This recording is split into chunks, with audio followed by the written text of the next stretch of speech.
All right, ladies and gentlemen, welcome to this afternoon's live commentary coverage of the AutoTrader EchoPark Automotive 400 at Dover Motor Speedway for the Monster Mile for the NASCAR Cup Series for not only the first but the only time in 2025.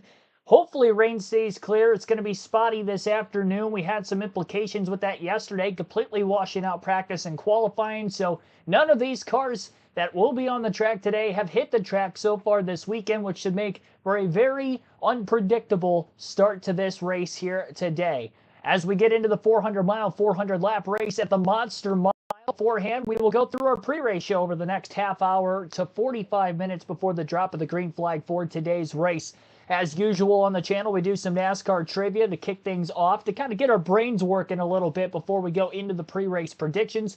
For who I think will run well, not run well, we'll highlight the in-season playoff tournament, or not playoff, the in-season tournament, as $1 million will be awarded to one driver next weekend at Indianapolis for the Brickyard 400 weekend. Down to the final four for that tournament, so we'll take a look at those matchups. We'll go through the Fantasy League before the start of the race today as well. Season in review, how the point standings are looking with just 5 races to go in the NASCAR Cup Series regular season. Usually we see Dover Motor Speedway ran in the springtime, May to early June. This year it's in mid to late July. It's very hot. It's sticky, muggy outside this weekend, especially with the storms in the vicinity both yesterday and today. It's going to make for a much more slick racetrack than what we are used to seeing around this pretty worn out concrete. But regardless of the fact, the last time this concrete was laid down most recently was 1999. It is the oldest surface in the NASCAR Cup Series. We'll get into more of that in a little bit. Just kind of stalling for a little bit as we get the stream started. I didn't get the stream like actually up to YouTube until just a few minutes ago. I actually didn't realize that it wasn't up yet. So I had to do that real quick, and I just got home from work like 15 minutes ago. So rushing, kind of cramming things in, but we are here, and hopefully we get some racing in this afternoon. 20 minutes on the clock for our trivia for the day. And we're going to do a Dover quiz since it is Dover race weekend for the only time this year. And for this weekend's quiz, it is anybody who has ever led a lap in a NASCAR Cup Series race at Dover. And this is last updated in 2017, which a lot of these quizzes seem to be around 2017, 2018. Now, it says June 4th, 2017. I don't know the exact date of when they ran that race, so this might include that 2017. It would only include the June race. It wouldn't include the fall race because, of course, there was 2 races a season at Dover around that time period of NASCAR. Matthew Dorter, Bruno, Billy Kramer, thanks for tuning in. Let's get into this quiz. We got 20 minutes to burn, and we're going to start off with Richard Petty, who should be up there in the list. Bobby Allison has led a ton. Cale Yarborough has led a ton here. David Pearson. I believe the first race at Dover was in 1969. I don't know why I was about to say 2000. AJ Foyt ever lead any laps here? Okay, I was wondering. John Andretti. Okay, I was getting some old names out of the way. Hamilton. Pete Hamilton. That's who I was thinking. Fireball Roberts. Oh, he's not on here. Joe Weatherly is not on the list either.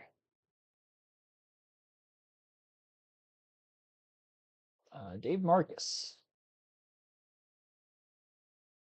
I'm trying to get as many of the old names. Jarrett. I was hoping for Ned Jarrett, but Dale Jarrett popped up there.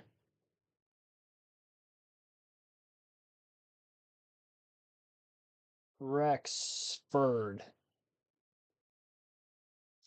Benny Parsons. Phil Parsons on the list as well. Lorenzen. Thank you, chat, for helping me out there. Solomon Lee, Bam Hall, thanks for tuning in. I'll get to the more modern drivers soon. I'm trying to do a little bit of reverse order here by getting some old names out of the way. I put Joe Ruttman because I usually leave him off on these lists. Who else do I usually leave off of these lists? Around that same like early 90s time period. Derek Cope. You know, was on the list. He was pretty good on the shorter ovals back in his day. Bobby Isaac. If I could spell. There we go.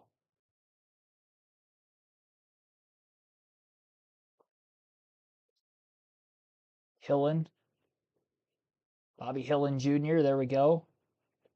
Kenny Irwin Jr. He's got a lap lead. Rick Mast, Terry Gant. You know, we'll think more 90s, I guess, now. Cool Wiki. Barry got the Allisons up there. Rusty Wallace. Earnhardt. Labonte. Burton. Let's go Robert Presley. Jeff Gordon. Jimmy Spencer. Kenny Schrader. Morgan Shepherd. Speed. Lake Speed not on the list.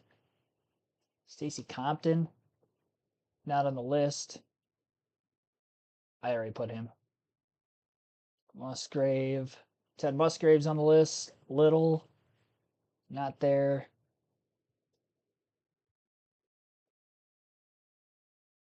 Tim Richmond. Mark Martin. Just trying to think of guys 90s and before. We're doing pretty good so far. We got 40 names and none of them are active drivers. Not only active, but again, 90s and before. The Burtons. I think I already put them. Yeah, I already did. Forgot to put them already. Johnny Benson. Raced in the 90s. Dollenbach.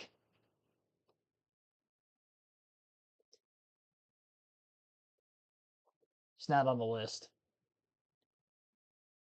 Wally is not on the list. Not this week. Yeah, Nemechek, Ricky Craven, Jerry Nadeau.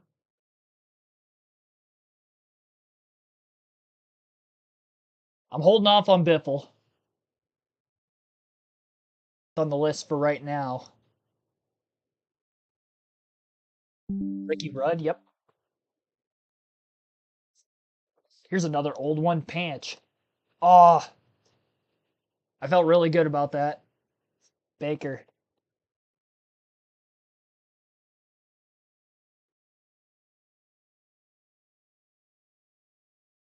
Trying to think of who else is like around Panch on the all-time wins list. Maybe we've already tried them. I do have Jared already. Kenseth technically started in the 90s. I mean, technically Tony Stewart did too, but I'm still trying to steer clear. Well, Kenseth was a rookie in 2000. Steve Park. Ooh, Park's not on here. Skinner. Like Skinner's on the list. Hornaday. Nope. Sprague. Nope. Bill Elliott. That'll give us Chase Elliott as well. I do have Nemechek already. Nemechek. Oh, yeah, Waltrip. Duh. Daryl Michael. All right.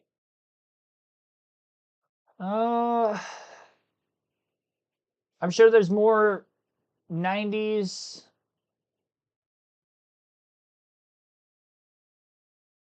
NASCAR that I'm missing. I gotta kill an ant. We gotta pause the timer. I saw him out of the corner of my eye. I don't know if I'm gonna find him.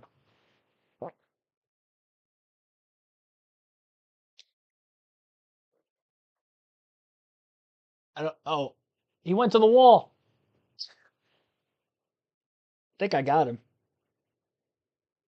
I don't know if I did. I don't know if I got him. Oh, I didn't get him. Hang on.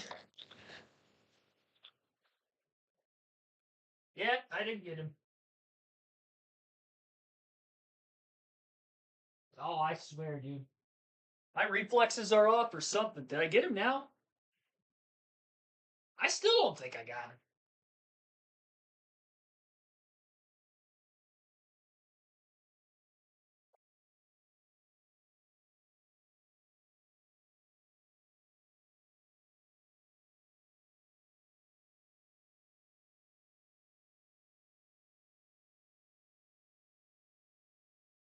I don't know where he went.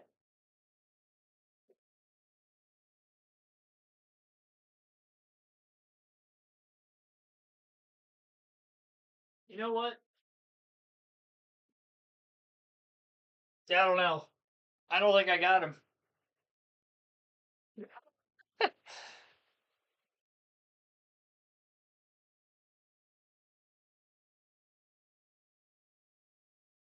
I don't know where he went. I lost him.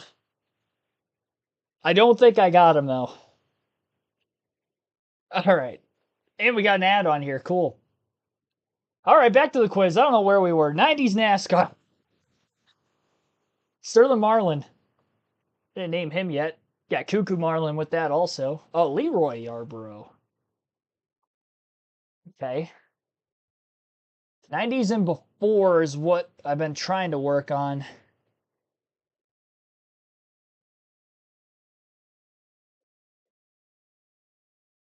Scorpion Pitbull, thanks for tuning in. Junior Johnson. No. He is not on here. What, Curtis Turner? Nope. Jimmy Johnson popped up when I put Johnson in there. Do have Harry Gant. We had 20 minutes. Brett Whiteside's Craig Franklin, thanks for tuning in. Frank Powers as well. Duddlebug5, Braden. If I haven't shouted you out, thank you everybody for watching. Per usual. I'm still trying to think of Dick Trickle. Okay. Is McDuffie on here? Probably not. But I'll put him. Oh, he is. 14 laps led at Dover. I got 57 names. I haven't named anybody active. I mean, Chase Elliott popped up because we had Bill Elliott on here. Anybody who's ever led a lap at Dover is our quiz for this week. Mark Guest, thanks for tuning in. Rex White. Ooh. No, he's not on here. I might have tried him already. Yeah, Jimmy Means. There we go. Who else? There's another name that kind of goes along with Joe Ruttman, raced around the same time, that I always miss. And that's why I put Ruttman on here, because I always leave him off of these lists. We've already got Wallace.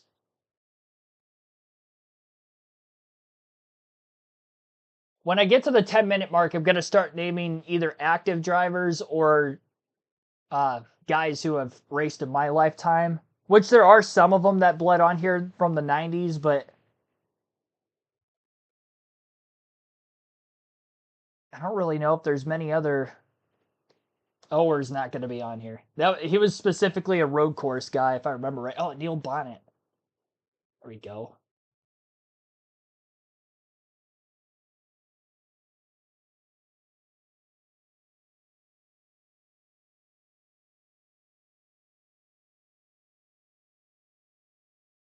Got Ricky Rudd. See, 10 minutes to go on the quiz would be halfway because we had 20 minutes. We're almost halfway to where we need to be. We're doing good. Again, I believe 69 was the first year that they started racing at Dover. Some names from the 60s that weren't on here because that was more like early 60s, 50s that they raced, I believe is why there were some names left off of some top tier guys, former champions that weren't on this list. Well, we're down to 9.5 minutes. I guess I'll start getting more up to date. So Tony Stewart, Kevin Harvick. We've already got Dale Jr., Case Kane, Biffle, Kenseth, Edwards, David Reagan, Trevor Bayne. Nope. Dillon. Ty Dillon, but Austin Dillon's not on the list. Allmendinger. McDowell. Rudiman. Quapple is not on here. Gone, not on here. Sauter. Johnny Sauter was on here. Green, not on here. Wimmer. Oh, Blaney. Dave Blaney's on the list. Larson. Chastain. It was last updated in 27. Nard not on the list. Boyer. Newman. Spelled that wrong. Newman. Danica ever lead here? Nope. Almirola? Nope. Regan Smith? No.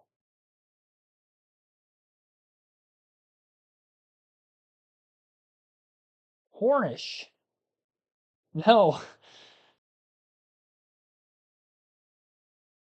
Oh, I didn't put Jeff Bodine. Yeah, thank you for that. Jeff Brett. No Todd. Mike Bliss? Okay, Mike Bliss is on the list.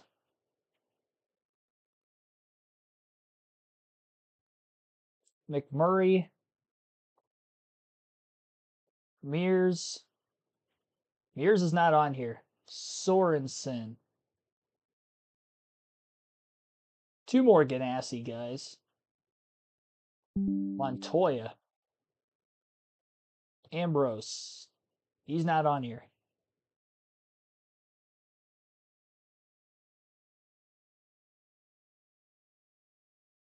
Keselowski. Logano.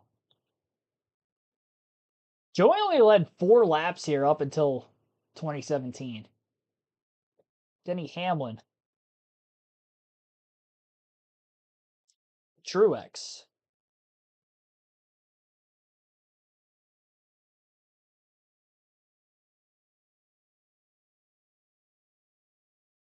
Stream keeps buffering. I think I know why. Yep, that's exactly why. It was on the wrong internet. Should be good now.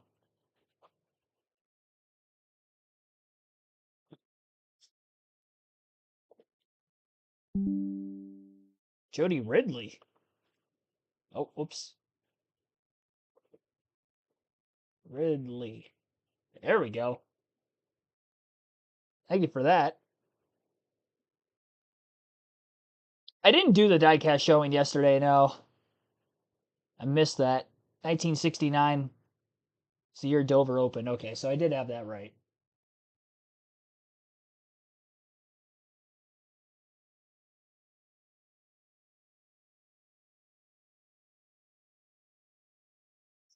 Bush. Kurt Kyle.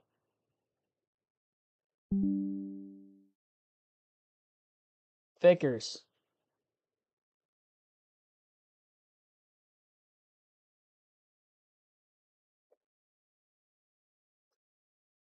Castle Wise. Nope.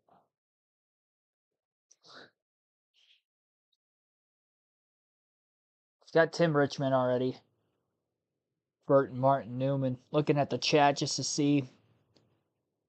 Sadler.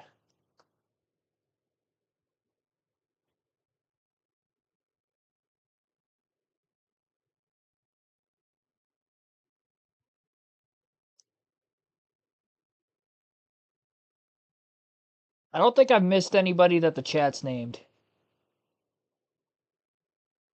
Whoops. Looking back. Got Blaney. I've got Marlin.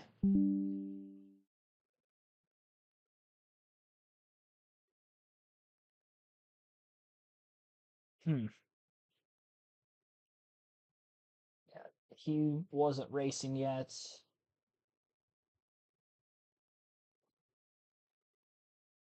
Got 91 of 112. Favorite racer ever? Not the time, Matthew. We got 3.5 minutes left on the quiz.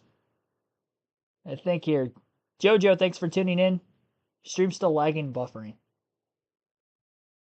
Is it doing that for anybody else? I've only seen one person mention it in the chat. You know what? Looks like it might be doing that. It's good on my end at the moment.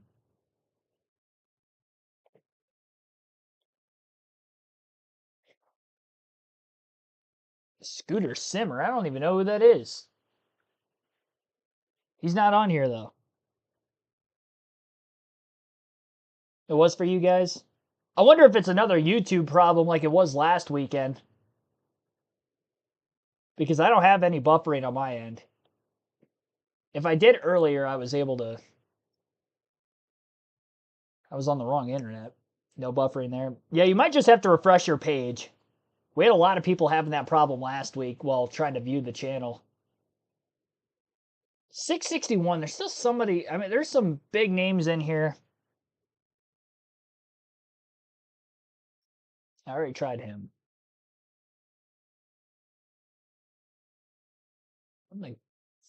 It's like Alex Bowman. Okay. Bowman's on there. 2017. Who's active that's been racing since then that I haven't named? There's got to be somebody. Oh, yeah, Scott Riggs. Oh, he's not on here. That's surprising. That's surprising.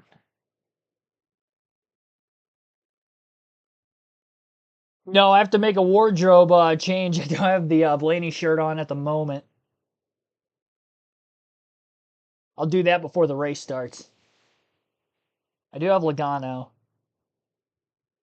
Got a minute and a half. 20 names left. Yeah, we tried to go reverse chronological order this time, and I don't know if that really helped or hurt us. We got a lot of names. Scott Speed. He's not going to be on here.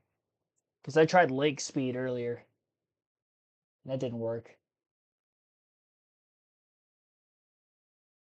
Yeah, there's going to be some names that are like, oh, how'd you forget he still races or something. But we try this order of how we usually do it to try to change things up.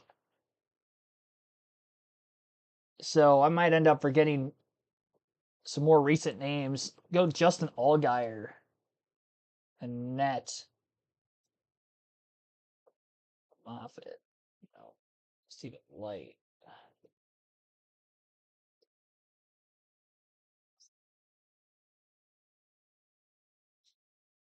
No, Byron's not on here.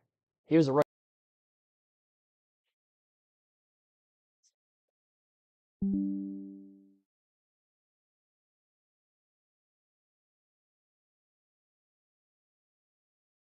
VP. I do have Benny Parsons. 661. I mean, I'm forgetting somebody big. That's a problem. Actually, a couple people have led over 100 laps. 215. Who's the legend? Ernie Irvan. Yeah, that's a problem. We started with the 90s. I thought I covered everybody, and we didn't because Jeremy Mayfield was on here too. Yeah, there were a couple names from the 90s. Hut Strickland is who I was thinking of earlier when I was thinking of Joe Ruttman because I always leave Strickland off of these lists. Yeah, that's who I was trying to think of. Lenny Pond, Trevor Boys. I don't know who Trevor Boys is. Tommy Ellis, Ron Bouchard, Ricky Stenhouse Jr. There's the active driver I was missing. Yeah. David Gillen, I probably should have gotten. Greg Sachs is another one we always leave off these lists. James Hilton, Jeff Purvis. Eddie Pettyjohn. That's a real name. His last name is Pettyjohn. I put Petty for Richard Petty, but we didn't get that one. Dick Brooks, Jimmy Hensley, Steve Grisham. Kenny Hempel. I don't know who that is. Kenny Hempel. And then Joe Milton. So, I mean, there's. Yeah, I can't believe I left Ernie Irvan off here. That's tough. Him and Jeremy Mayfield. I mean, those are guys we usually get on these kinds of lists. I honestly get David Gilliland a lot, too. Stenhouse active. Yeah, he's the only active driver I left off of here. I think if we would have went the way we usually did, I don't see us leaving Ernie Irvan, Ricky Stenhouse Jr., Jeremy Mayfield, and probably David Gilliland off the list. But there might have been some names that I would have left off because I usually forget them, like Joe Ruttman. I'll remember Hut Strickland for next time, hopefully. Have to leave a mental note. Yeah, that's tough. Especially Jeremy Mayfield. That was the most recent diecast I bought when I was down in Talladega. So that's I think I showed that on the channel either last week or the week before for the first time too. Yeah, that one's tough. That's tough. Because usually when I get stumped, I look at the diecast just to make sure I didn't forget any of those guys, and I did. Well, thank you for playing along. We did get 92 of 112. That's 82%. Average score is 51%, so we still killed it. But I definitely could have done better, so I'm a little hard on myself here. I think we could have gotten to 100 if I'd tried a little bit harder. Just got to try a little bit harder, but not bad this week. And thank you all for playing along.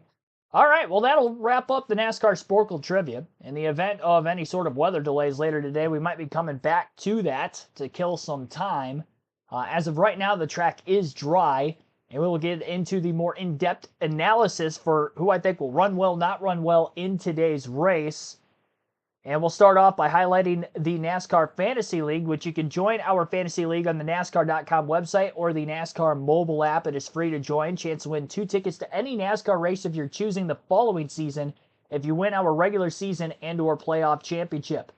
And coming into this week, we only have 6 races to go in the NASCAR Cup Series regular season. 20 races down, 6 to go to get to 26. And as you see right here, I'm on NASCAR.com at the moment. There will be a fantasy tab. You'll want to click on that. And then Fantasy Live on the left side of the screen here, specifically, is where you can join. Obviously, I'm already in my league. KRC League is the name of the league. Capital L on league. I'll put it in the chat. Case sensitive. So there you go. KRC League. You might as well do so because you got the chance to win that grand prize that I mentioned. Our lead coming into the week, I'm sitting in second right now. Monster Jam X10 extended his lead last week. I had a good week, though. I moved from third to second in points, but I lost a little bit to Monster Jam X10. I believe he was in the top 5, and I was 6th. So I didn't lose much to him. It's tight, though. 60 points with 6 races to go, and obviously one of those being a super speedway at Daytona. If you're within a couple hundred points going into Daytona, you mathematically have a shot because we've seen people win in the league this year with 260, 270 points. So it's easy to have a not so good day, obviously, at Daytona. So that's kind of that threshold. You're within 200 and 250 out of first going into that regular season finale at Daytona. Mathematically, you have a chance. Obviously, you would need a lot of cards to fall your way. If you're, maybe 7th, 8th in points, there's a lot of people to jump in one week. But it's still not impossible. 38-36 is the number Monster Jam X10 has on the season. And he actually won the playoff championship last year. So again, you get 2 chances to win. If you're not in the league yet, obviously with 6 races to go in the regular season, you can't win there. But at least you're in the league for when the playoffs start. Again, we have 2 separate champions. And that's so that way if we get any new viewers of the channel throughout the course of the season with doing these live commentary streams and they just stumble across it and they missed their chance at the start of the year at Daytona for the Southern 500 Labor Day weekend, which we're coming up on pretty quick. So I'm in second with 37.76, and Evan 48.48 with 37.63 is in third. Fourth is Inside Uranus, who does have a couple of regular season championships. 37.29 is where he's at. P-Shat Motorsports 37.05 rounds out our top 5. So pretty tight. Again, all things considered, barely over 100 points separating the top 4 spots. So as far as who I think is going to run well in this race today, I'm going to highlight my fantasy team, which is not set at the moment. And I'm going to put the guy who I think is most likely to win this weekend in my lineup first, and that would be Denny Hamlin. Hamlin is the defending winner of this race. He led over 100 laps last season. The concrete ovals have been dominated in the next-gen era by both Denny Hamlin and Kyle Larson. For that reason, I'm going to put Kyle Larson in my fantasy lineup as well this week.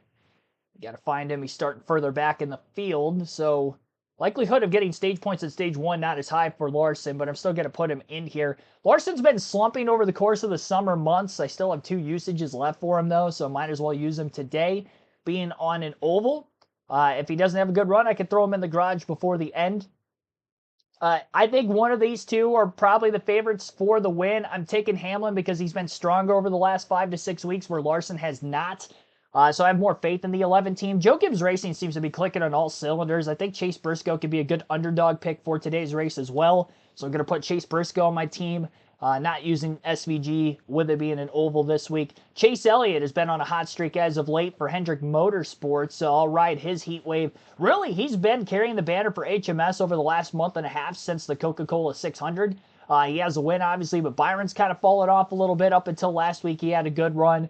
But even Chase still had another good run last week at Sonoma. He didn't really lead any laps, but he finished third. Had that first win of the season at Atlanta a few weeks ago. He led a lot of laps in that race in the next-gen car back in 2022. So I do think Chase Elliott's going to have a pretty good run. Another one, by the way, for Briscoe, why I think he's a good sleeper pick. Martin Truex Jr. has ran well here in the past. That was kind of the same thing for Pocono, even though Briscoe didn't have great Pocono stats in his career. I think it's going to be a lot like that today. Going to be relying on the notes from JGR. JGR as a whole with the next-gen car here at Dover has been pretty good. Going to sub out Ty Gibbs. I'm going to take the track position, Christopher Bell in there. I'm a little lenient on maybe not taking Bell, but I still have 4 picks left with him with only 6 races to go. William Byron, I do not have any more starts for him this year, so I burned all 10 up for the points leader, which is probably why I'm towards the top of the point standing. So if I'm to put a 5th driver in, Chris Buescher has been doing pretty good lately, and he's had good runs at Dover in the past. The concrete ovals, he's been kind of sneaky good. In the next-gen car, he has a win at Bristol. He's had good top 5 runs here in the past, just not as consistently at Dover. So I'll take Chris Buescher. I think he's a good garage pick. Maybe if like a Chase Briscoe kind of fades throughout the course of the race and he isn't as good as what I was expecting to be, I could kind of sub him in. All right, head-to-head matchups. We do have both of the semifinalists for the in-season tournament. First of which is John Hunter Nemechek versus Ty Dillon. Ty Dillon came in as the 32 seed. I'm sure most of us know has a shot still to win $1 million. He has to beat John Hunter Nemechek this week, and then he would have to face the winner of the Tyler Reddick and Ty Gibbs matchup. Can he get it done? Logic would say, no, he cannot. So for that reason alone, I'm using logic to take John Hunter Nemechek over Ty Dillon. I do think Dillon has a legitimate chance on speed to beat John Hunter, although Legacy has been better really since the weather started getting warm. Both Eric Jones and John Hunter Nemechek have been having good finishes on a consistent basis, digging themselves out of a pretty deep points deficit that they were in. I don't think they have it behind, but they have been having decent speed as of late. So I feel pretty good about the Nemechek pick, but Ty Dillon, I mean, he only had to finish, 17th last week to make it through. Maybe that's all he has to do this week. Granted, that was a road course and not an oval, and Ty Dillon hasn't shown much speed on these ovals so far this season. We shall see. Chase Elliott, Denny Hamlin, I think could be a close matchup, but because I'm taking Denny Hamlin for the win, I have to take him on the head-to-head battle. Kyle Busch versus Ross Chastain. I don't trust Kyle Busch. Chastain, although he hasn't won here at Dover before, Busch is just too inconsistent for me. And on the oval specifically, he hasn't been as consistent. He's had good races the last several weeks on the road courses. He's getting himself closer to the points bubble for the playoffs, as we'll take a look at here in a moment. But I'm going to take Ross Chastain over Kyle Busch. And then the other semifinal head-to-head matchup on the in-season tournament bracket, Tyler Reddick versus Ty Gibbs. This is going to be a really, really big toss-up matchup. Obviously, I think the winner of this matchup is the favorite to win at Indy next week, no matter whether they would have to face Ty Dillon or John Hunter Nemechek. I'm going to go with Tyler Reddick, but Ty Gibbs can give him a fight. Gibbs has been very good, not just on the road courses over the last 10 races, really. Those first 10 races of the season, he had 0 top 10 finishes. He barely finished inside the top 30. It was abysmal for Ty Gibbs. And all of a sudden, He's within one race worth of points out of the cut line and legitimately has a shot to point his way in with some good runs if he can keep the momentum going for him. He has a good starting spot today, but so does Tyler Reddick. Reddick has been just as good on the road courses as Ty Gibbs as well. So momentum on both sides. Reddick from start the season to now has been far more consistent. That's why he's in the top 10 in the regular season standings, and Gibbs is around 20th. But it's all about, what have you done for me lately when it comes to consistency, whether to put a guy in your fantasy lineup or not. I'm going to go with Tyler Reddick this week over Ty Gibbs, but I would not be shocked if Ty Gibbs has the speed to, potentially get a top 5 run or a top 10 run today, and Reddick has one mistake. Gibbs doesn't, then Gibbs is easily going to take that in-season tournament win and head on to the finals. So that's the fantasy team for this week. Denny Hamlin, Kyle Larson, Chase Briscoe, Chase Elliott, Christopher Bell, and Chris Buescher. And I just realized that I do not have the chat poll up to get your guys' consensus, on who you think is going to win. Who will win at Dover? So I'll ask the question in the chat, and I'll put my personal favorites for the win, which are going to be Denny Hamlin, Kyle Larson, and I'll put Chase Elliott in there too, because I'd probably put Elliott as my number 3 favorite. Either him or Chase Briscoe. But I think Briscoe's a little bit more of a wild card because he's never finished in the top 10 at Dover. But he's got the equipment to do so. And again, that was the case for Pocono, and he was able to win Pocono. Now, granted, that was on pit strategy and fuel mileage. That's not going to be the case here today if he's able to get the win. Yeah, a lot of bots in the chat. Appreciate the people taking care of that.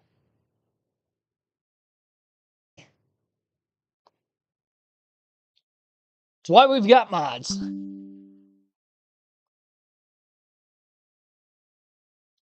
So they just gave the command to fire engines in this one, so I guess now is time that we should go through the starting lineup for today's race, and then I'll highlight the season standings up to this point through the first 20 races of the year, with, again, 6 races to go in the regular season. Getting closer to the drop of the green flag. So Chase Elliott on the pole after practice and qualifying was completely washed out yesterday. It's our first rain out of qualifying so far this season. Chase Elliott, former Dover winner, trying to go for his second win at the track. And Chase Briscoe, familiar with the front row as of late. He's had a ton of front row starts, quite a few poles this season. Even with the rain out, he's starting on the front row in second place. And Briscoe, again, I think can be a threat for the win today. Christopher Bell, Tyler Reddick will make up row number 2 as Reddick tries to move on to the finals in the in-season tournament and try to lock up a playoff spot with a win as he's still winless on the year. William Byron, our current points leader, will be on the inside of row 3. And Shane Van Gisbergen, who's won 3 of the last 5 races. Michael McDowell with a sneaky good run over the last couple of weeks with the road course races has himself with a good starting spot today. He's on the inside of row 4, and Joey Logano on the outside of the row. In row 5, Ty Gibbs, another one of those in-season tournament matchups against Tyler Reddick. Both of them starting in the top 10, and then Kyle Busch, former Dover winner, on the outside of row 5, rounding out the top 10. And row number 6 will be Ryan Preece and Chris Buescher, the RFK Fords. Denny Hamlin, last year's winner at Dover, will be on the inside of row 7 alongside Josh Berry. Brad Keselowski, Alex Bowman in row number 8. Bowman, the 2021 Dover race winner. AJ Allmendinger with Daniel Suarez, both looking for their first wins at this track, will be in row number 9. And row 10, Ross Chastain with Justin Haley. Back half of the field now in row number 11, Ty Dillon and Bubba Wallace. Wallace comes in as the last driver above the cutoff line at points, and Ty Dillon still alive for the in-season tournament bracket. The last seed, number 32 seed, looking to move on yet again. His brother Austin Dillon heads up the inside of row number 12 alongside Todd Gilliland.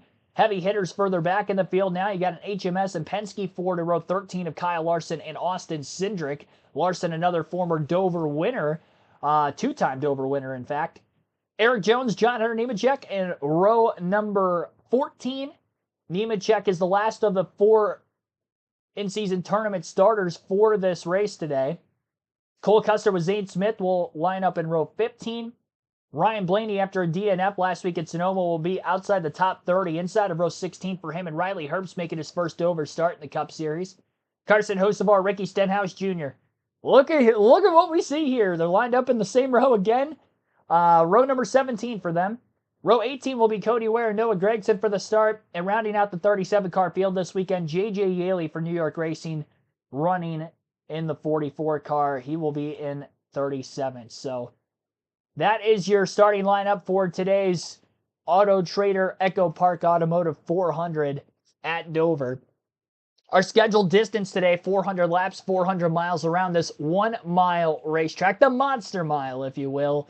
We'll see if Miles the Monster will take claim to any victims in today's race.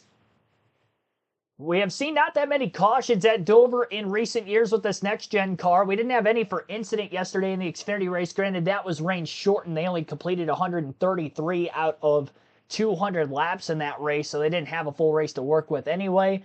But the only cautions in that race were the 2 stage ends and then the rain yellow in stage 3, which ultimately ended the afternoon. Winner of that race was Connor Zilich.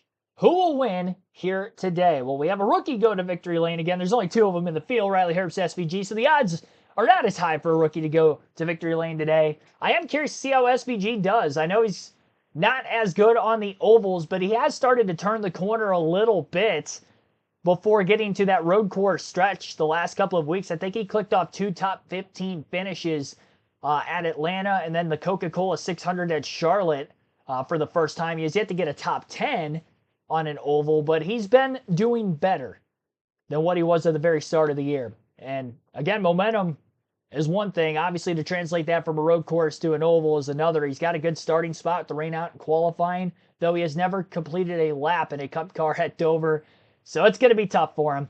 Looking at the point standings now coming into this race here today, the regular season points battle first, we have really 6 drivers who have a pretty decent shot at this thing still. 71 points back is Christopher Bell, the furthest of which 6th in the standings, minus 62 for Denny Hamlin. And then we have 4 drivers within 1 race worth of points of our points leader, William Byron. Byron is ahead of Chase Elliott by just 14. 44 to Kyle Larson, who lost quite a few points last weekend at Sonoma. And then Tyler Reddick, who has moved up quite a bit, 53 points. So although Reddick still has a shot at the regular season title, he has not won a race yet this season. He's the highest in the point standings without a win, plus 149 above the cut line, plus 34 for Chris Buescher, plus 32 for Alex Bowman, and the last driver in is plus 3, Bubba Wallace. We've had 12 different Cup winners so far this season. Those drivers that are locked in would include Kyle Larson, Denny Hamlin, Shane Van Gisbergen, Christopher Bell, William Byron, Ryan Blaney, Austin Cindric, Joey Logano, Chase Briscoe, Ross Chastain, Josh Berry, and Chase Elliott. And the drivers who are just on the outside of the cutoff line looking in, Ryan Preece is minus 3 points. Only lost a point to Wallace last weekend at Sonoma. He went in minus 2, left minus 3. Kyle Busch minus 37. Not a great finish last week with a spin late, but he had a lot of stage points and then a top 5 the week before that at Chicago. So minus 37 for Busch. He's definitely not out of it. He does start in the top 10 today as well. Curious to see how he does. Minus 50 for AJ Allmendinger.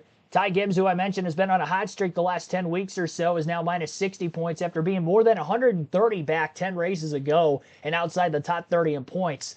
He's gained over 10 positions in that time period.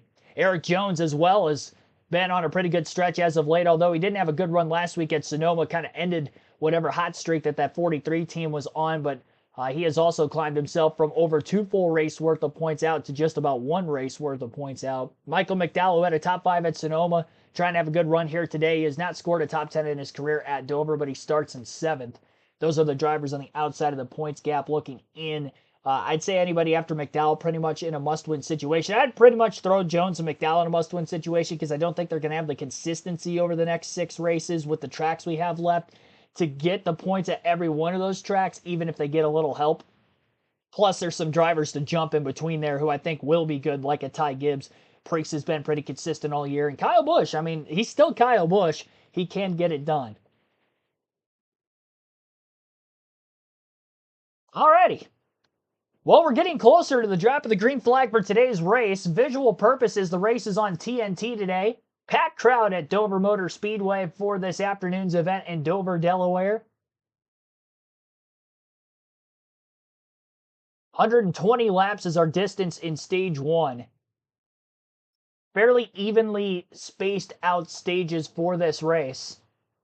They will have to make a pit stop at some point in time.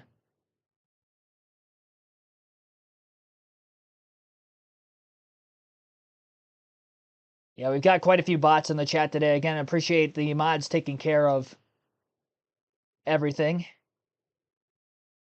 If I did not shout you out at all in the pre-race, I greatly appreciate you tuning in as well.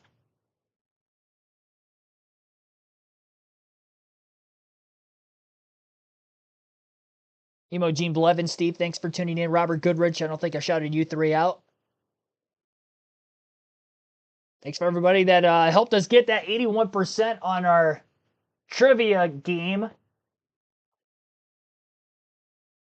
We tried to name everybody who's ever led a lap at Dover.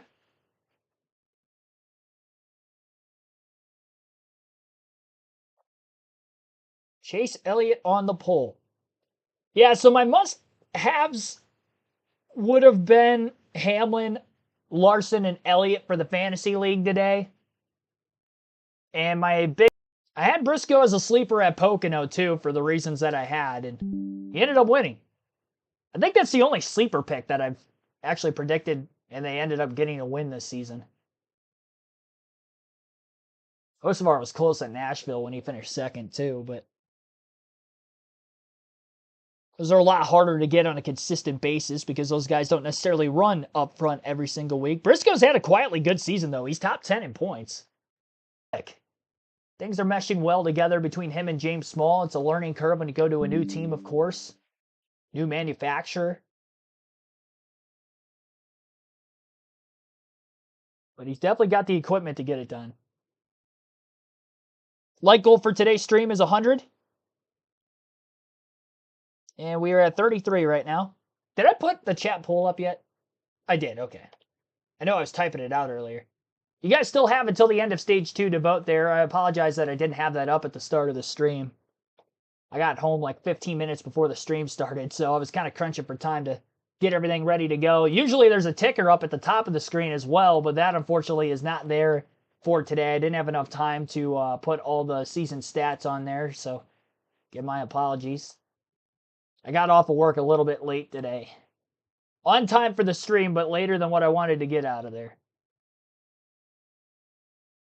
The good news is the Xfinity race ended up running yesterday, because had they washed out and had to race in the morning before the Cup Series today, I would have ended up having to call off. Because there's no way I would have been able to make it home before that.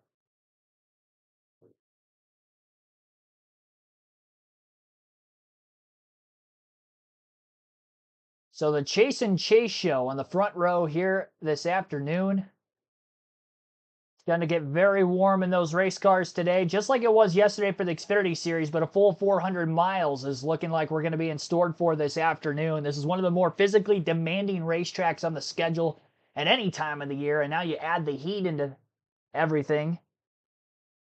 How muggy and humid it has been this weekend, with usually having this race in April, May, early June, in the springtime, in the heat of the summer here, mid to late July. And early in the afternoon, it's going to be cooking. The sun's out. Crowd ready to have some fun. I believe the lights are out on the pace car, and they will be going green this time. Let's have a fun race today. Should be a fun opening stage with a lot of heavy hitters starting deep in the field, with qualifying getting rained out. It looks like the lights are still on the pace car at the moment, so they will not be going green this time. And I believe there will be a competition caution early in this race as well, with no practice or qualifying for the Cup Series this week. Green racetrack to start, considering that the Xfinity Series ran yesterday and they got rained out at the finish. So not a lot of rubber laid down, if any, that is left over from that race yesterday. Kathy Smith, thanks for tuning in. What time does it start? Really any second now. We are very close to the start of the race. Can't believe vote is so low for Hamlin. Yeah, a lot of people in the voting polls tend to just take their favorite drivers. And having Kyle Larson or Chase Elliott in there this week, I think, has a lot to do with it. Although they don't have a lot of votes either, which I'm surprised. Which is 46% of the 28 votes so far for who you think is going to win today's race. I'm shocked at that. Those are my three favorites for the win. If you guys picked other, be sure to comment down in the chat below. I'm curious to see who you're picking for the win today. I know I didn't put the Blaney shirt on yet. I'll get it on, trust me. I could see it from afar because my closet's open. I'll make the wardrobe change here shortly. I don't want to miss the start of the race. Yep, lap 35, comp yellow. And they'll be right on the edge of the field window to make it to the end of stage 1 from there, but I don't know that it's a guarantee that they can make it to the end of stage 1. Huge fireworks down the back straightaway on the last lap before we go green. There's a lot of smoke back there. It's probably going to be pretty hard to see that first time through. Gateway with the huge flames that they shoot out on the back straightaway, but I wonder if the drivers were prepared for that. After getting their eardrums blasted off, the green flag is in the air as the field blasts into turn 1. We're underway. And the AutoTrader EchoPark Automotive 400 at Dover. Chase and Chase side by side for the lead as they exit turn 2. Elliott on the outside and Briscoe down low on the bottom. They'll hang door to door as they enter through turns 3 and 4. Very hazy, but the field will make it through the back straightaway.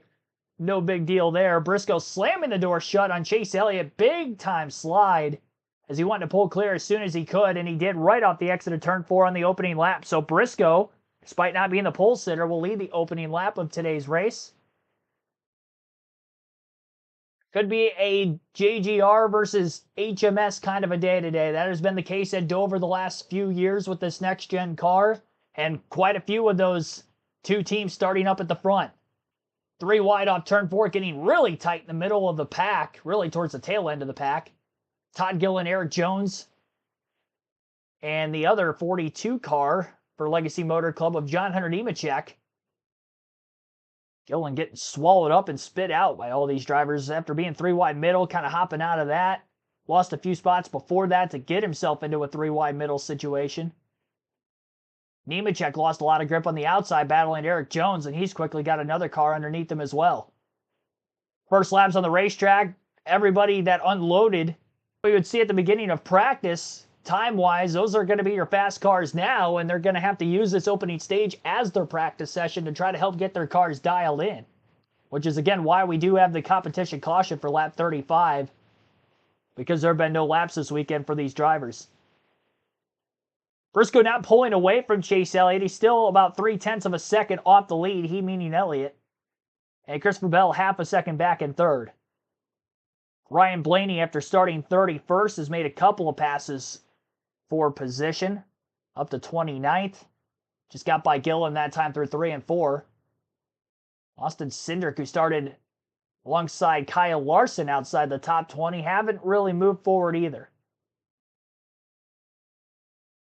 Probably going to see a little bit more patience out of the start of this race for a lot of drivers as they're just trying to get comfortable with the race cars right now. Sim testing can only do so much with prepping you for a race, getting in the real car for the first time and having to go green with no laps, not knowing exactly what this track is going to feel like can be a problem, which is just amazing when you look back at the 2020 season, for instance, that this was a normality every week. But not the case anymore. Already 5 years removed from that, so teams are accustomed to having at least a little bit of practice every week, even though it's not as much as we used to have. Shane Van Gisbergen way off the pace in that outside lane after starting 6th is back to 23rd. Kyle Larson evading to the inside as he makes a pass on him. You can definitely tell he is struggling for grip. So the first laps ever for Shane Van Gisbergen in a cup car at Dover. I mean, he is sailing it off so far wide into the corner, I almost wonder if he's got a problem. So that car is not wanting to grip up on the bottom of the racetrack. Now he's stuck 3 wide middle. I mean, he is clearly the slowest car on the track right now. Even the 44 of J.J. Yaley keeping up with the tail end of the field. We usually don't see that kind of speed out of the New York Racing Chevrolet. But he's able to hang on with the rest of the pack, and he also passes Shane Van Gisbergen. So I'm not sure if that was by design or not, to drop to the back of the pack just to get some clean laps. I mean, SVG is very slow. Even down the straightaways, it looks like he is off power. And he is coming to pit road, so there's a problem for Shane Van Gisbergen mechanically. That was not necessarily driver error causing him to lose all of those positions. Gisberg, unscheduled stop, 11 laps in to this opening stage. Now, the good news is with the competition yellow, he would be eligible for the pre-pass to get at least one of his laps back. He'll lose a couple. Getting here at Dover, long dirt road. It's only a 1 mile racetrack. Into his pit stall in front of Danielle. That's what Shane is saying the diagnosis is right now. Luckily, they've won 3 races in the last 5 weeks, not getting off to a good start here in Dover. They were planning on using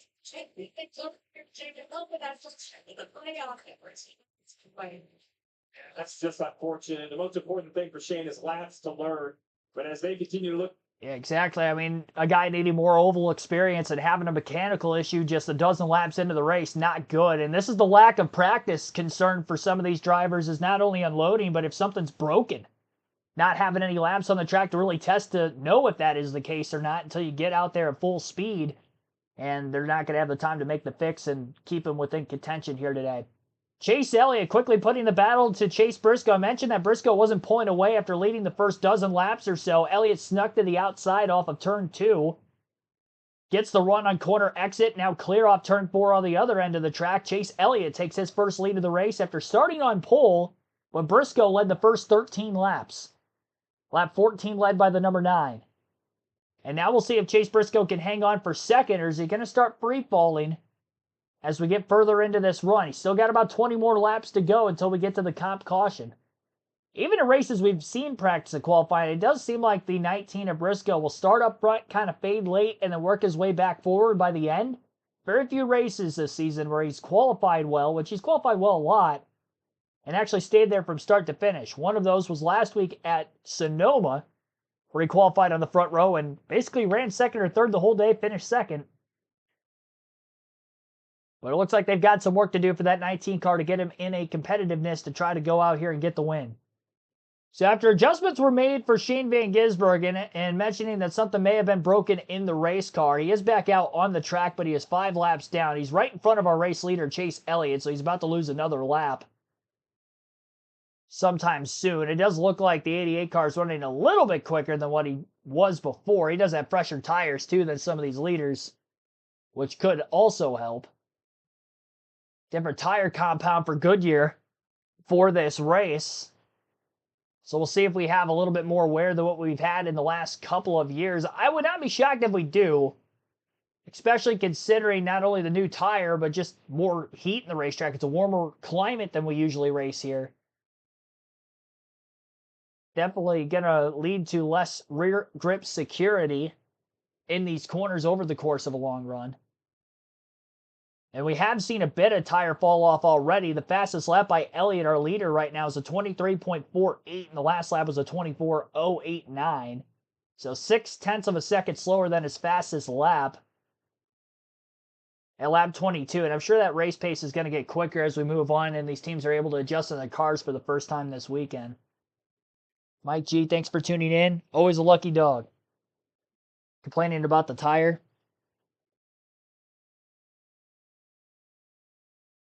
I will say, I mean, his car was jumping straight up the track. I mean, he was trying to turn in on both ends of the speedway, and it was just sailing off straight on him.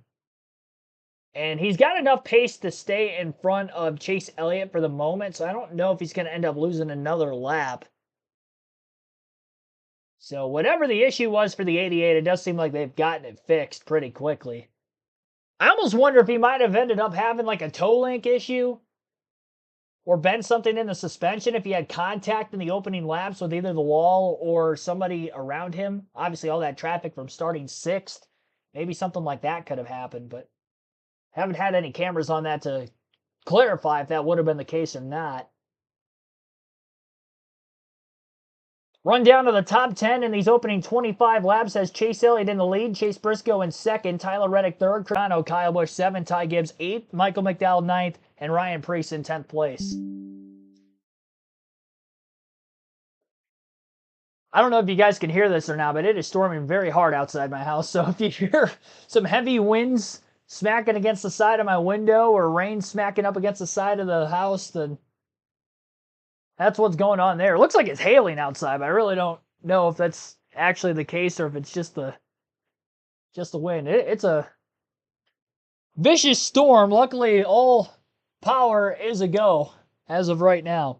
John Fleming, John Barber, Sid Vick, thanks for tuning in. Good afternoon, everyone.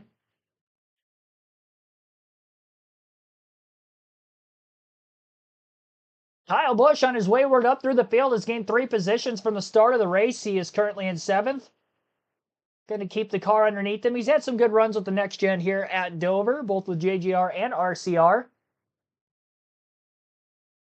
Still fighting for that final playoff spot. He needs to have a good start to this race. A lot of guys on the bubble who are early going to the race.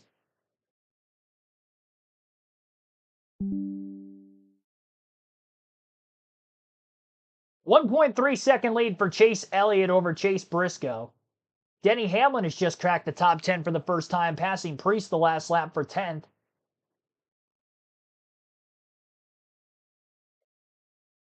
8 laps to go now until the comp caution at lap 35. Even seconds off the pace, you're hitting the wall. If you have a flat tire that goes down completely here at Dover, so nice job by SVG. He might get 1 lap here. Now it's about running all 400. Learn as much as you can. I mean, he's got the wins. He's locked into the playoffs. Got another opportunity next month when we go to Watkins Glen. As you said, gain the experience. Danielle talked about it in her report to set him up for that opening round to get player. Yeah, I was going to say, you mentioned this guy's name. He's showing up. Yeah, Larson's moving through the field, showing some good speed, starting toward the back, already up to the 20th position. And I kind of wondered about his summer and how they've had a clunky schedule, really, to try to get themselves back to what they would like to be running, toward the front of the field. Ever since Charlotte, they've kind of struggled. He's had some fast cars, had some decent results, but it's been a rough kind of a schedule to really, for any team, to get themselves back in a rhythm. When they come to Dover, I think this is the place where they look at mashing the reset button, simplifying things, getting their season back on track, and making a run for the playoffs and trying to win this championship. Back up front, the 45 of Reddick, the 20 of Bell going for 3rd. Kind of trading this back and forth in the early portion of the race. And now we get huge prior to making that pit stop. We get the competition caution. You want to make every pass you can, but right now, someone in this field is wishing they didn't slide that tire, didn't push that tire. When Dale said keep the tires happy, they're all not happy. Someone's tires out there, looks to me like the 45 was just got a little bit of a balance issue. 20 taking advantage of them. They can run 100 off too. This is only 30. Late in this race, we're going to see some real tire management. Logano, if you look there in our pylon 6, doing a nice job hanging in early. This has not been one of his better tracks. Alan said it pre-race, making his 600th career start today. And Michael McDowell, because of the metric, and you use so much of the success from last week to set the lineup this week when things rain out, he's done a good job of hanging inside the top 10. And you mentioned the Ford of Logano. The Fords have only won twice here in the last 23 races, and pretty surprising stat when I read that. And I'm also surprised at how tough this racetrack's been for Joey. I'm interested to see really what they can put together today. That track position they have right now is ultra important. They'll want to maintain that throughout the day. So not only having a good car on the racetrack, but no mistakes on pit road. You referenced the fact that Ford hasn't won here in a while. Team Penske hasn't won here since Brad Keselowski got it done 2012, and he was driving a Dodge. That really puts in perspective how long it's been for the captain. Well, you talk about the captain. You asked me a driver at the beginning of who I had my eye on. It was Ryan Blaney in the 12. He's also up 7 positions since the start. Now, some of that's because he had a poor starting position. But I like what I'm seeing so far. To Joe Logano, 12 to the left. He's going to overtake the 51. Cody Ware in the free pass position. He's gone a lap down. The only other driver down to the minute. Obviously, Shane Payne has had the unscheduled stop. He's 4 laps in arrears. There's Ryan Blaney. Talked about the 12. Back behind his teammate, Austin Sin. Yeah, Austin's struggling just a little bit. Blaney's going to try to take advantage of that. The call should be coming any moment. Blaney takes the run off the top of the racetrack down the front straightaway, looking low, showing his teammate a little nose on the entry of the line. Sinner's going to give him the clean air at least. But it's going to challenge on the high side. Tough to make passes here. Takes many, many laps to try to set up a pass to make that work.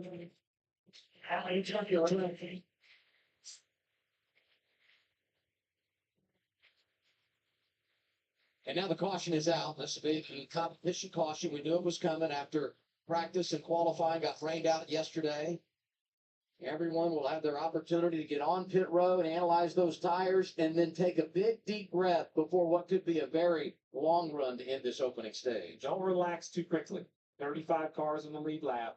One of the smallest, slowest, tightest pit roads. It's just awkward. I don't know. It feels like a short track, yet you're not at a short track. I think that's the thing. When we go to Martinsville and Bristol, those cars are set up with really quick steering settings and a lot of front grip. You can kind of maneuver in and out. Even though it's difficult, the car helps you.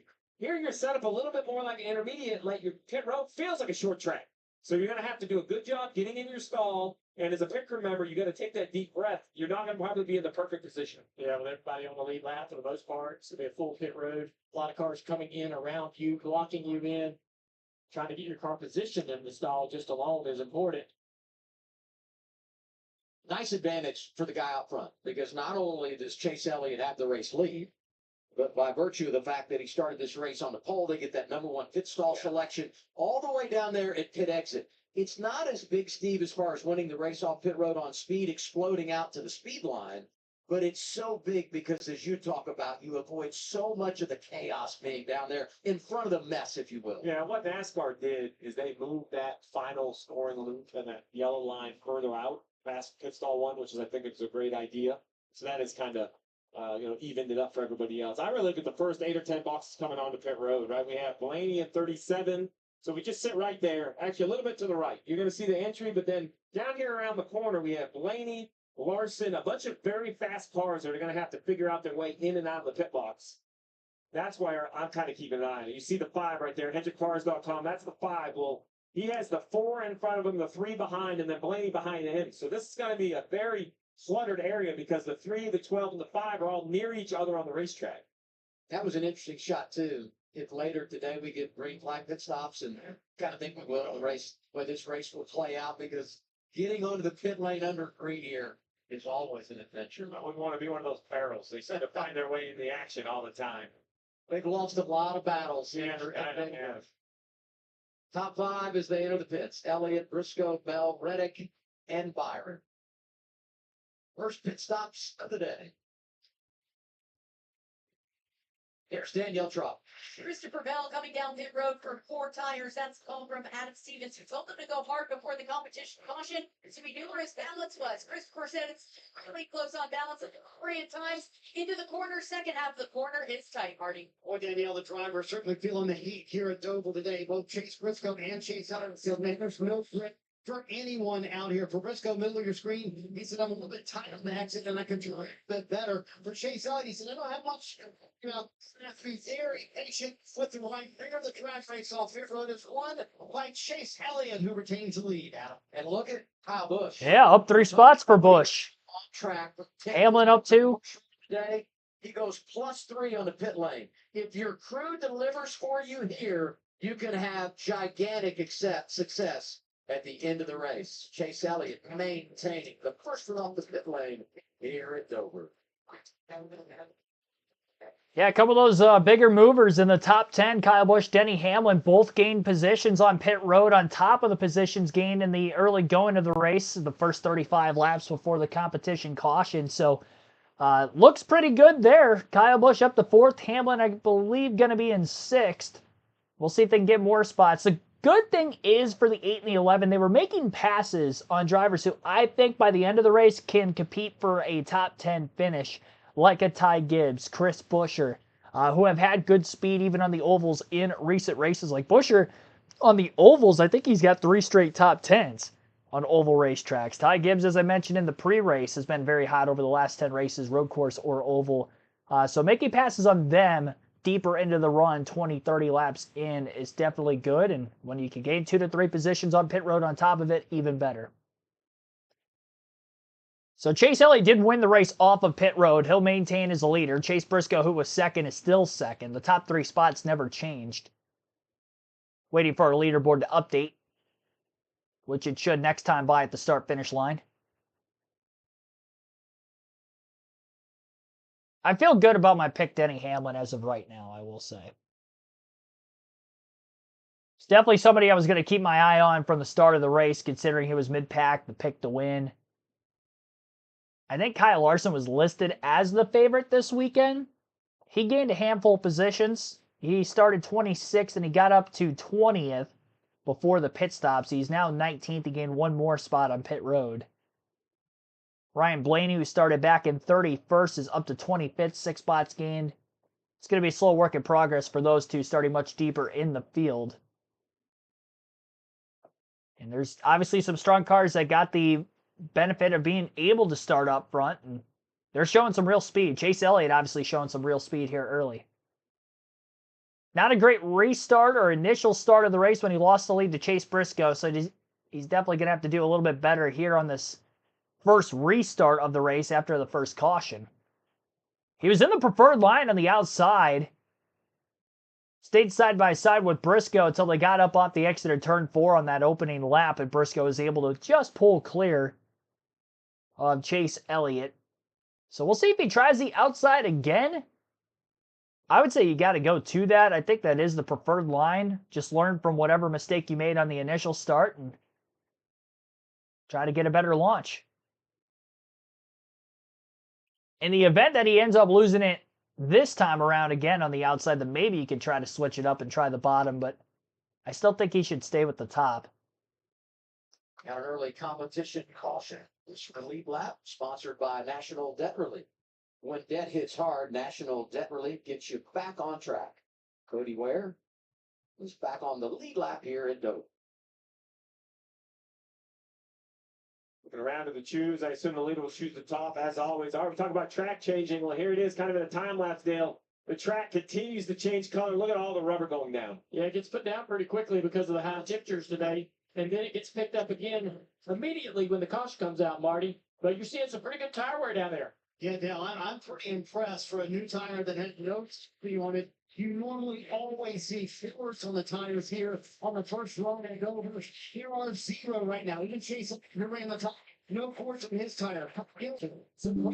But I'm not sure I'm ready to jump in the boat that everything's going to be okay. That 35 laps, now we have to go 78. So over double what we just saw. Well, I think this tire actually likes the hot racetrack. It rubs up really fast. We've seen this tire struggle at concrete tracks when the temperatures are much cooler. That's when the rubber doesn't lay down, but yet we still see high wear, and the tire really has no chance to breathe. And here's been able to work rubber in really, really quickly in those 30 laps, and I think that's prolonged the tire wear. 75 laps from now, if it's concrete, they could be on it. Anywhere from the bottom to the top, this place might get really wide. Cautiously optimistic in the early evaluation here. Front row, Chase Elliott goes outside. He's the control car next to Chase Briscoe.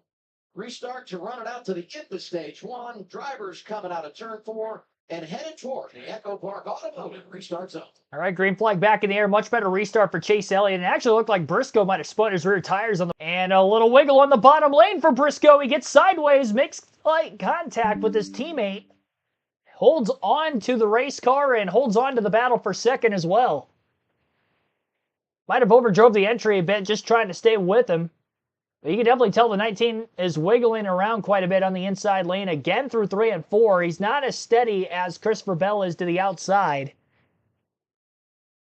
Turn 2 down the back straightaway. Close to clearing Briscoe, but still not fully clear. Tyler Reddick, who was on the inside of Denny Hamlin, slid up the racetrack. He wasn't able to work that very well. And Hamlin working the outside by Kyle Busch. Gets 2 passes in about a half a lap. Got by Reddick, cleared him in the middle of 3 and 4. And he ends up nearly pulling clear of Kyle Busch up off of turn 2. Busch is hanging on the left rear corner panel of the 11 for a bit. Interested to see how much longer he's going to be able to hold on to this, but it definitely looks like Hamlin's a bit quicker. And Hamlin is clear in the front stretch. Kyle Busch will slide in line in front of Tyler Reddick, who holds clear of Joey Logano. So Reddick was not able to follow Denny Hamlin after losing that position battle to his owner. Chase Elliott's already a 1.5 seconds ahead of Briscoe, who somehow was able to pull clear of Christopher Bell for second. Didn't see it on camera. It looked like Bell was close to being able to clear Briscoe a couple of times for that second spot, but apparently didn't get the job done. So Busch, after gaining a couple positions on pit road, loses 2 on the restart. He's still net up 1 from where he finished the first 35 laps off, which was 7th.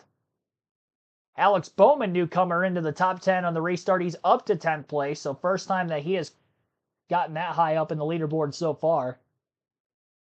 Bowman started the race in 16th. Bubba Wallace also is a big driver on the move right now. That's someone to keep an eye on. He's gained 4 positions since the restart already. He started 22nd, and he's already up to 11th in 48 laps. Actually, he might be the biggest mover of the race so far. From the initial start to where we're at right now, I don't think anybody else has gained anywhere near that many spots. Larson's up 7. Wallace is up 11. Blaney is up 9. Yeah, I think Bubba Wallace has gained the most spots since the start of the race so far.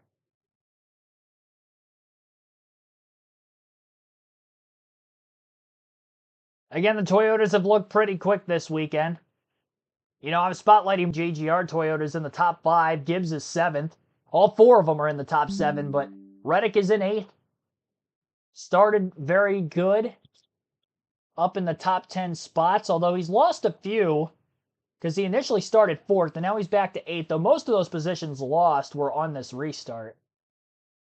He had that slip up on the inside of Denny Hamlin battling him for that spot, and he ended up losing another spot because he lost a spot or 2 there. Joey Logano overdriving the entry to turn 3. He was trying to get to the inside of Tyler Reddick by beating him on entry, and he ended up overdriving the corner. Lost quite a bit of ground. Still got a decent gap back to Bowman in 10th, though, so he's not in danger of losing the 9th spot at the moment.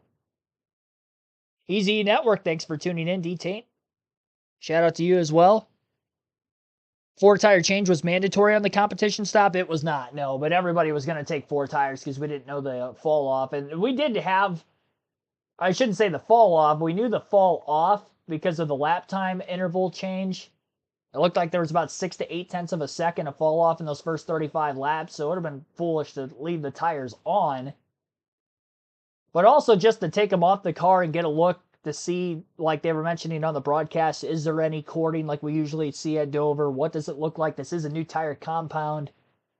So no teams really wanted to risk anything majorly in the early going of the race. You can't win the race in stage 1 these first 120 laps, but you could sure lose it. Or diminish your chances heavily of trying to win it later or get a good finish, burying yourself back in traffic on a track that's very difficult to pass on any generation of car, especially though with the next gen. In-season tournament bracket challenge, we've got Reddick and Gibbs, 7th and 8th, one of the head-to-head matchups. And the other matchup, Ty Dillon and John Hunter Nemechek. Ty Dillon is currently 24th. And Nemechek is 31st and struggling mightily right now. So Ty Dillon, as of right now, I know we're only 56 laps in out of 400, but he's up by 7 positions ahead of John Hunter Nemechek already. Long race to go. Got a top 10 positions really haven't changed over the last few laps. Everybody's settling in once they got a handful of laps in after the restart. Those top 10 spots right now in lap 57 have Chase Elliott in the lead. Chase Briscoe 2.6 seconds back in second. A 2.9 second deficit to Christopher Bell in third. 3.6 seconds to William Byron in fourth. And Denny Hamlin is 4.1 seconds off the lead in fifth. Kyle Busch 4.6 seconds back at sixth. Ty Gibbs 5.1 seconds off the lead in seventh. 5.5 seconds off the lead is Tyler Reddick in eighth. Ninth place is Joey Logano at 6.3 seconds off the lead, and Alex Bowman 6.7 seconds back, rounding out the top 10. And those are the intervals behind the leader, Elliott, who is putting down some good laps in the early going of this green flag run. Much better restart, obviously helping on to that. The battle for second that went on for several laps between Bell and Briscoe helped him get away. Bell looking to make a pass on Briscoe at the moment for second. Bell works the wider line through turns 1 and 2, should carry momentum off the exit of the corner, and he'll carry that momentum down the back straightaway and look for a pass to the inside of his teammate. Briscoe sails wide in the middle of turns 3 and 4, can't hook the bottom, and Christopher Bell will pull clear off turn 4. Bell up to second place. We'll see if he can run down Chase Elliott. Now that he's got a little bit of clean air on the nose with the gap in the deficit to the 9 and not having the 19 right in front of him, We'll have to track the lap times between the 20 and the 9 car to see who's quicker. Bell has never won at Dover. Chase Elliott has. Bell pretty good on these kinds of racetracks where the groove widens out over the course of a run. That dirt track background definitely comes in handy.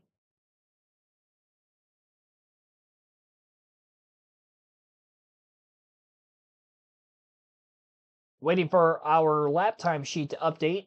Every time the race leader gets to the start-finish line every lap, that should update on our end. Lap time's just under 24 seconds still. It's early in the run. Chase Elliott, that last lap was still a little over a tenth quicker than Christopher Bell, so good job by Chase having at least the short run speed. If we go green all the way to the end of stage 1, it would be a 78 lap green flag run. So although he's good now, will he be good 60 laps from now? We still got about 57 left in this stage, and they are good on fuel to the end of stage 1 also. Rena Sayre, thanks for tuning in. We'll take our first break of the stream. You're listening live on KRC. NASCAR Cup Series action at Dover continues.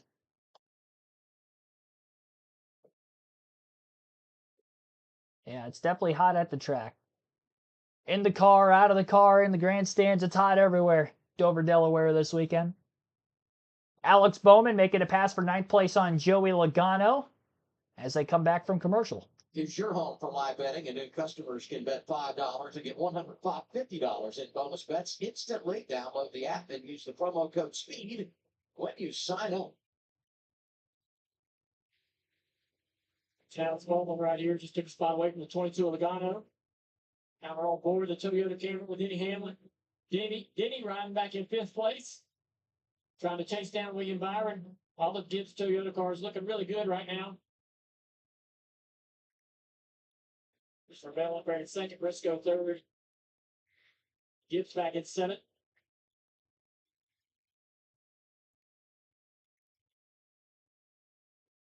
Fifth and sixth on track have combined 120 wins at NASCAR's top level. See the patience on that 8 car as he rules for the tire. Go as far as you can. 22 Logano struggling just a little bit. Let's listen to some radio.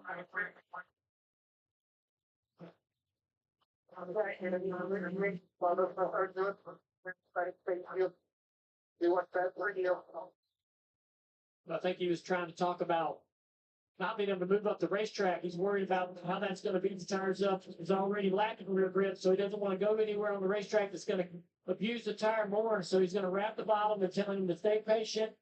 Be patient, wrap his bottom. We'll get the car working on next opportunity on pit road. Doing a good job keeping Bubba Wallace at bay back there.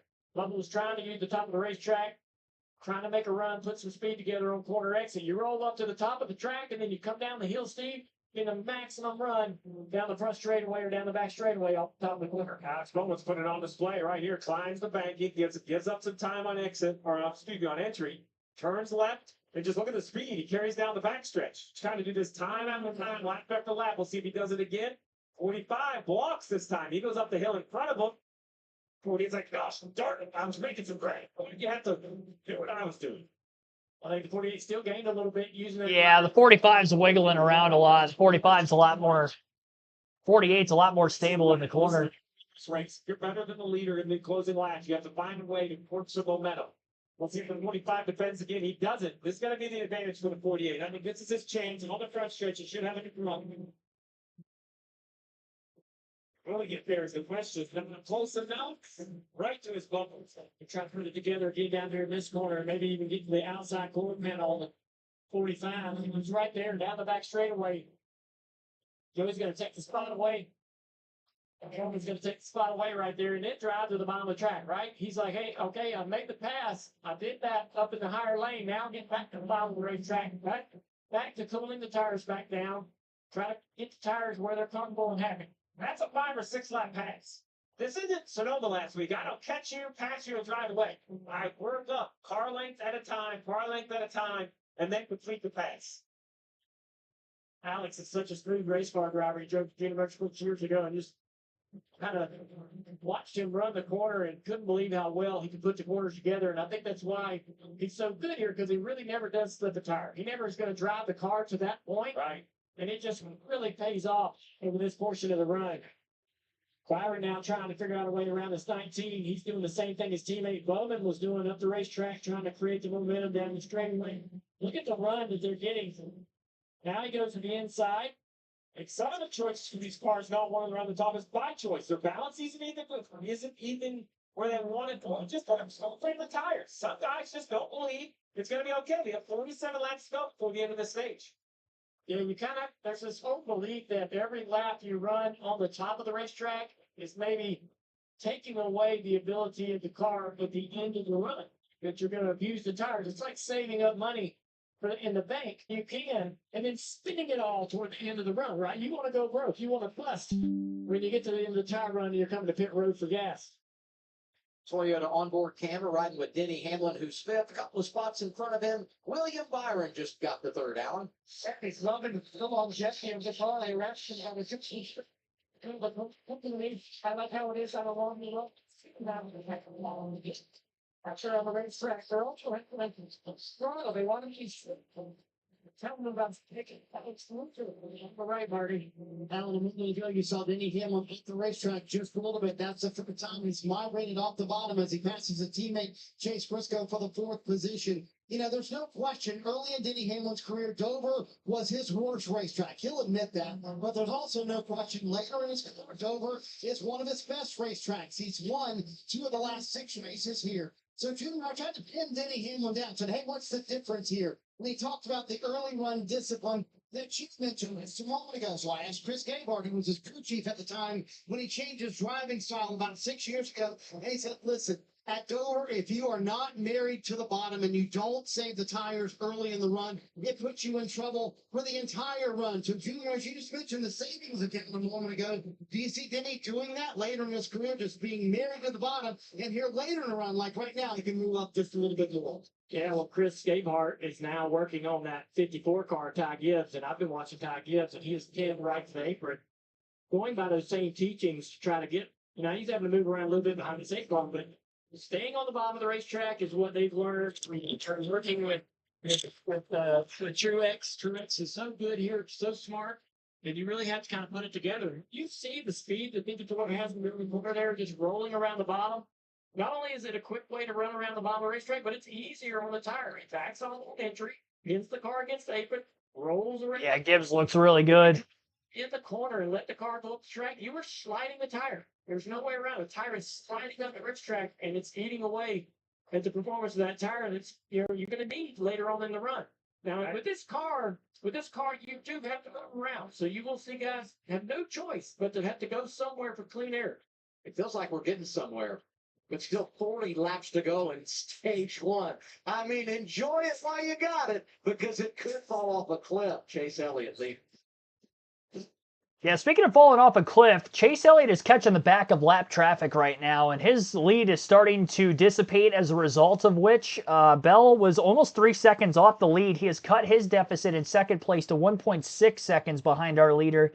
That last lap, they ran pretty similar lap times, but it looks like Cole Custer in 33rd right now is about to go a lap down, so getting into faster cars, the more Elliott works his way through the field, and still having just less than 40 laps to go until we get to the end of this opening stage.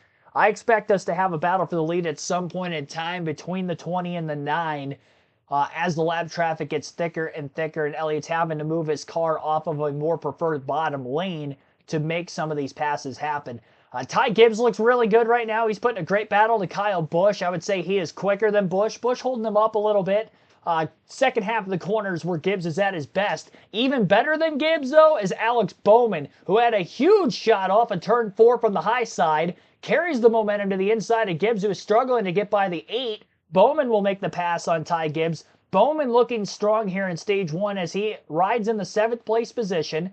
And as quickly as he passed Gibbs, knowing that Gibbs was better than Busch, and now Bowman is closing in on Busch, I think he's going to make this pass on Kyle very quickly. Chase Briscoe, who is fading the longer the run goes, he's right in front of the 8. Busch has a run after the 19 car after running really wide through turns 3 and 4 to get by the lapper Cody Ware. carried that momentum down the front straightaway after clearing the 51, got to the back of the 19. He runs that same line through turns 1 and 2. Briscoe taking care of his stuff down on the bottom of the track. And we'll see if Kyle Busch can complete this pass on the 19 car sometime soon. He's all over his back bumper. Busch carries the momentum to the high side through turns 1 and 2 again. About a lane off the bottom was Chase Briscoe. Busch beats the 19 to the outside off of turn 2 down the back straightaway. A whole shot run for Busch. And he is going to be clear, and that will move Kyle Busch into the top 5 for the first time today, not counting the restart where he technically restarted 4th after gaining 3 positions on pit road. Then he lost a couple spots. He's now since gotten some of those spots back. And Alex Bowman, the very next lap, quickly to the inside of the 19 of Briscoe, who changes his line to the outside. Maybe seeing that Busch was having a lot of success with it. Let's try to go up there myself and see if he can maybe get whatever lost momentum he was having down on the bottom back to keep from losing too many positions before the end of stage 1. Not only for the sake of stage points, but just losing the overall track position. So much tougher to get it back, even if you do get your car going in the right direction later on. AJ Allmendinger, a quietly good performance to this point. He sneakily worked his way into the top 10. Started 17th, so he's only gained 7 positions, but 6 of which were since this last restart at lap 43. Working about 46 laps into the green flag run, and now he's putting a battle on the 9th place car of Joey Logano as well. All over his back bumper. Allmendinger, not a driver who you would consider this to be one of his better racetracks, but having a pretty solid run so far today. Tyler Reddick is fading as the run carries on. Haven't talked about him much since the restart, but after starting in 4th place today, he has fallen out of the top 10. Reddick currently in 12th. And the only Toyotas, in fact, that he's running in front of would be the legacy cars of Jones and Nemechek, as well as his teammate Riley Herbst. So balance not where that 45 team needs it to be right now, and especially if they want to move on into the finals of the in-season tournament. Ty Gibbs is maintaining very well on the long run. Reddick is not. They're going to have to make some adjustments to keep the $1 million chase alive for the 45 crew. He's got a pretty healthy points cushion over the cut line, but you don't want to lose too many of those points one race at a time. So he'd still like to have a decent day at the very least. So far not in position to get stage points at the end of stage 1 with where he's running. And he seems to be holding up a few cars behind him. Michael McDowell, Ryan Preece are right there on the back of the 45. Kyle Larson also right behind the 60. There's a chance that Reddick falls out of the top 15 before the end of the stage. There's still 28 laps left. Hamlin closing in on William Byron, who is showing some pretty good pace today. I don't think the pace out of the 24 looks as good as it does with his teammates of Bowman and Elliott specifically. Bowman making quite a few passes in the top 10, but a good starting spot for Byron, so he hasn't really moved forward or backwards much. Can't be upset with a 3rd place run at this point. Hamlin outpacing him from behind, though, closing the gap. Hamlin running a slightly wider line than what Byron is wrapping the inside.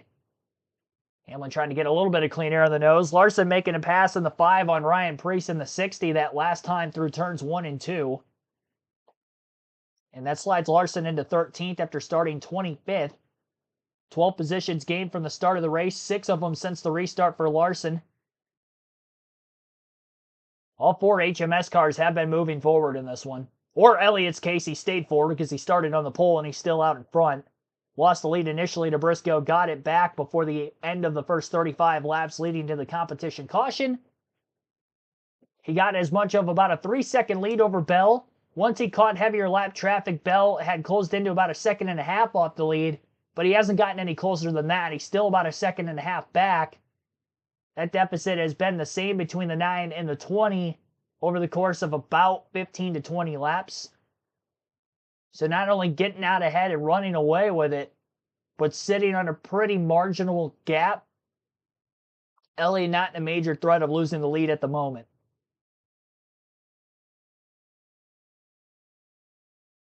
I'm not noticing anybody in the top 10 that is running significantly quicker lap times than our leader at this point in the run. Field's so spaced out, everybody's dealing with traffic at some point or another. Isaac Hurtado, thanks for tuning in. Gregson, he is 29th. Towards the tail end of the lead lap. Bell, not Blaney. Oh. Bell's in second. Blaney's up 2 more spots from when you asked, so he's up to 18th. He's not moving as quickly through the field as Larson is. So they're going to need some work on that 12 car. I don't think Penske's up to shape. Logano was struggling with rear security and his race car as well as he sits in 9th. He was 6th on the restart, so he's lost a few positions. AJ Allmendinger caught up to him quite a few laps ago now, but he's not made a pass yet. So although AJ is looking good, he's not looking as good as some of the cars that have already gotten by Logano on this run, like a Gibbs, a Bowman, and a Busch in that back half of the top 10.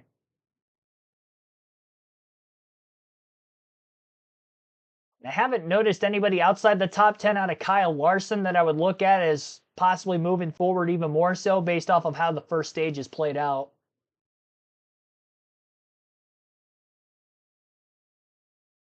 That could change, obviously. Every pit stop we go forward, it's another chance to make adjustments, keep up with the racetrack. She goes through so many changes with this concrete surface here at Dover compared to most other tracks on the schedule. Chase Elliott on the inside of Daniel Suarez looking to put the 99 car a lap down, who was struggling in the early going of this race today. Trackhouse as a whole is struggling this afternoon. Chastain in 14th, although he's up 7 positions from the start of the race, didn't have a good starting spot. SVG having the tire going down early, had to pit unscheduled. He's 5 laps down as a result of that unscheduled pit stop, and then Daniel Suarez now losing a lap in 30th. We're trying to hold Chase Elliott up enough to not go a lap down, and I mean, he's flat out mirror driving right now, which is not going to be good for Chase Elliott. He's definitely getting slowed up quite a bit by the 99. And Christopher Bell has closed in about a second behind our leader just in the last few laps. It's going to be hard for Suarez to hold on for a long time, though. I think the hope is that if he gets past, he holds him up enough that Elliott can't catch the next car on the lead lap in front of Suarez, and Suarez can get the free pass and get his lap back at the end of the stage. Elliott on the bottom lane of the racetrack, Suarez up high, but Suarez was running him very tight to the bottom. Elliott wiggled a bit, couldn't complete the pass, but does stay alongside the 99. The 20 of Bell is about 5 to 6 car lengths off the lead. And again, Elliott can't get the drive off turn 4 with the 99 to his outside once more, and Bell another car length or 2 closer.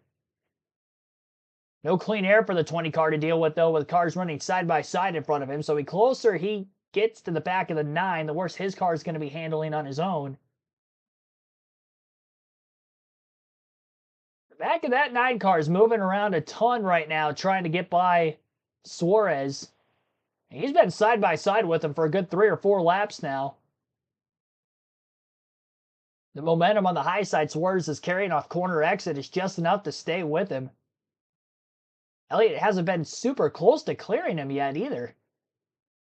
Nose to nose at best on corner entry, and that's even if he can get nose to nose by the end of the straightaways.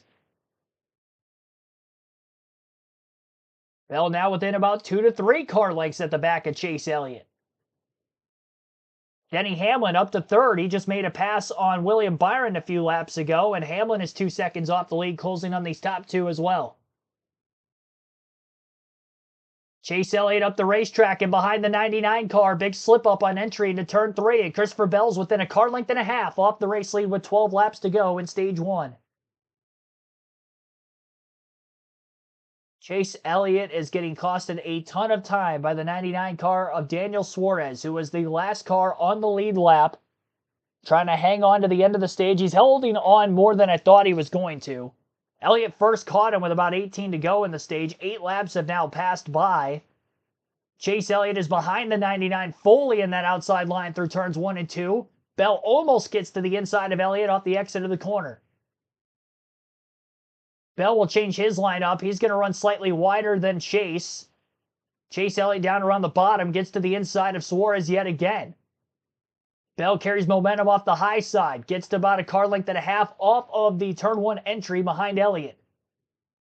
Bell going way wide through turns 1 and 2, wider than even the 99 car, just doing whatever he can to get any sort of clean air on the nose. Because he just can't get any closer than he is right now. He gets to within that car length or two back. Another bad run off turn 4 for Chase Elliott.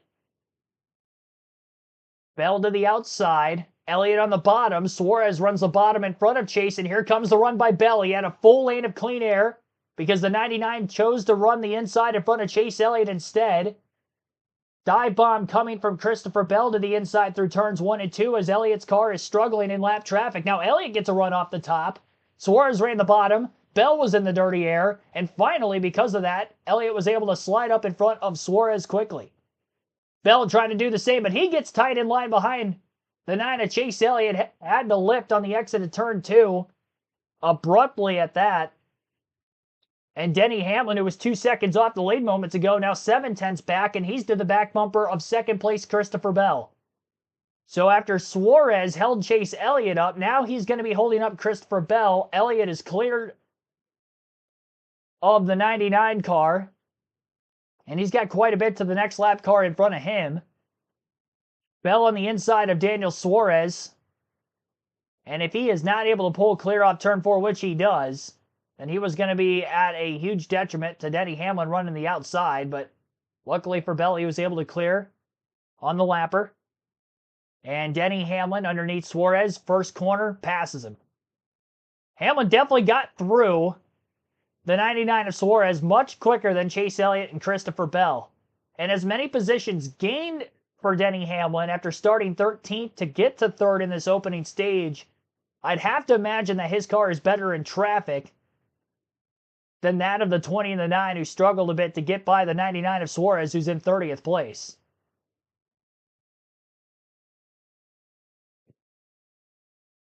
Suarez did have quite a big wiggle off of turn 4 for the opportunity that Hamlin was able to take and pass Suarez the first chance he had. Kyle Larson watch. He's up to 11th, by the way, and he's battling Logano for the last spot for stage points in 10th. Ronnie Packman, Jojo, thanks for tuning in.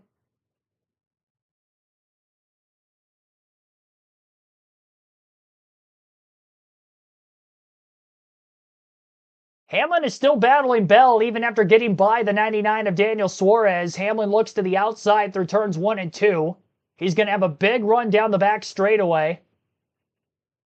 43 car might have gotten up against the fence in turns 1 and 2. He's very slow. Losing several positions as he falls off the lead lap. Yeah, there's a problem for Jones. He's up against the wall again. Very slow. I think NASCAR is going to have to throw a caution here. Up off the exit of the corner. He is well off the pace. Final lap of the stage. I guess he's just going to ride out. And we stay green. Front of the pack here. Chase Elliott exits turn 4. He's going to come to the end of stage 1 to pick up the stage win. So Chase Elliott, dominant car of the day by way of laps led. We'll see if that will stay true as he's got some faster cars that closed up to him at the end of that long green flag run. AJ Allmendinger also has a problem. It looks like a tire coming apart on the 16. So maybe the 43 and the 16 having tire issues potentially. Big piece of rubber that's kind of stuck on the back of the 16 car. AJ was in 10th place for a long time. Larson and Logano were able to get by him late in the stage to move up to 9th and 10th. AJ was scored 26th at the end of the stage and very off the pace, much like Jones, who had gotten against the wall in those final couple of laps. Hopefully it's not a tolling break on the 43. He definitely fell off the lead lap. We'll keep an eye on Jones. And then with A.J. Allmendinger, we'll keep an eye on him as we'll be coming up on pit stops from the end of this first stage. But the Dinger in trouble. Eric Jones in trouble towards the end of stage 1. No caution for incident. The yellow was for the end of stage 1. We did get there under green. Wrap it up about a 78-lap green flag run from the pit stops after the competition caution at lap 35 with practice and qualifying getting rained out yesterday and where we ran to the end of the stage. So Chase Elliott picks up the stage win, Christopher Bell second, Denny Hamlin is third, William Byron fourth, and Alex Bowman rounds out the top 5, all JGR and all HMS in the front 7 positions, because then in 6th and 7th is Chase Briscoe and Ty Gibbs, Kyle Busch in 8th, Joey Logano 9th, and Kyle Larson rounding out the top 10. Logano the only Ford in the top 13 positions at the end of stage 1. And he was definitely not liking the handling of his car either. So Ford's got a lot of work to do to keep up with Toyotas and Chevys so far this weekend, which have been the manufacturers that have dominated this racetrack in the next-gen era. Seems to be the case again here today. And I think it's going to be dependent on track position and where you are at the end of the race. Pit stops coming up. This is going to be a crucial point to try to gain spots. Hamlin's crew was able to gain a couple the last pit stop. Kyle Busch was able to gain a few on pit road as well. Elliott maintained in the lead. And then the restart upcoming going to be vital as well to make those passes early in the run because they're so hard to get even later in the run when the tires are falling off. So we didn't have cording issues in those first 35 laps that we went green, but I would imagine that there were cording issues on the 16 and the 43, which caused them to be off the pace when we got closer to about 80 laps into the run. Daniel Suarez going to pick up the free pass for being the first car a lap down. There the last 4 or 5 laps of that stage, didn't we? I think Dale said it the best, right? The drivers come out with this expectation of trying to manage it, but these guys got so close, just a few laps short for the 43 of Jones. Yeah, Jones was running at the very top of the racetrack. He was actually one of the guys pushing the groove up the racetrack further than anyone else for a large majority of this run, and it bit him here. Just a few laps short of finishing the stage. He had a little bit of a tire failure, a tire unwinds. You lose all the grip in the tire. It's riding on board. And again, that's the second time he had contact. Actually, the lap before he got into the wall a little bit there as well. And then also the 16 of A.J. Allmendinger slowed abruptly before the end of the stage to be able to survive and get the pit road with the right front tire unwinding on that car. Yeah, the 16, look at, you mentioned it, and you see that strip of rubber hanging out the back. So what happens is this tire wears, and then finally when it gets to the fabric, it picks up. It's like a roll of yarn. And once it picks it up, he just unwinds like a ball of yarn. And it literally just goes across the tire like you're cutting it. And it gets noisy inside the race car. I can't wait to see what these tires look like when they come off the car. Unlike every other crew chief on pit road, they don't want to see any of this. They want their tires to look good and brand new, but they're anything but. Hey, Nemechek stays on the lead lap. That's big because he's in the in-season challenge battle with Ty Dillon, who's also on the lead lap into stage 1. Chase Elliott leading him down for pit stops, Danielle. Let's take a look at Christopher Bell. He's coming in second. That's where he finished the stage. Adam Stevens, crew chief, said you'll have openings in and out here if you need it. He said, right now, guys, I just need an ice bag. It's about 140 degrees inside the car. For giving an ice bag that is half full, Marty. Denny Hamlin told Chris Gale, he said the car's starting at 3, but then tighten up. He said I could stand to be just a little bit tighter for the longer run. Chase Elliott, pit stop number 1, led off at 13 laps in stage 1. He said it wound up in a good spot, but it would like just a little bit more longevity. And the 19 once again holds serve here on pit road. But Adam, that was a tight race for second. Yes, Christopher Bell nips his teammate Denny Hamlin here for that second spot on pit road. Just barely, and Chase Briscoe gets a spot, jumping in front of Alex Bowman coming off the pit lane. Larson gets a spot on the pit lane as well. He's in the top 10 and could be a player. And there it is by that much. Bell in front of Hamlin. The restart when we return. No major gains in the top 10 for anybody this time. Busch actually lost a couple spots on pit road, unlike the first stop where he gained 3. Denny Hamlin was close to getting it to second in the pits by a nose. Christopher Bell beat him out for that second spot. With these, the 19 of Chase Elliott wins the race off of pit road just as they did during the first set of stops earlier in the stage. So Chase Elliott is still out in front today. He has led over 100 laps already in the race. Only the first 13 laps were led by Chase Briscoe. Nobody else has led so far. 2 lead changes because Elliott was technically the pole sitter, and then Briscoe had gotten by him on the first lap, and then again at lap 14, Elliott made a pass for the lead. So We have not seen a lead change since lap 14. Elliott has led all 111 of those laps consecutively, and will lead to the restart, where it will be him and more than likely Christopher Bell on the front row. I would imagine Bell will take the inside of row 1. I'd be shocked if he takes row 2 on the outside, although that worked out well for him to get to second place. He didn't get there right away, though. After a side-by-side battle for about 2 or 3 laps with Briscoe, who was on the inside of row 1, eventually won that battle. And Bell had to get him back a little bit later on, which allowed for Elliott to get to that 3-second lead before Bell started to reel him in lap traffic. But then Bell couldn't get by the 9 as he struggled once he got closer to him.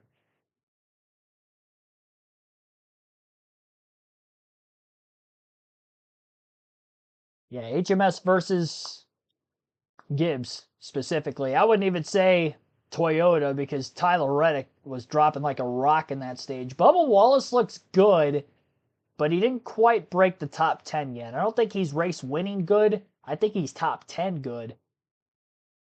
You know, like an 8th, 9th, 10th finish I could easily see. But yeah, Gibbs versus Hendrick Motorsports today.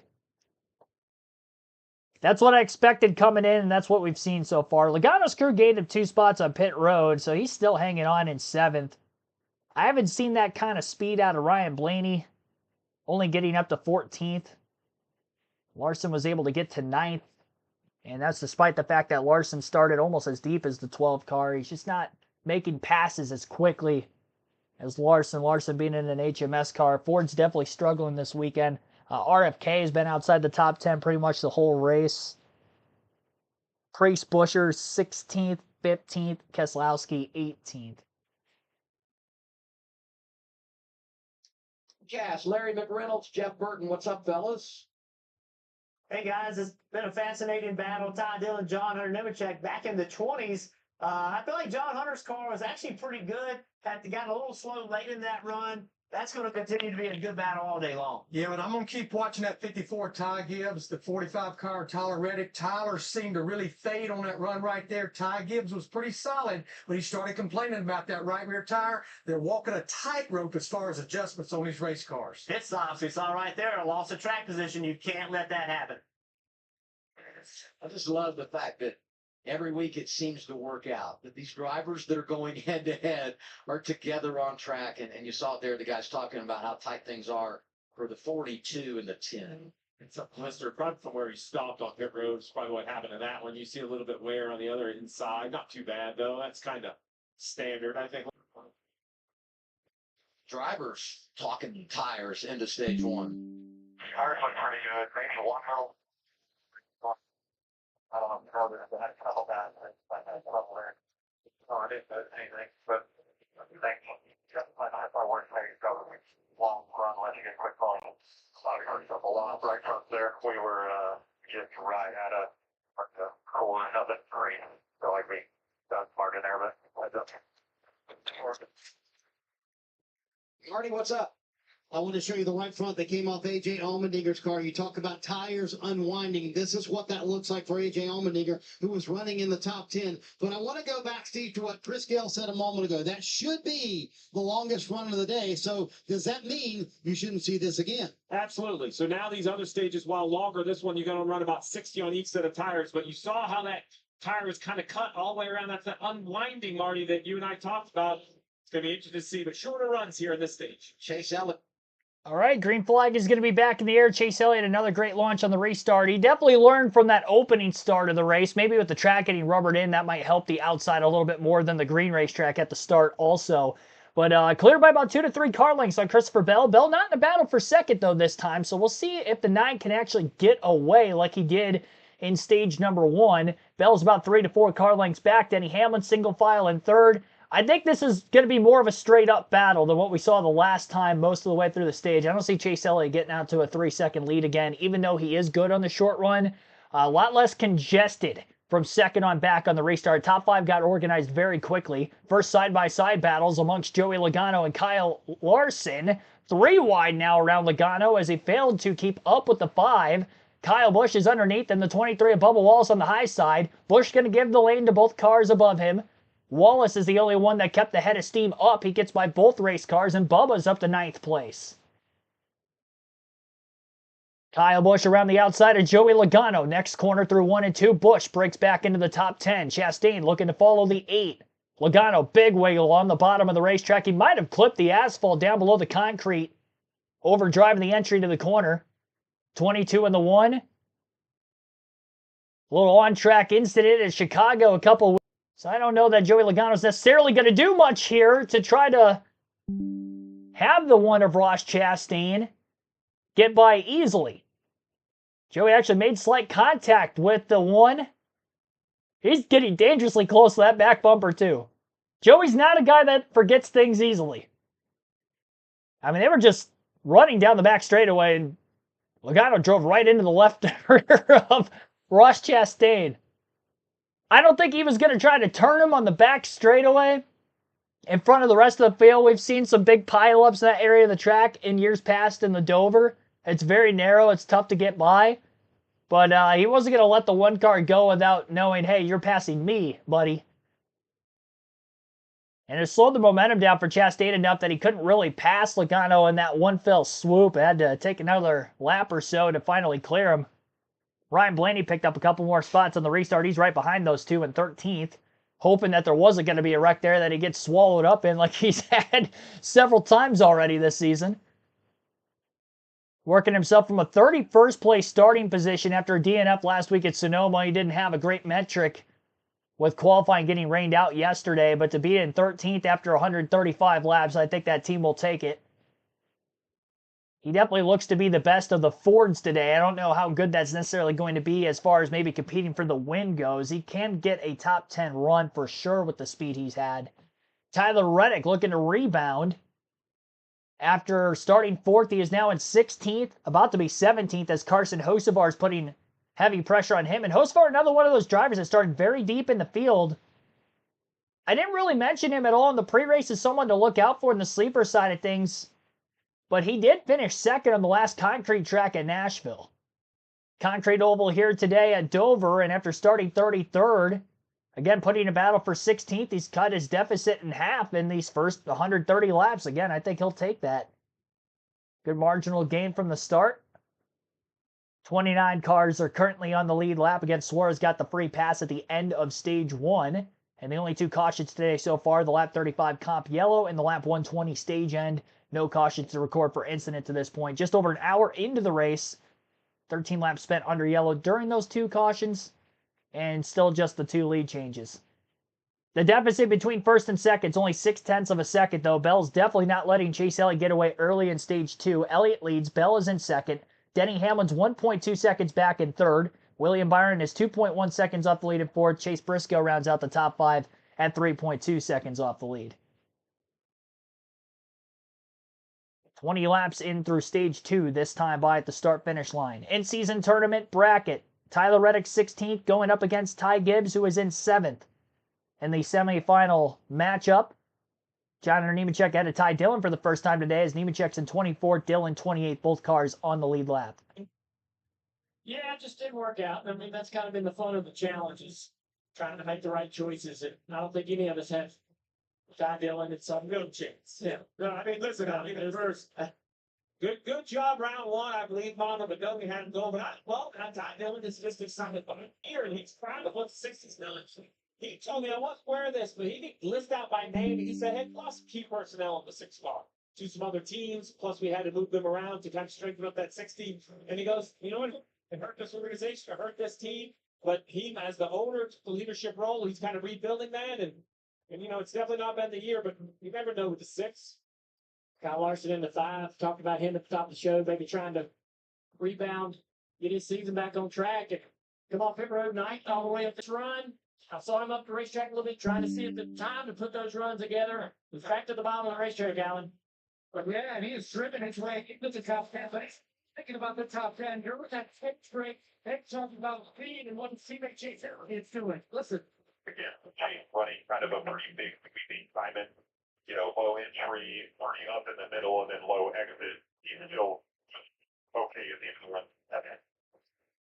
Getting all that information about how the leader is running this track and the blue. Association told me, look, there's one straight that's how Larson has to be in up the snow out of a gap better than anybody else. He's already driven from 25th to 8th place right now. Yeah, that sounded like a tire update to me. Like, hey, the 9 ran up the racetrack and let his tires looked okay to give Larson the confidence. Right. And here's the 48 car, who was really moving forward, really good at the end of that run before the pit stop.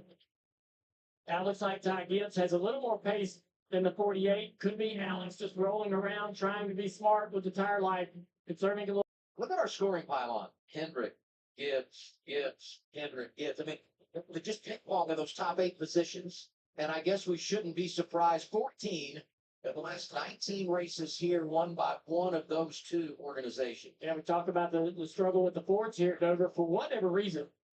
The Fords just haven't had a lot of success, and the best running Ford, the 22 in 12th place. Spending fastest lap of the day belongs to Chase Elliott. Lap 133 of 146. And there you see the rundown.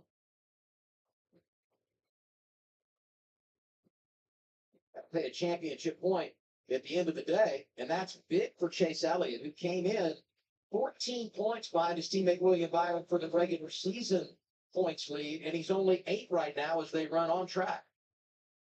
A couple laps ago, heading down to turn 3. Out in front of the 9 of Chase Elliott. That's a 51 of where just watch what happens. Down to the bottom and straight up the racetrack. I thought the 51 was going to hit the wall. I'd like to know what Chase was thinking at that moment. You know, it didn't sound like he was out of the gas, but look at this. I thought that We'll address whatever issue he's dealing with. All right, Elliott continues to lead. We'll go through the full field running order here for the first time today. Lap 150 of 400. Clicking away quickly at this one with no cautions for incident to this point. Christopher Bell is in second behind our leader, Chase Elliott. Then Denny Hamlin in third. William Byron fourth. And Chase Briscoe rounds out the top 5 in fifth. 6th place is Alex Bowman. 7th for Ty Gibbs. Kyle Larson 8th. Bubba Wallace 9th. Kyle Busch 10th. Ross Chastain at 11th, Joey Logano 12th, Michael McDowell 13th, Ryan Blaney 18th, Carson Hocevar 17th, Ryan Preece 18th, Zane Smith 19th, and 20th is Chris Buescher. Brad Keselowski in 21st, 22nd Josh Berry, Austin Dillon 23rd, Jonathan Nemechek 24th, AJ Allmendinger 25th, and Noah Gragson 26th. Justin Haley 27th, Ty Dillon 28th, Daniel Suarez 29th is the last car in the lead lap. Eric Jones first car lap down at 30th, so it's good to see he doesn't have too much damage after getting into the wall late in stage 1. Ricky Stenhouse Jr. 31st, Cole Custer 32nd, Riley Herbst 33rd, Todd Gillen 34th, 35th for J.J. Yaley, Cody Ware 36th, 5 laps down, just pulled the pit road, and SVG still 5 laps down after having the right front tire going down earlier in the race. But all 37 cars that started are still in, with again 29 on the lead lap. About an hour and 14 minutes into this one as we're 150 laps complete. Sure to hit the like button on the stream if you haven't done so yet. Our like goal is to get to 100 likes. Our chat poll will close at the end of stage number 2, which will be at lap 250. So be sure to vote for who you think is going to win today. Currently in the chat poll, 60 votes have been casted. And 45% of you say somebody other than Hamlin, Larson, or Elliott will go for the win. Those are my 3 favorites coming into the day. Elliott leads the race currently. He has 23% of the votes. Kyle Larson's up to 8th after starting 25th. Is at 20% of the votes. And Denny Hamlin, who currently sits 3rd, has 11% of those 61 votes now. Regular season championship battle. Chase Elliott winning that first stage. Huge for him. William Byron 4th. Cuts the deficit down 4 points, so it's a 10-point deficit entering battle for the regular season championship. Byron still running in 4th, and Elliott still in the lead. Bell being closer to Elliott, though, for when Elliott gets into lap traffic instead of 3 seconds back. That's what I'm waiting for during the course of this green flag run. We haven't seen it yet, but it's not going to be too far away for the driver, the number 9, that he's going to get into heavier traffic, and he's not going to have the ability to be able to as much time to kill. Saw side by side, Alex Bowman able to jump back up to 5th, driving around Chase Briscoe. Yeah, Alex has done a good job. He was sitting there right in front of Ty Gibbs in the 54, just kind of rolling around the bottom of the racetrack. And now here he goes, doing that sort of signature move as he starts to move through the top 5, chasing down his teammate, that 24 car, William Byron.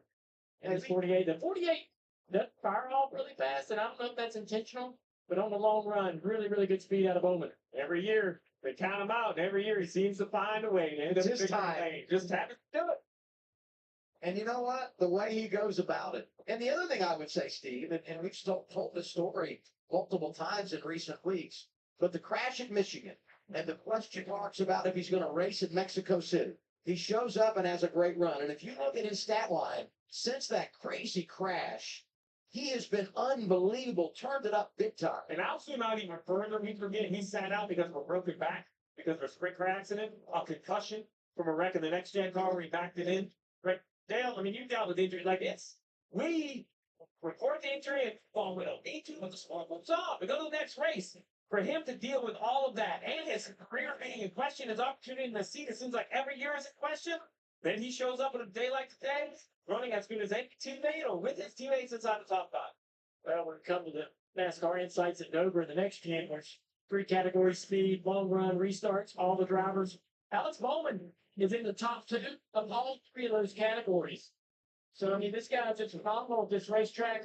One of the reasons it suits him so well, see him moving up the racetrack now, and he starts to feel the deficiency of the aero falling behind that 24. He has to move around and find a little bit of cleaner air. See if he can put something together and continue to close the gap. The tires we saw come apart well over 75 laps, 90 to go, 32 on this set. I'm thinking we're about 20 laps away from a pit stop, so we're not going to see over 70 on either set. I think that's what gives him the confidence to move up. Managing the race, managing the tires. And a theme at the end of stage 1 is Chase Elliott looking around lap cars, and he's back in it again. Yeah, here's where we have to start watching Elliott's gap to Bell. There. He's got a line of lap traffic in front of him. And there's a ton of traffic right here in front of this 9 car. He continues to close the gap on the lap cars in front of him. There's probably about 5 or 6 cars he's going to work his way around. You see on the screen. I talked to Todd this week about Dover.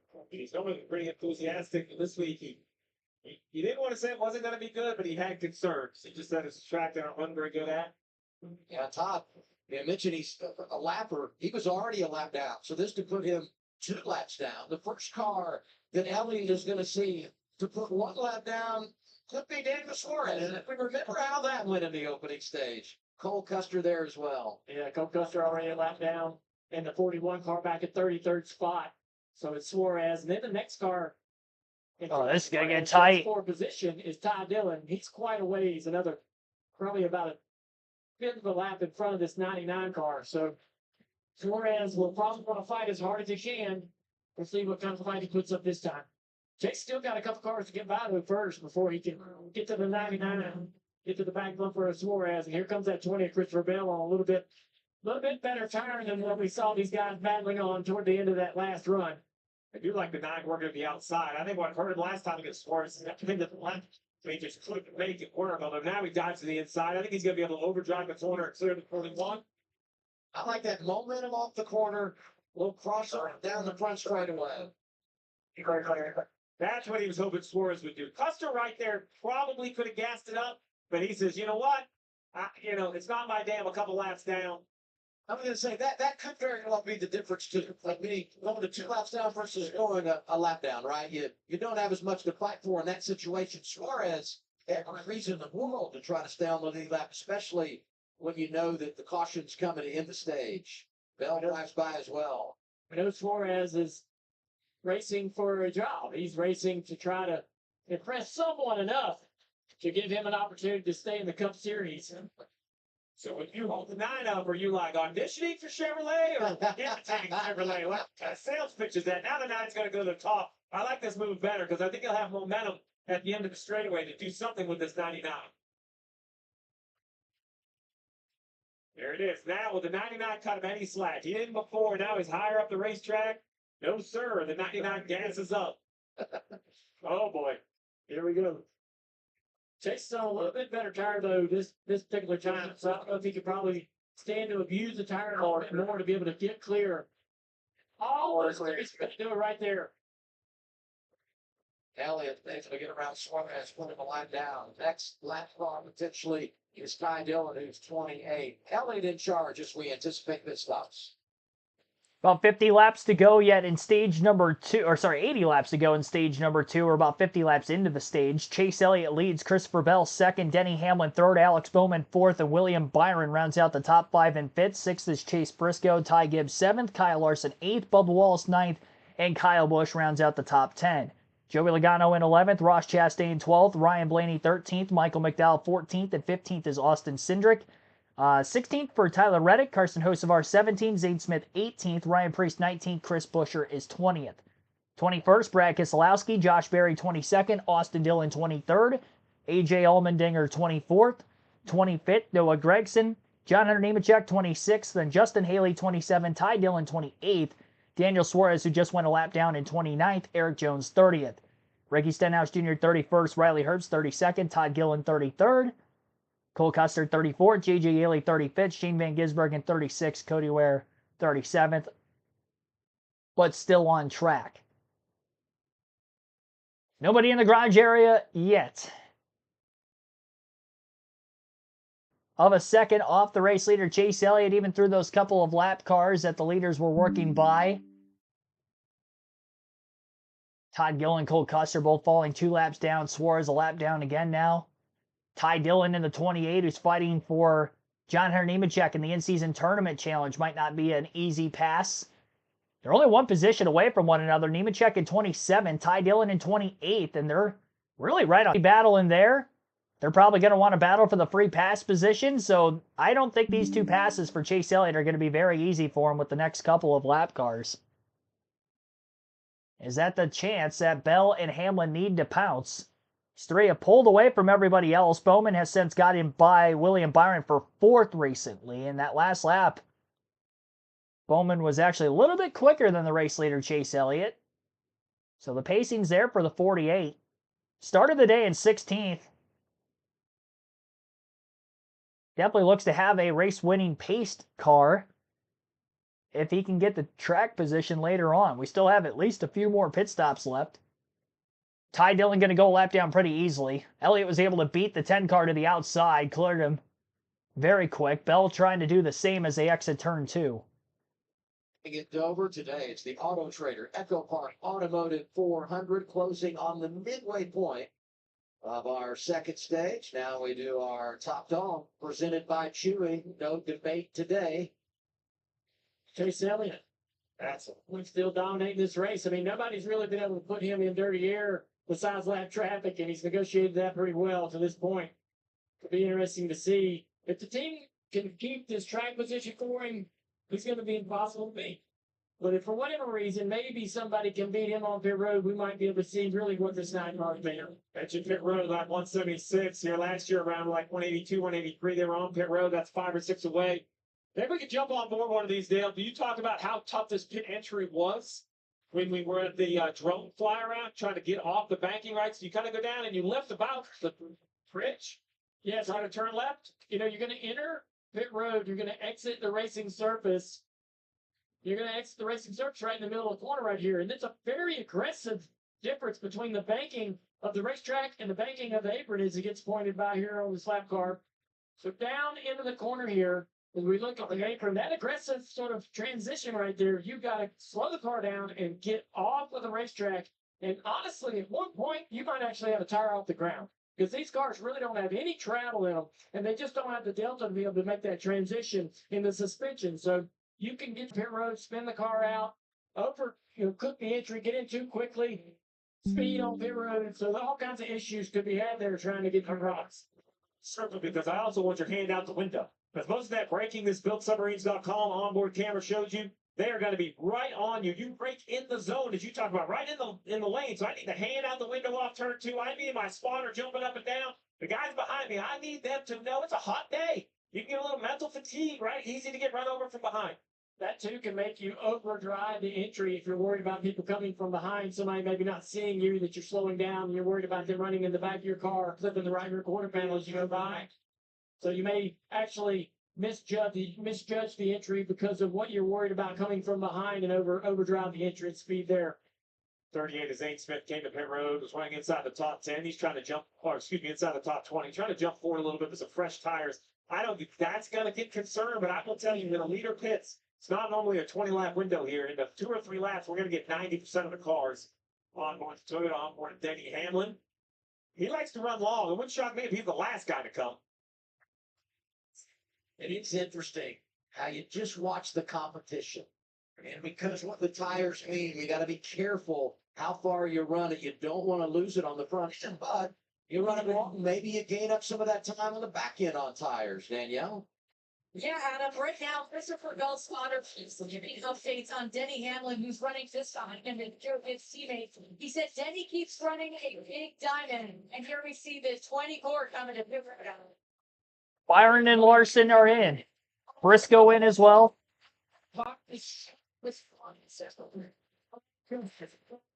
Air pressure to help him out.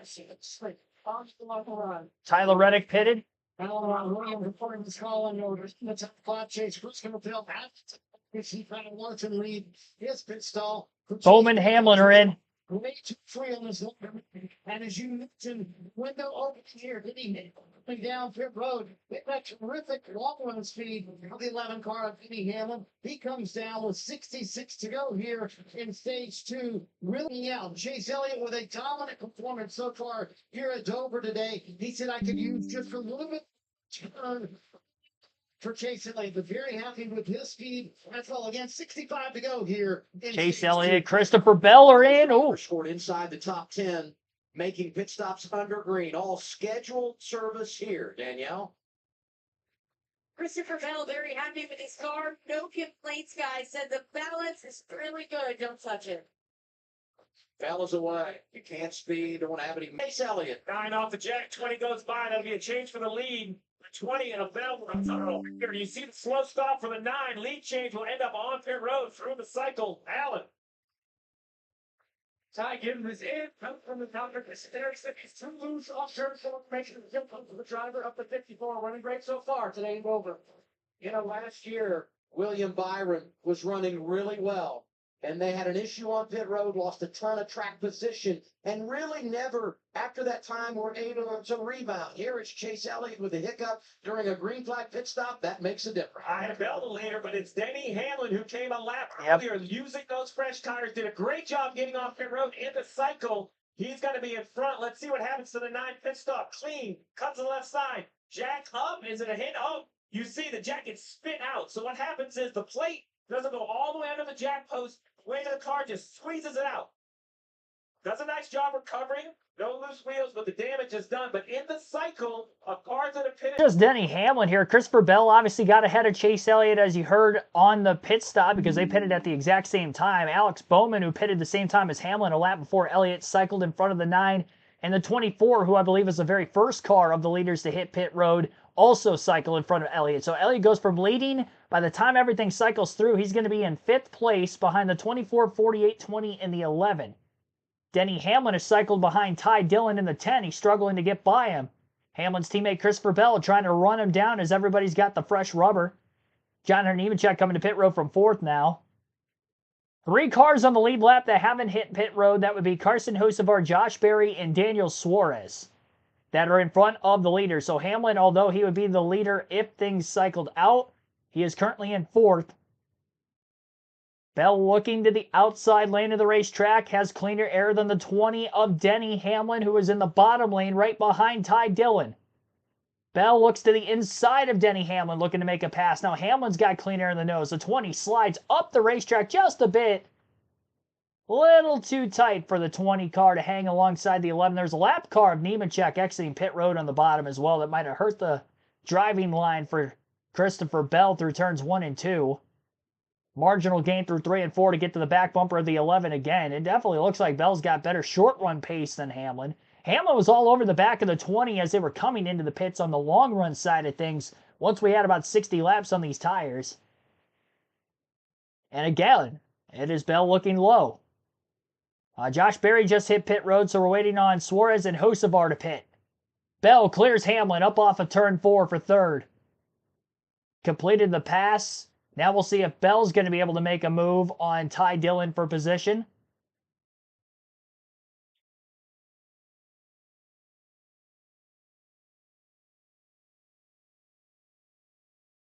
So Christopher Bell passes Denny Hamlin on the racetrack. It wasn't an official lead change. It was a pass for third. Carson Hocevar just front for the first time. And Suarez is the last driver that has to hit pit road. He's just holding out as long as he can on the fuel run, hoping for a caution. So he can get back on the lead lap. Otherwise, he'll be a lap down again by the time everything cycles through. Bell's about 4 seconds behind Suarez. On track may catch him within a handful of laps as well, even if Daniel stays out long enough to that point. Another changing of position in the top 10. I noticed that Bubba Wallace cycled out ahead of Ty Gibbs leaving pit road. They pitted at the exact same lap, so it might have been a bit of a slow stop for the 54 of Gibbs and that team. Bell struggling to get by Ty Dillon once he got to his back bumper, just like Denny Hamlin was, and whatever ground Hamlin was losing after Bell had made the pass on him, Hamlin is starting to close the gap again.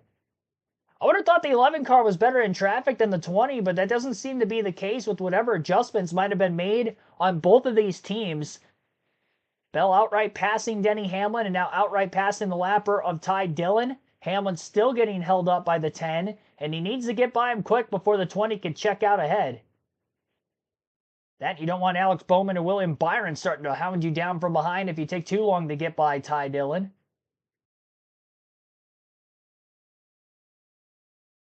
About 3 laps shy of halfway in this race. Suarez still out on the track. 1.7 seconds the difference between Suarez and Bell.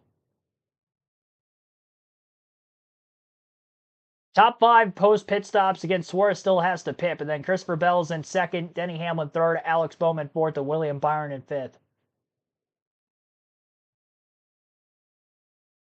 Hamlin's more than a second behind Bell already. He's still 2 seconds ahead of Bowman. Replay of Carson Hocevar's pit stop, and there will be an equipment penalty for the 77 crew. Fuel can still engaged in the race car. Hocevar left the pits, took the can out of the pit box with him. Hocevar is currently in 22nd. Obviously going to fall off the lead lap when he takes the pass-through penalty. Bell catching Daniel Suarez, and that will be a lead change this time. Buys will be officially halfway. 200 laps complete today at Dover out of 400. And this is the first time we've seen the 20 of Christopher Bell out in front of the field. Suarez is going to have to pit pretty soon. We're 80 laps into the stage. About 72 of them under green. And we don't know how long those tires are going to be able to hold on for as well. Now that he lost the lead, I think he might end up coming in.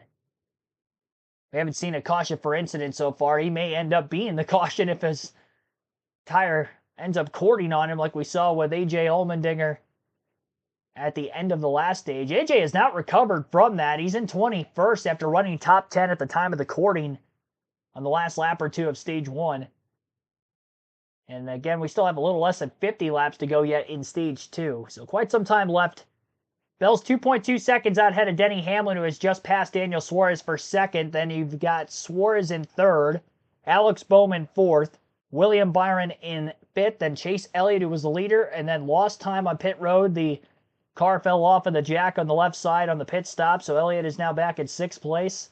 Kyle Larson in 7th, Chase Briscoe 8th, Bubba Wallace 9th, Ty Gibbs rounds out the current top 10. Long ways to go at Dover. We're halfway. We'll take a quick break. You're listening live on KRC to the NASCAR Cup Series AutoTrader EchoPark Automotive 400. Echo Force Racing, thanks for tuning in.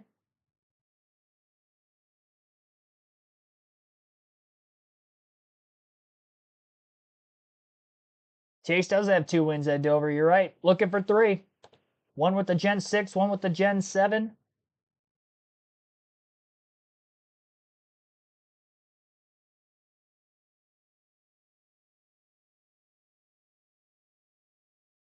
believe 2018, correct? Fall race of 2018, I believe, was his first win at Dover. I think Alex Bowman being up to 3rd place right now, highest running for Hendrick Motorsports, can't count him out of it. If you're looking at a driver who hasn't won yet this season to get their first win, he definitely has the best chance of them. He's got a race-winning car. If he can get track position, Picker could gain him a couple. Bowman could be up there. We're guaranteed one more restart with the end of stage 2. So things are going to be clumped together at least one more time. Get a spot or two there as well.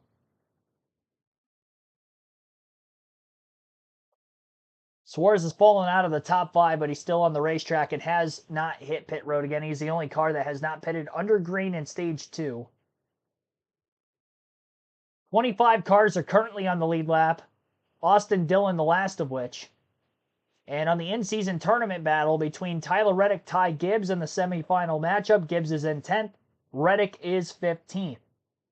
And the other head-to-head matchup between Ty Dillon and John Hunter Nemechek, they're both a lap down, 26th and 27th. But currently Ty Dillon is the first car lap down, so if a caution were to come out soon, he'd get back on the lead lap. Nemechek trapped a lap down. That could be huge for him to try to move on to the finals next week at Indianapolis for the Brickyard 400. A lot of rumors where he'll end up next year in the Cup Series wouldn't shock me, but that young man is impressive on both the road courses and now the oval squat. Pocono, that's magic. You got down here at Dover with you just as owner. Yeah, it's been pretty impressive watching Brian. Good little kid. And, just so mature, to be honest with you, in and out of the car. Just a pleasure to work with. Josh Berry in the 21. A lap down in 28th. Made his first ever Cup start here a handful of years ago. How about the 9 of Chase Elliott, right? Lost control of the race, now running 5th in that pit cycle. Larson up to 6th. Hamlin continues 2nd, Marty. Continues 2nd and continues to be frustrated with Ty Dillon, the lap car. Listen to this just moments ago.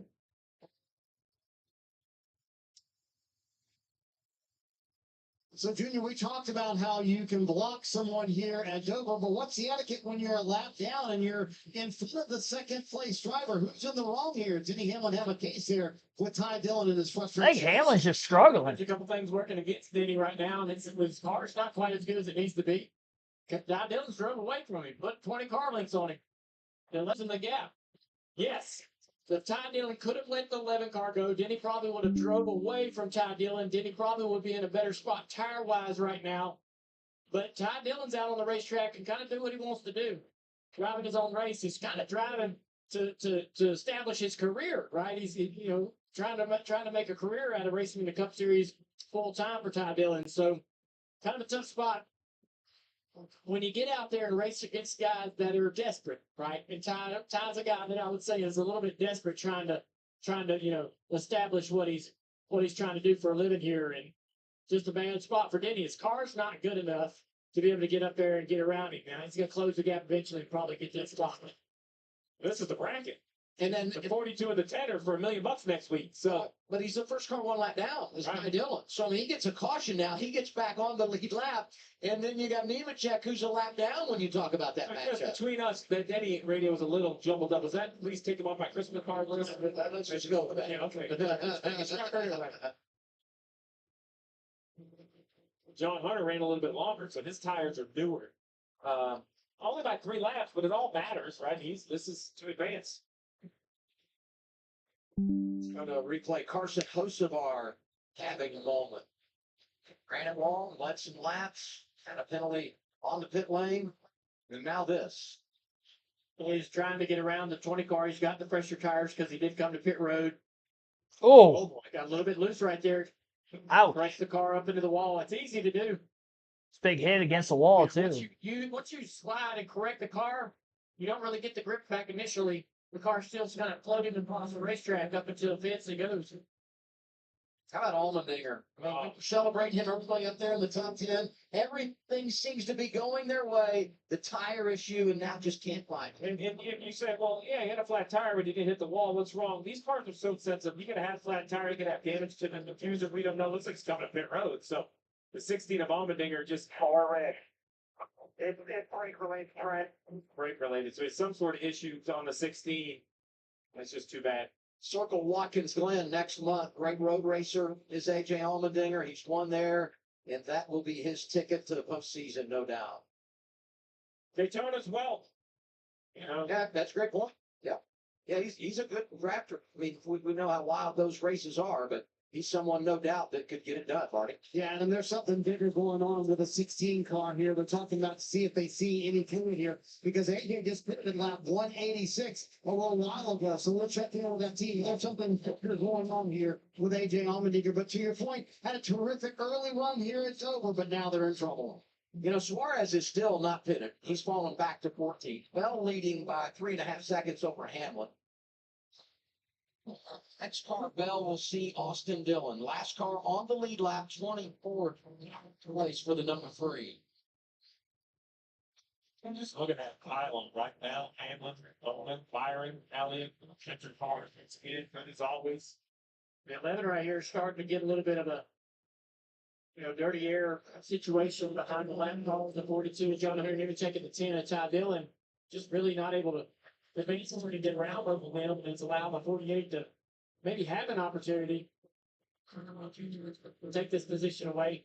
Denny's so smart, though, man. He's going to run where he needs to run to get the clean air on his car, but also make things as challenging as possible for Bowman. Still 30 laps to go. Stage 2. Riding 8, Ty Gibbs.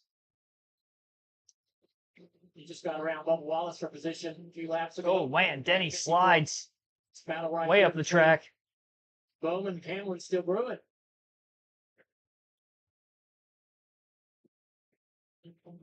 Denny now up the racetrack. Oh, the 16 still having some issues. Trying to stay out of everybody's way. It's a tough feeling. There's Ty. He's in the ladies racing in the in-season challenge right now. Reddick back in 12th. What's going on 54 team right now, Alan? Well, this run is improving just a bit. As you said, you just got the Wallace plus Tigers. People on the radio and said, look, this actually talk about us like so many of the cars can. You can see them up there high in the groove, getting wrapping down there on the bottom, and that's affecting into building the path, Danielle. Alan, Bubba Wallace started the pace 22nd. It's now from the top 10. It's 9. Everything are going according to plan.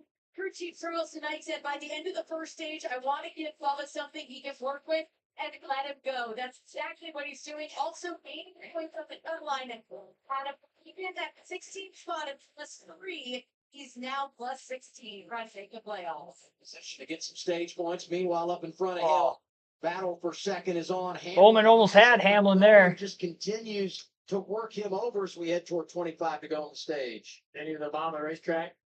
John Hunter Nemechek's going to slow him down a little bit off the turn 4. Marty, what's got on the 16? It's a brake issue for AJ Allmendinger. He has no right rear brakes. He went into the corner a moment ago, Junior, and you're going to shrill at this. The brakes went completely to the floor for AJ Allmendinger. So that's why he's creeping down pit road. He's going to try to get to the garage area and try to get it slowed down once he does get in the garage area. But a brake problem is probably going to end their day for the 16. All these lap cars in front of Denny Hamlin and in front of Bowman have drawn in the 24 of Byron. Also, Chase Elliott right off screen there is going to be able to close the gap here. Denny's still having troubles with his 42, and all of that sort of allowed these cars to close the gap a little bit. None of them really able to take advantage and take position away. I'm starting to think as we go to 23 laps to go about the pit stops at the end of the stage, because we've seen some exchanges there already today. And you look at these drivers running up there in the top 10, really from Larson on up. Sometimes I've been there all day long. If you give them a shot of track position for this final stage of the race, you don't know what might happen.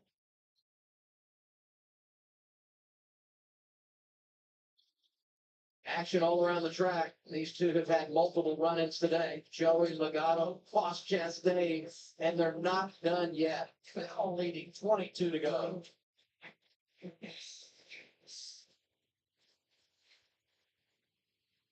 4.2 second lead for Christopher Bell over Denny Hamlin. 4.8 second deficit to third place Alex Bowman. The battle for second is intensifying with all the heavy lap traffic in front of the 11 car.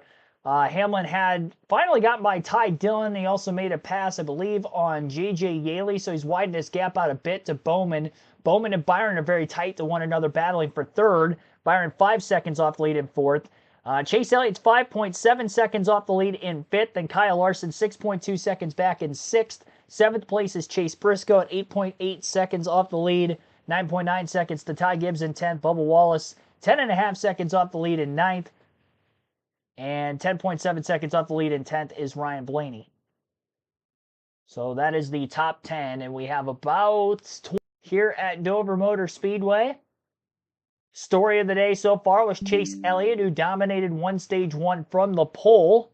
Led well over 100 laps into this race, but during green flag pit stops in stage 2, car fell off the jack on the left side, so he has since lost the lead. He fell back to 5th place. Hasn't lost any more spots since cycling out where he did, but he hasn't gained any back either as he rides in that position. 171 laps led today for Elliott, and again was able to win stage 1. Christopher Bell passed Denny Hamlin shortly after green flag pit stop cycled. At the then time, it was a pass for 3rd place because there were a couple cars that hadn't yet pitted. But Bell was able to get by Denny Hamlin on track. Hamlin has since not lost any more positions, but he definitely doesn't have the car he once did when he was making passes to get through the field to get to 3rd place before the pit stops in the middle of the stage. The Chase Elliott issue and pitting a lap before Christopher Bell and having fresh tires while automatically battling him on the long run for position before the pit stops, was able to cycle ahead. Wasn't able to stay ahead, though. So that is how Christopher Bell was able to get to the lead. JGR versus Hendrick Motorsports all day today. They pretty much dominated the top 7 or 8 positions in the running order. All 4 cars for both of those teams are in the top 8 positions again. Got 2 Gibbs, then 4 HMS, then 2 Gibbs in the running order. Really, ever since 2021, these 2 teams have been absolutely dominant at this racetrack. Nobody outside of those 2 teams have won here, and you look at the side of things of obviously where they're running right now. Hendrick Motorsports had that 1, 2, 3, 4 finish back in 2021. Track position is hard to come by, so these upcoming pit stops at this stage end are going to be very, very big to see if anybody's able to gain an advantage over another. Next restart could get a little dicey at the front of the field because these guys are just so evenly matched at the front for the most part. I mean, you can tell Hamlin is struggling right now, but nobody can get by him. So he's still holding on to second for what it's worth, even though he's been bleeding time to Bell. Bell's lead's about 4.5 seconds.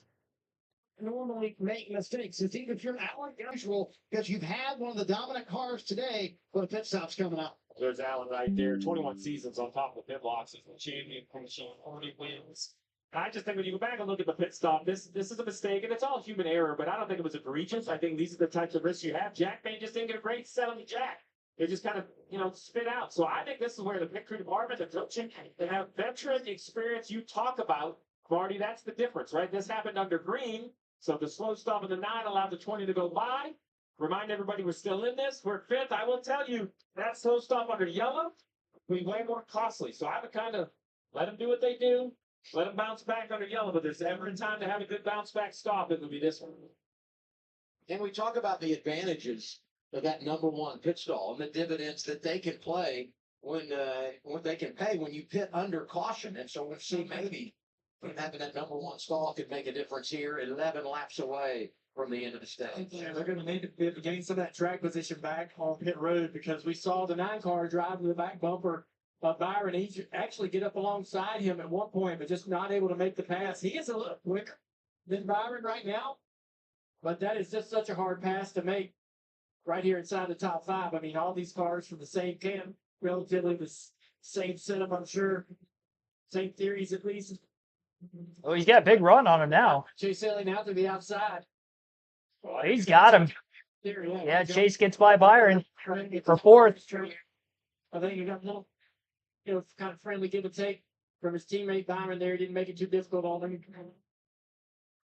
Now Byron has to kind of figure out how hard he wants to try to race to keep this next spot from Larson, who continues to slowly, methodically climb his way through the field. Larson steps up high. He'd love to get inside the top 5. He's got him. Big run to the inside. What I've seen today, the move to the inside is not a guaranteed spot, although I think 24 is going to concede here on corner exit. Nope. He's going to like that. Look at it. Good teammate. So I was going to say, to the inside, I don't think it's a guaranteed spot. I think it's just not enough grip to be able to, if you're on the bottom, throttle up out of the corner. You really can't throttle up to drive in the door of the car on the outside. So Great And battle now right here. second. Alex Bowman jumps to the outside of Denny Hamlin. Yeah. Oh, Alex Bowman will sneak up on you late in the run. That 48 car has the best long run speed of anybody here today. And if this race, tends to have a long run at the end, and he's putting himself in the top 2 and the top 3 here for late in this race, he's going to have a shot at it.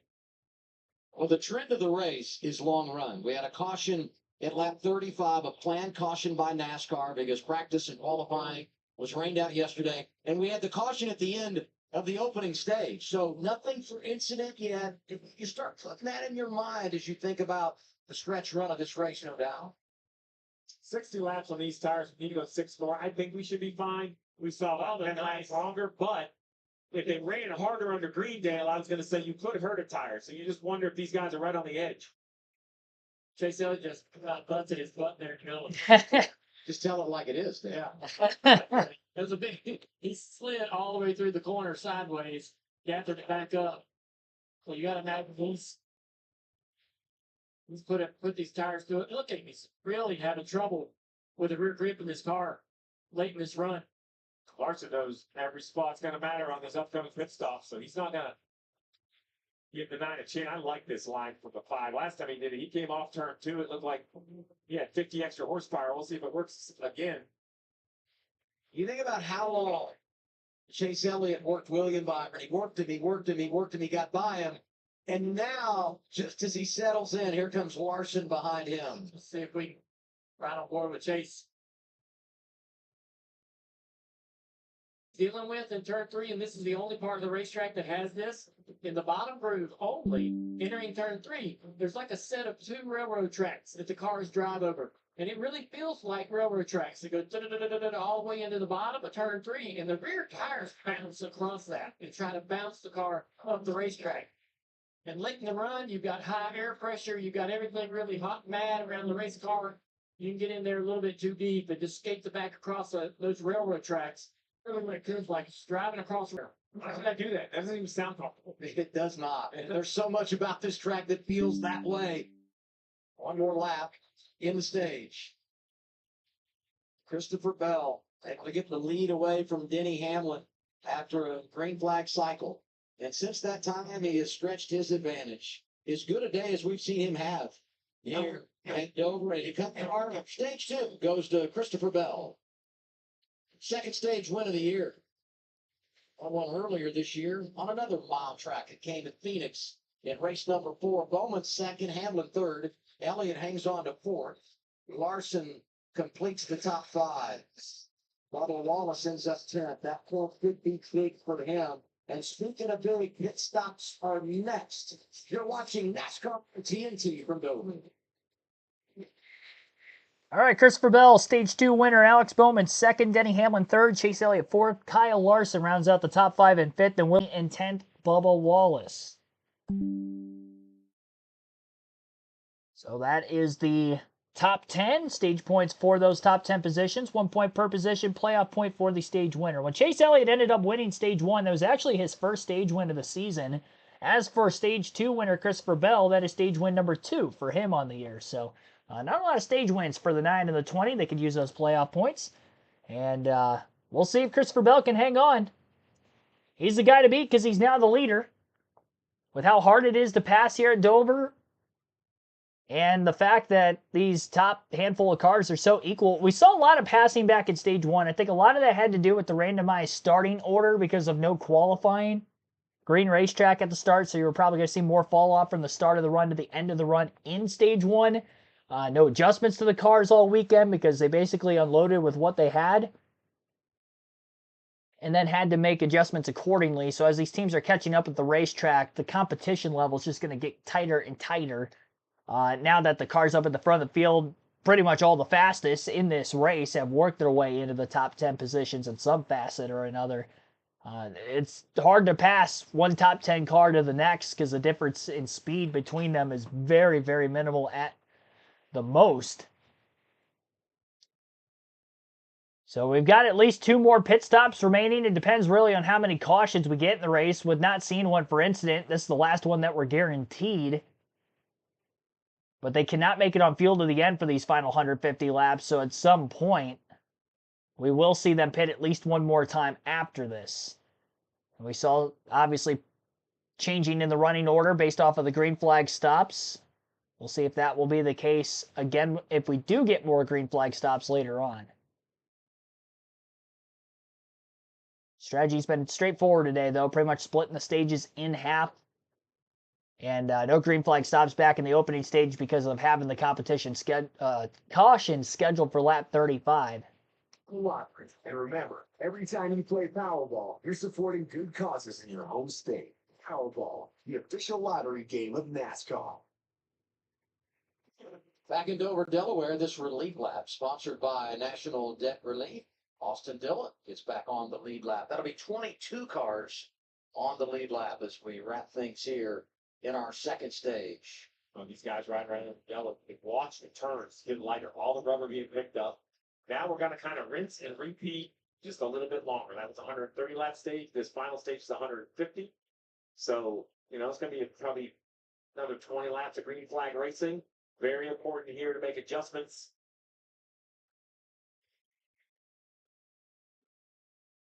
We got quite the battle here. We got Gibbs and Reddick only a couple spots apart on the in-season challenge, and Nemechek and Dillon on the same lap, one spot apart. The best of those two matchups advance to Indianapolis and run with the $1 million next Sunday on Big. We saw it under green. We've seen positions exchange under caution. Kyle Busch, 12 prior to pit stops, picked up 3 on the first set of the day. Bell leading them down this time. Bowman, Hamlin, Elliott, Larson behind him. Oh. Here's Danielle Trotta. Adam Christopher Bell just won stage 2, came on the radio and said, leave it alone, I'm just a little free. Adam Stevens said, you got it, but save all the fuel you can for me between now and this pit stop. Just behind him, you see Alex Bowman pulling into his pit of the 48. He said, I'm just a little tighter there, but didn't think it was bad. That run, I held on to the rear tires better, Marty. Harold said, I've lost my entry speed. I can't run the bottom at the end of the run, which also hurts my exit as well. Clean stop for the 11 bunch. Chase Elliott is very fun of your Yeah, they did. Got a couple of them. The second here on pit road. That's 2. Yeah, you called it, Marty, for Chase Elliott. He comes out behind Bell, but they make up for the miscue earlier. And Chase going to restart here on the front row. Big time stop. So Hamlin, Byron, and Briscoe each grab a spot. Pit row just so big at Dover. Chase Elliott's feeling good. 9 right back in the game. Restart for the final stage when we return. Great recovery pit stop for the 9 bunch that they were able to not win the race off of pit row, but they did gain 2 positions with that number 1 pit box. And Chase Elliott is now up to 2nd after falling back to 5th during the green flag stops earlier in the stage on track. He was able to get by Byron with about 3 or 4 to go in stage 2, and then obviously right there picks up 2 more. And it looked like pretty decent stops by the 48 and the 11. The 9 team just a little quicker, maybe having a slight advantage being at the front of pit road. But yeah, we will see. Did I end the poll in the chat? I'm about to.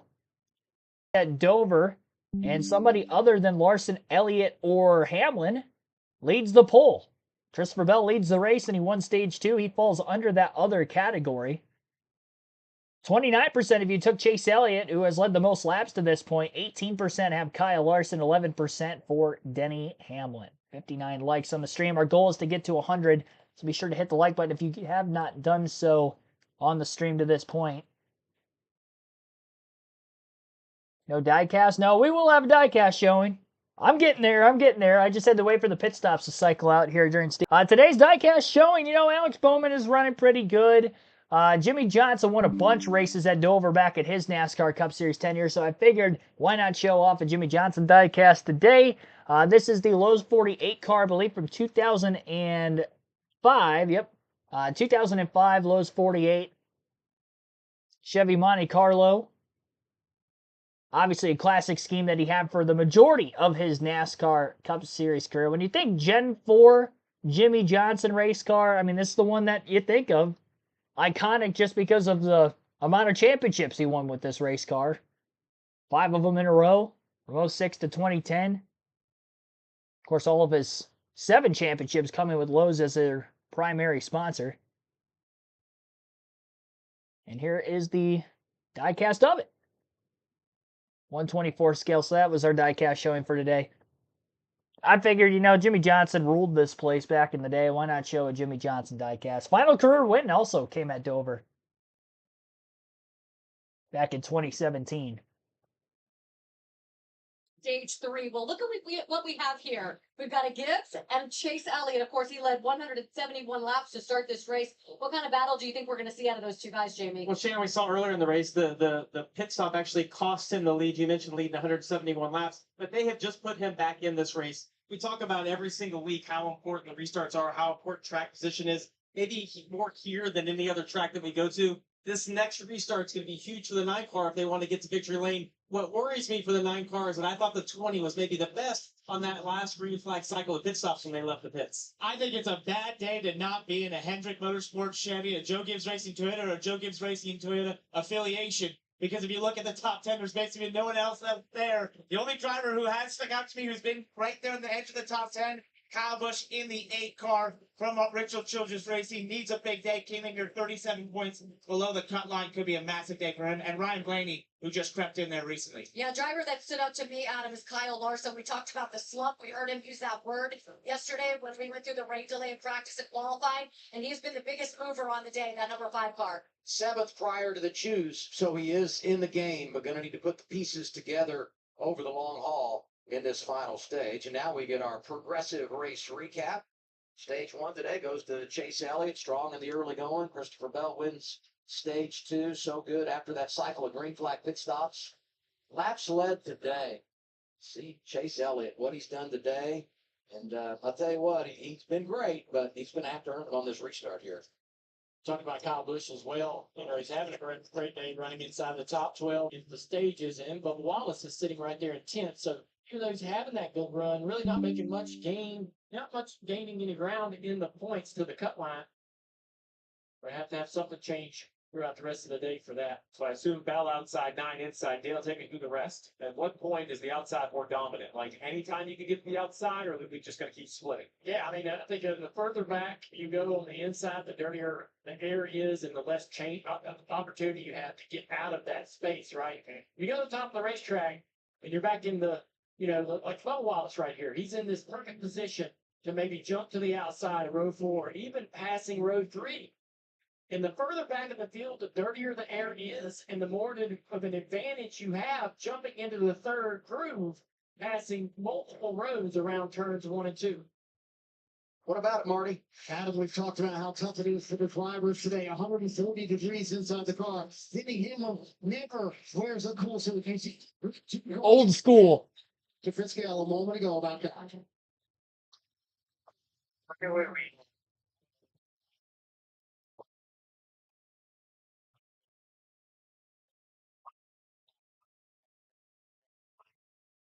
One of them, one take, solid block. And Junior Denny Hamlin's talking about going forward. He wants to do that. But the liquid he is drinking is hot. No cool seat for Denny Hamlin as well. I can't imagine the conditions inside that car. Yeah, not comfortable at all. A lot of rain. Nope. Still up in the top 5 as he has been for most of the afternoon. Green flag is in the air as we begin stage 3. Christopher Bell with the restart on the outside of row 1. Chase Elliott down below him. Side by side for the race lead as they exit turn 2 down the backstretch. Momentum advantage to the high side, but Chase Elliott still has his nose at the 20. People goes around. Caution flag is out. He's going to save it. Everybody trying to split around him in the middle of turns 3 and 4. Great save by Bell. I don't know if Chase got into him or if he just overcooked the entry to turn 3. It's tough to tell. We'll have to get a replay look. We're through 1 and 2 down the backstretch, and Bell just knows he has to try to clear that 9. I could felt there was contact mark. It looked like it was just too loose. Man. Shocked. He did a great job of not backing into the wall, and then the field did a great job of not hitting him as he was broadside in the middle of 3 and 4. Coming off of turn 2. Gonna go down the back straightaway side by side. Yeah, he just lost it. If there's any contact at all, it's so strange. The car just turned sideways. Come around really quick. This will be a good look. Yeah, looks like he bottomed out on the racetrack. Steve, as we get further on in this race, maybe there's a little more speed entering that corner, firing off, running a little harder, pushing the car deeper into turn 3. We're also maybe making adjustments to get the car down, taking air out of the rear tires. All of the above. You talked about those railroad tracks. You are absolutely going to hit the left rear shock stop over those railroad tracks. That's just the design of it. And I mean the thickness of a credit card. You know, if you go 1 credit card, you're okay. You travel 2 credit cards, it's really loose. 3 credit cards, you spin out. Like, it can be very sensitive for the driver. I'm sure Bell turned off in there. Bad aero situation. Might have even picked up the right rear shock stop for the first time. And around you go, it's like hitting a patch of ice. And then look at this. Man, it always amazes me how well these drivers do when somebody gets spun out right in front of them. Other observation, the inside lane on the restart. Denny Hamlin restarts inside of row 2, jumps up to 3rd. Chase Elliott able to hang in the inside lane. Eventually, Christopher Bell goes around under caution here at Dover. Side-by-side battle for the lead opening lap following the restart to begin stage 3. Christopher Bell goes for a spin. Had the nose out in front of Chase Elliott, but it might have been because he overdrove the corner. Just a little bit too much. There was definitely no contact between the 9 and the 20. That is confirmed. And Bell going to be at the tail end of the lead lap now, which is problematic because that'll put him back to 23rd. And although he's got a quick race car, I'm not going to count him out of a top 10 performance by any means. He can get fresh tires back on this thing, drive back up there. But as far as his chance to win the race, knowing how strong the Gibbs and HMS cars are, he gets up to 8th, and I don't think he's going to really be able to go anywhere after that. So that's pretty much going to be about the ceiling, I feel like. If he can get up into the top 5, I'd be shocked by the end of this race, but we shall see. Tough break for any Christopher Bell fans out there. Chase Elliott consumes the race lead under caution then. Denny Hamlin, who got by Bowman on the restart. And obviously Bell, after his spin, is now going to be in 2nd, more than likely going to be on the front row with Chase Elliott this upcoming restart. Top 5 has Elliott in the lead, Hamlin 2nd, Alex Bowman 3rd, William Byron 4th, and Chase Briscoe now slides back into the top 5 and 5th. After starting 2nd today, 9 lead changes in the race, 4 cautions. This is our first for incident. Just under 140 laps to go at Dover. We'll take a quick break. You're listening live on KRC to the AutoTrader EchoPark Automotive 400 at the Monster Mile.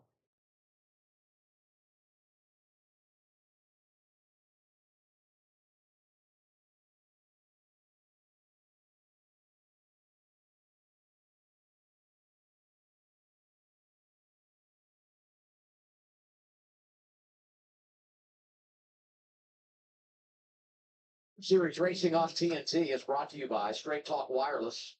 Real unlimited data for fans of fast. Official partner of NASCAR. Progressive, save when you bundle motorcycle, RV, and boat insurance. Visit progressive.com. And by Toyota. Let's go places. Danielle Trotta's got an update on the 20 of Christopher Bell. Yeah, devastating for C. Bell. He was leading when he had a solo spin. He will restart your Adam in the 22nd position. His crew chief Adam Stevens said, "Don't worry about it. We're better than everyone. Just be nice and smooth." They just came in, took 4 new tires, and freed it up because he said you're going to be in traffic. That's the 5th time this year we've had a spin by the race leader.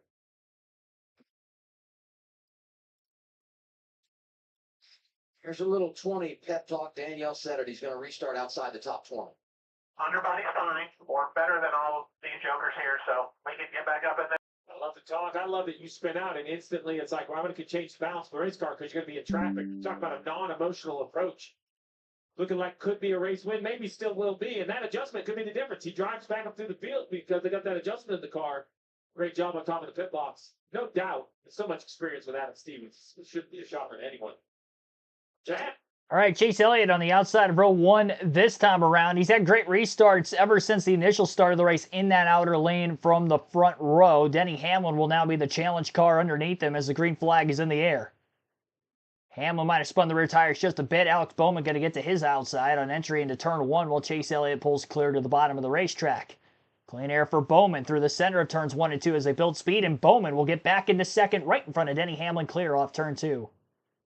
Side by side for fourth, Chase Briscoe, William Byron. Briscoe pinching the 24 car down on the racetrack. Same for the 5 and the 54 just behind them. They're much closer to making contact with one another. Up off the exit of the corner. They're going to lose a little bit of time to the 2 car through 1 and 2, and the same for Byron on Briscoe. Reddick closing off quickly on his teammate, Bubba Wallace. Wallace had to lift on corner exit out of turn 2. Ryan Blaney takes advantage of that. He gets by the 23 car and back into 9th place, although it looked like he was going to be clear into turn number 3. Wallace did a great job on the outside lane, able to hold tightly to the 12 car. Hasn't lost that position yet. And he's still hanging on the right rear corner panel. Midway down the backstretch, Blaney finally clear. Wallace sails it down into the bottom lane. Kyle Busch going to try to pass him up high. Not a great restart for the 23. And Kyle Busch, if he can complete this pass, will move back into the top 10.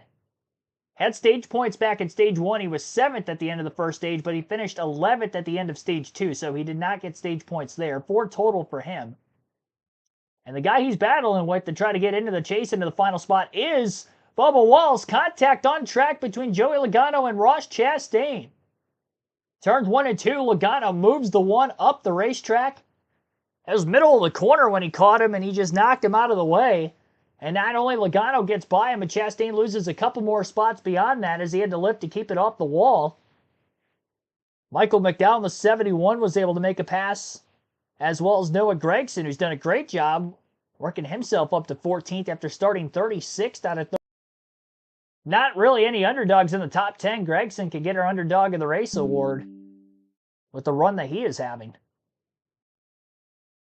Before, Junior, but we saw what happened with Christopher Bell. We hear what Kyle Busch is saying, so that's what we'll be. It's low air on a restart here at Dover. Yeah, you really need that fire off speed, and if the air pressure starts too low, your car is just real tight, sluggish. There's not any turn. It doesn't do anything when those see guys going around you, and you just can't do nothing about it. Eventually, you're hoping it pays off on the long run with that low air pressure. Good fire off speed. The front will deny the Chase Elliott and the 48, the Holman. Both combined the 11 of Denny Hamlin, who started inside front row.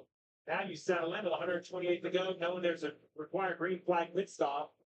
He's trying to manage those tires, Danielle, as Dale talked about. You want to fire it off, but you have to get it all the way to the pit stop with the best time. You see Hendrick running a 1-2. Alex Bowman, I need you to help me translate this here. I feel the triangle center. Yeah, but sounds like that's what makes his track so tough. He's saying, hey, the car feels tight in the center, but I feel like we're missing the speed on the exit. Like I get through the tire rubber, so like right here's the middle, and then around right here, you see how dark that patch is on the right side tires? He probably doesn't feel early in a run, Dale. He can get out of that rubber because that's the preferred lane, and his car is just not right there, and that's where he's lacking the speed to drive up a Q10. Riding on board with Denny Hamlin, the Toyota Camrys, they're trying to see if maybe this run they've made the improvements on that letter car. He was losing a lot of track position on the last run with a Neil handling car, burned up his tires in lap traffic. And this 48 car, the one thing I wish I saw out of Alex Bowman was his ability maybe to keep the gap between him and the leader, Chase Elliott, Tighter. Smaller. Yeah. We've seen that the 48 has maybe the best long run speed of any car. But this gap right here may be insurmountable late in the run to be able to take advantage of that long run speed. So what they need to do is try to help that car on the front end, if they can, to give the 48 a little more pace. You know what I'd say about Bowman today? Start in the 16th position. Qualifying is washed out. He knows that this is a good track for him. They've been able to pick up 15 stage points. He's created some separation with that cut line. Ultimately, he wants to win, lock himself into the playoffs. But he was a little bit behind the 8 ball when this thing started, and he's been able to really make something out of it in a long way to go. And I'm with Dale. I never want to give up time, but just to be the contrarian of this, the other thing is if the 48 strength is the long run, don't abuse your tires, lean into your strength, and just hope the 9 catches a little traffic, right? Because I don't think you're going to make it up lap time to lap time. But we've seen the 9 get hung up in traffic before. That's 30 laps, 40 laps down the road. But you can make back big chunks quickly with the 9 gets a pass. Looks like they made the gains they wanted to make for this 11 car as well, Steve, as he's wrapping the bottom of the create some really good pace here early in this run for Denny Hamlin, running a really, really tight line around the apron, exactly where he wants to be. Talk about that bubble battle, just over 100 laps to go. Been a good day for Bubba Wallace, running 10th right now, plus 12 to the cut line. And they're talking weather on team radio. Here you go. Oh, wow.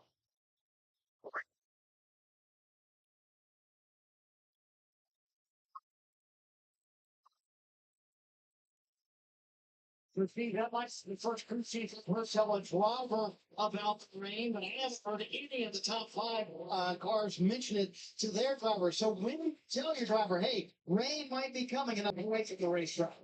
I think if you want him to change whatever the predetermined strategy is, that sounded to me like, hey, I want you to go harder, maybe save less tires. We're going to run 20 minutes. I don't quite see the rain the way they do. We showed the radar. 20 minutes seems relatively quickly. I think we're going to get the last 120 laps at green. So I wouldn't be calling my driver onto another strategy at this point. William Byron 4th as they run on track. 3 Hendrick cars inside the top 4. And they've been strong here today in the Byron camp, Alan. They have Adam, and his teammate Alex Bowman good on the line. Just the opposite. He makes all his A on these short runs up a few positions already, back into the fourth. At the end of that last run, we saw him drop 2 positions quickly. That car just falls off the cliff on the long run. That's something they have to worry about as this race continues to go on. And crew chief Rudy Bugle was telling me that Williams' dad Bill, not too far from here, when you talk about where he grew up, a lot of family watching William race anytime he comes to Dover. It's his teammate out front right now, Chase Elliott, with 1:18 to go. Yeah, Chase Elliott's still out in front of the field here, just over 100 laps remaining. Denny Hamlin is 3.3 seconds off the lead in second as he just made a pass on Alex Bowman. Bowman falls to third. Byron is fourth, and Chase Briscoe rounds out the top 5 in fifth. Ty Gibbs is sixth place, seventh for Kyle Larson. Tyler Reddick eighth, Ryan Blaney ninth. Bubba Wallace rounds out the top 10. Kyle Busch in 11th, Joey Logano 12th, Michael McDowell 13th, Noah Gragson 14th, Ross Chastain 15th. Austin Cindric 16th, 17th for Chris Buescher, Ryan Preece 18th, Christopher Bell 19th, and Brad Keselowski is 20th. Zane Smith 21st, Austin Dillon 22nd, Justin Haley 23rd, John Hunter Nemechek a lap down in 24th, Josh Berry 25th, Ty Dillon 26th, Daniel Suarez 27th, Riley Herbst 28th, Ricky Stenhouse Jr. 29th, and 30th is Eric Jones. 31st for Cole Custer, Todd Gillen 32nd, J.J. Haley 33rd, Shane Van Gisbergen 34th, 35th, Carson Hocevar is back on the track after exiting the racetrack, going to the garage area. He made significant contact with the wall back in stage 2, but again, he is on track, 53 laps down. Cody Ware and A.J. Allmendinger still in the garage area, 36th, 37th. A.J. had that brake failure back in the mid-portion of stage 2, so I don't see him returning. And as far as Cody Ware goes, pulled off the track about 55 laps ago and counting. Bowman's car not hooking up well with the racetrack. The fact that he was losing time to Chase Elliott, had a decent amount of clean air on the nose, and still got passed by Denny Hamlin leads me to believe that 48 might have went the wrong way with an adjustment. And Denny Hamlin and his crew that went the wrong way on the adjustment that they would have made in the middle of stage 2 went the right way, or maybe went back to what they had before, because he is looking better in traffic like he did back in stage 1 all of a sudden. Still 3.4 seconds off the leader, Elliott, who's been strong all the way through. Great job by his pit crew of recovering on the second pit stop after the pit road mishap under green in stage 2. That costed Elliott the lead, dropped him back to about 5th in the running order. Elliott on track got one of those spots back before the end of the stage. 2 more on pit road by the pit crew, as I mentioned. Good stop for them on the recovery side, and got by Bell after Bell spun from the lead on the restart, battling Elliott early in stage 3. So that was Chase's quick road to recovery. Pit stop definitely could have been worse, could have had a penalty, brought him onto pit road, lost a lap. Luckily, it was just a slow stop, and because it was so early in the race, he was able to overcome it, and still over 100 laps to go, and he's back out in front. Now we do our Ones to Watch, presented by Credit One Bank. Yeah, my one's to watch Denny Hamlin of the NASCAR Insights at Dover in the next gen. Denny Hamlin comes into this race #1 on speed. They've made some changes on this car, and I think it gives him the fastest race car on the racetrack right now, in position to try to get his 58th career win today. Well, I'm going to take the low-hanging fruit. I'm going to go with Chase Elliott, race leader, and the weather. Can I have 2 ones to watch? Because I'm watching Chase Elliott. It's like 203 laps at the third most he's ever led in his career. He broke that 44-race winless streak a couple of weeks ago in Atlanta, looking for race win number 21 of his career. But the question is, are we racing to 400, or is my second one to watch the radar going to shorten this race? It could get real stressful on the pit box, managing the stop that could be coming up under green. And I'm going with Alex Bowman. 8 wins in his career. At A1 when Hendrick Motorsports swept the top 4 positions. Came into the day 15th on the leaderboard. He's up to 14th, plus 62. He's gained 30 points to the cut line. Yes, he can go win this race, but big picture, just make sure you finish the deal, build some insurance with what will be 5 races to go to the playoffs when we're done this afternoon.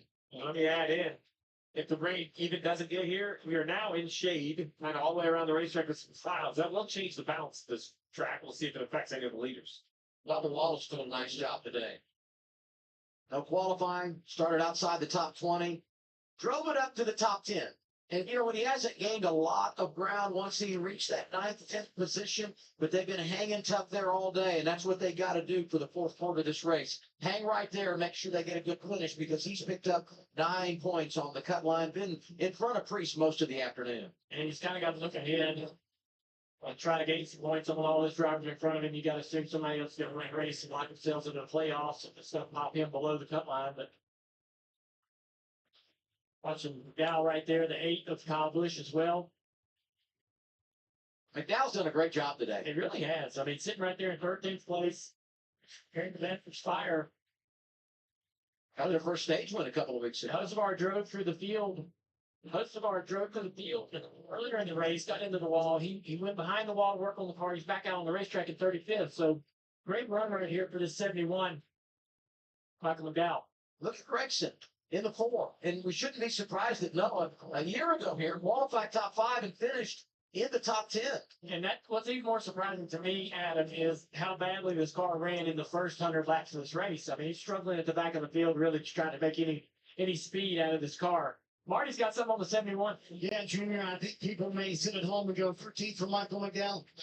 But you guys are right. This is terrific for Michael McDowell. Told me before the race, I'm not ashamed to admit it, Dover's one of my worst racetracks. But he told me I completely changed my driving style last year. We also changed our setup, but we haven't been able to bring over setups from where we were last year and be able to transition it to this car. But he said, I think my driving style will help. That change will help for me. And here's Michael McDowell going for 12th on Kyle Busch. Meanwhile, I think it's kind of the opposite for Ross Chastain, sitting in 15th back there and struggling with a poor handling race car all day long, saying the car was just way too free for Chastain. And Steve, I think you draw up the point. This is a track where we expect Ross Chastain to be very good. In fact, they told me before the race, one of his top 3 racetracks, but this is not what they wanted from the day so far in 15th with that Trackhouse team.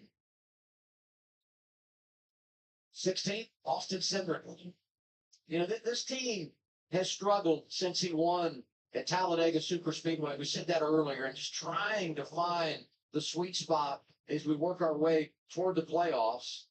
But he's a great drafter, got another opportunity at Daytona, pretty good road racer as well. We'll see him as a highlight potentially at Watkins Glen next month. How about the 17, another Ford inside the top 20, Alan?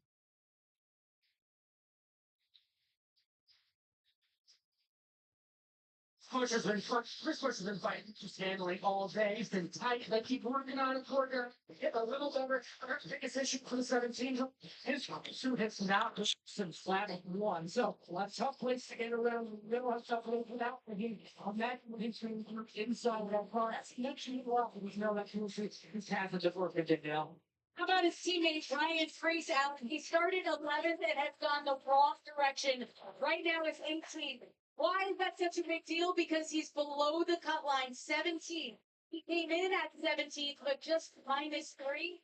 And look at the cut line now, guys, -12. He said the center is having the most problems, guys. I can't turn the center and the front of the car is Right behind it, Christopher Bell in that 20 car running 19th. Christopher came out on the racetrack 22nd after the spin, gained a few spots after the restart, got up to 18th. He's actually kind of struggling right here to get himself back to the field with his 20 car. You have to wonder, Steve, I know that it's difficult to drive through the field, but also maybe there might be a little bit of damage to the undercarriage of the car they are unaware of. Yeah, I mean, it's impossible to know, right? Because it is that position. Hit it a little early on the green, early in the race to try to gain some track position, running inside the top 20. Couple of front row drivers flashing here today. Talking about Zane, mentioned Noah Gregson earlier. Zane has a Truck Series win here. Brad Keselowski's won here in Cup and Xfinity. And the boss man at RFK currently scored 21st, Alan. Yeah, like the other game, but it's just fighting handling throughout the day. At one point, he bumped into Austin Cindric. That's making us too much damage. But certainly, he helped the car. We know this is one of the worst seats for practice. I would definitely have to appreciate Saturday ball and filming. We just have to keep the attitude that one race can change our entire season. We've been in this before. Perhaps not today, but we have some tracks coming up that could change our season. We have to focus on them. You know, debate on talk radio this week was how many more winners are we going to have in a regular season? There were a lot of people saying Brad Keselowski at Daytona. You could make a case for Austin Dillon as well. He's done it in walk-off fashion. And he's had a struggle in the last 9 races. Hasn't finished 19th. Hasn't finished better than 19th in the last 9 races. Sitting there running right now in 22nd position. Just been a tough year for Austin and his 3 team. I think RCR's kind of worked hard to try to find some pace for him and his teammate Kyle Busch. And struggling to get that done. They're behind them, the 7 of Justin Haley and other of those Spire Motorsports entries. We've seen a lot of speed out of the 71, the 77. The 7's had a little bit of a bumpy year. Remember, he did win at Daytona 161 starts ago. He's looking at that same sort of lightning, literally. But there was a lightning delay, a rain delay that ended up having a victory lane. So it's trying to just, hang around and improve like his teammates behind him. The 42 in-season challenge matchup. Currently, John Hunter Nemechek's in the free pass position, so yellow would really change up this matchup. He's only a couple spots in front of him. Over the 21 of Josh Berry for that free pass. Had that drama late last week at Sonoma when you talk about the bracket and you see where these drivers are running again today with 90 to go. It could unfold again at Dover. Again, $1 million on the line for those that advance next weekend in Indianapolis Motor Speedway. 21 of Josh Berry's just struggled all day long. Back in 25th position. That finishes in the last 2 races here, 10th and 14th. Probably came in here with a little more higher expectations than what they're showing today, even though we know the Ford camps kind of struggle at this particular racetrack. And then the 10 car of Ty Dillon in the 26th spot, trying to close the gap to Nemechek to be able to kind of advance through this bracket into the final round. There's a few laps left. Less than 90 to go for this 10 car to turn this around. Chase Elliott lighting up the stat sheet today. He's led 223 laps. He's out front right now. Hamlin, Bowman, Briscoe, Byron, the top 5. 89 to go at the Monster Mile. I think at the most, Denny Hamlin was about 3.8 seconds behind Chase Elliott, while Elliott had been leading. Obviously, Hamlin fell behind a little bit longer of a gap to him and Elliott because of having to make a pass on Alex Bowman for second. Bowman got by Hamlin initially on the restart. Bowman's now 3.8 seconds off the lead. Hamlin is 2.6 seconds back. 4.6 seconds, Chase Briscoe is back in 4th. 5.5 seconds in 5th off the lead is Will Gibbs. Tyler Reddick 8th. Ryan Blaney 9th. Bubba Wallace rounds out the top 10. Just over 2.5 hours into the race today as we have just less than 80 laps to go at Dover Motor Speedway. Potential rain looming. We'll have to see if that maybe changes some strategies up as to when exactly to pit. Maybe drivers will stay out hoping that it does rain and we don't get back to racing a little bit later in the Dover, Delaware area. So if we did lose the racetrack, I'm sure NASCAR would wait this out at least a little bit to see if the track will be dried off pretty quickly. It takes about an hour or so to dry the track off from what we saw yesterday when practice and qualifying got washed out before the start of the Xfinity race. And not a lot of racing left.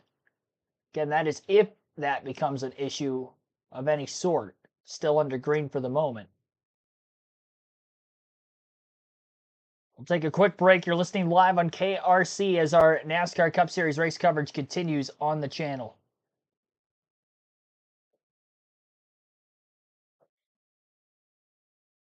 William Byron, Ty Gibbs battling for 6th. Gibbs is the driver on the attack after the 24 of Byron. Gibbs has kind of progressively looked better the longer the races went when it comes to the longer runs. That very first run of the race, he seemed to be struggling a bit more. He fell back to about 9th, 10th place. He's able to recover in stage 2, got to about 6th, 7th place at the end of the stage, and here he is running in 7th, gunning down Byron for 6th. I don't think Byron's car is as good as the 548 and the 9 of his teammates. Not only because he's behind him in the running order now, but we saw Bowman and Elliott pass Byron under green during the last stage. And he's struggling to keep up with them now in stage 3 as well.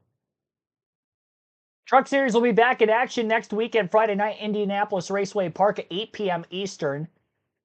While the Cup and Xfinity Series heads to the Big Oval, 2.5 miles of a racetrack at the Indianapolis Motor Speedway. Brickyard 400 will be obviously on Sunday. And our start times as follows for next weekend. Friday night will be live for the truck race at IRP at 8 p.m. Eastern. NASCAR Cup Series practice and qualifying is going to take shape early in the afternoon before our NASCAR Xfinity Series race coverage. So doubleheader for Saturday and Cup racing next week at 1:30 p.m. Eastern will be live for the Cup race.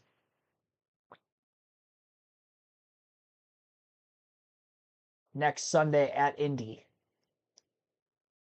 Hamlin is still chipping away at Chase Elliott as Elliott gets into that heavier lap traffic. We saw him struggle with that a bit at times in the race, but luckily for him, he's been able to stretch his lead out long enough that by the time the lap cars come into play, he's got a lead to kind of play with, sit with.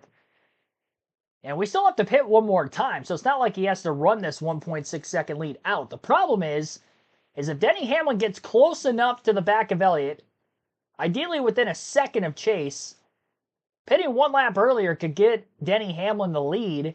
That's how he was able to cycle out in front of Bell. Now, Bell was able to pass the 11. Definitely tell Hamlin was struggling with whatever adjustments they made during the green flag stop back at stage 2. If they don't go the wrong way on the adjustment side of things, 9 team's going to definitely have to try to manage their gap a little bit better than they're doing right now to try to keep more distance between him and Hamlin so that doesn't happen. Just in case Elliott isn't able to get it back. I do think Elliott overall has the best car today. Good on the long run, but he's really solid on the short run. He's definitely got the best short run car of anybody in the field. Long run, maybe not the very best long run, but because he gets out to such a big lead, he's still got a top 5 car in the long run. He's able to manage it well, as he's doing currently. So the 9, with having the track position and, in my opinion, the best car, he's definitely going to be tough to beat for these final 75 laps.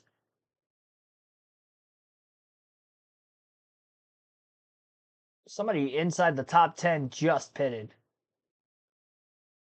I missed on who that was. It's the 19, Chase Briscoe. Briscoe going to pit from 5th.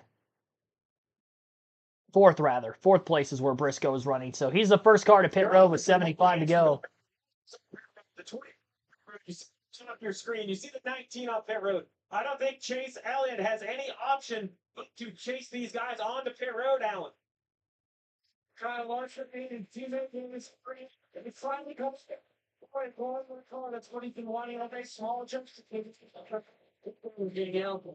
Alan, Tyler Reddick is being told to pay with Ty Gibbs. We are going to pit with the 54. Right now, they're just 2 spots away on the racetrack from each other. And remember, they are matched up in the semifinals. Tyler Reddick being told stay at with the 54 does. It's number 75 laps to go. Scheduled green flag pit stops. And here comes the race leader. The advantage for Chase Elliott when he came to pit road was right around 2 seconds over Denny Hamlin. Something to follow. Hamlin coming with it. Let's watch these green flag stops as the 9 and the 11 pit from 1st and 2nd. And remember, Chase Elliott just a bunch of black. Hamlin was in the middle of working through both of these teams. They car that Hamlin did say, I want a cold bottle of water. He talked about how the system had been hot for much of the day. Meanwhile, Jason, no changes for the 19. Green flag stops underway. You see Hamlin has already done. Can the 9 and 10, they hold the lead. Looks like around here on Yeah, Hamlin gained a little bit after Chase Elliott, but Elliott's still going to have decent speed. And it looks like as they're getting up to speed and through the gears on the bottom of the track in 1 and 2, Elliott puts a little bit of distance between himself and Hamlin back again. The gap was 2 seconds between those two cars, not anymore. Bubba Wallace staying out on the racetrack. He is now currently the leader. There's quite a few other cars that also haven't hit pit road. Actually, all of the top 10 have yet to make a stop, maybe holding out for rain. In the event of that happening, this could be huge for Wallace, who needs a win to get into the playoffs, but I don't think he's going to stay out much longer. Looks like he's coming in right now. So maybe trying to split the stage more in half was maybe the idea of why they stayed out as long as they did, but Wallace is in. He was in 10th place before the pit stop started. Winless streaks. It's Bubba Wallace. Make the playoffs. He's been on the bubble more times in the next gen era than any other the 16th or 17th position. He's been on that bubble 22 times. Carl tonight told me today they are making a push. He knows this is not Bubba's best track.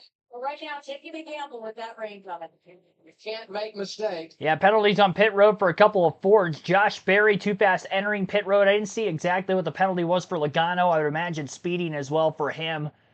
Tough break for Joey, especially because that's going to drop him out of the top dozen. I believe he was in 12th place before he came to pit road. And now he's obviously going to end up a lap down by the time he serves his pass-through penalty. Josh Berry was back outside the top 20, but I think he was at the tail end of the lead lap. Not going to be the case anymore. Noah Gragson out of the racetrack is going to be the new leader. First time Gregson's been able to lead today. And the reason why is because he has not made a green flag stop yet. As I say that, he is now on his way in. And Christopher Bell, who had the spin from the lead a little earlier, could probably go the longest on fuel if he chooses. And the reason being is because he would have pitted during the caution that he spun for, but it's only going to be a couple extra laps of gas, if that. It's too tight. What if it says it's 3 or was it from the near 6? No, right. Christopher Bell stays out, as does Austin Dillon and Justin Haley. Chase Elliott is now cycled up to 4th, but will be the race leader when everybody makes their stop. Looks like the gap between Elliott and Hamlin's about 1.2 seconds. It was for Hamlin through the cycling of green flag pit stops. It's a closer gap to the back of the 9 if the 9 starts to fade on the long run as we get closer to the end of the race. Well, contact in a 3-wide battle between Alex Bowman, Kyle Larson, and Brad Keselowski. Bowman got into the left rear of the 6, and that allowed for the 5 to complete the pass on Bowman. So Bowman lost a spot because of that. Brad was on older tires, I believe, at the time, and not on the same sequence as those racing around him. So Bowman cycled out of the pits ahead of Larson, but on track gets passed because of that contact holding up the 48.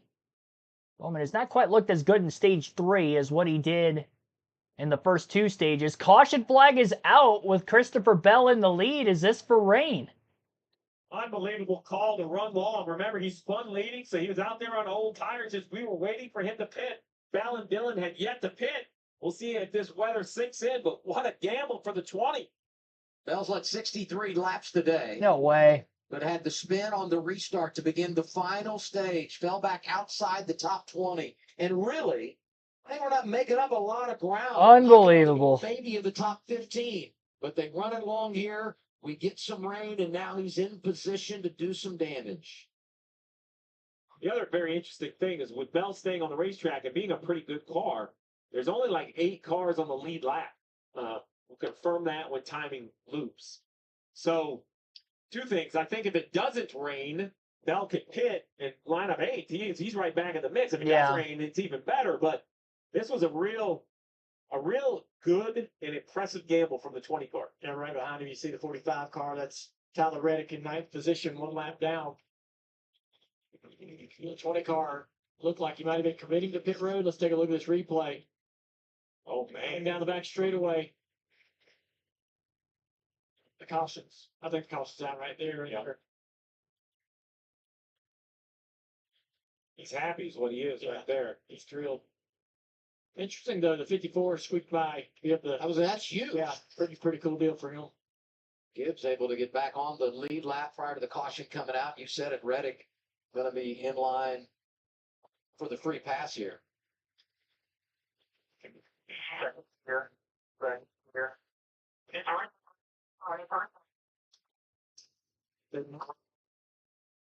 They've now put the 54 car They behind did. the 20, saying the caution came out before they crossed that loop. So And- that's and- the story. So just hold on. Yep. So this goes back to the loops. So here's the 20 lifted to go down in the corner, and then he for sure stays on the racetrack running the bottom. I don't know if that's just how slow he is on old I think tires. he was Could thinking be. about pitting, and they must have told him there was raindrops in the corner.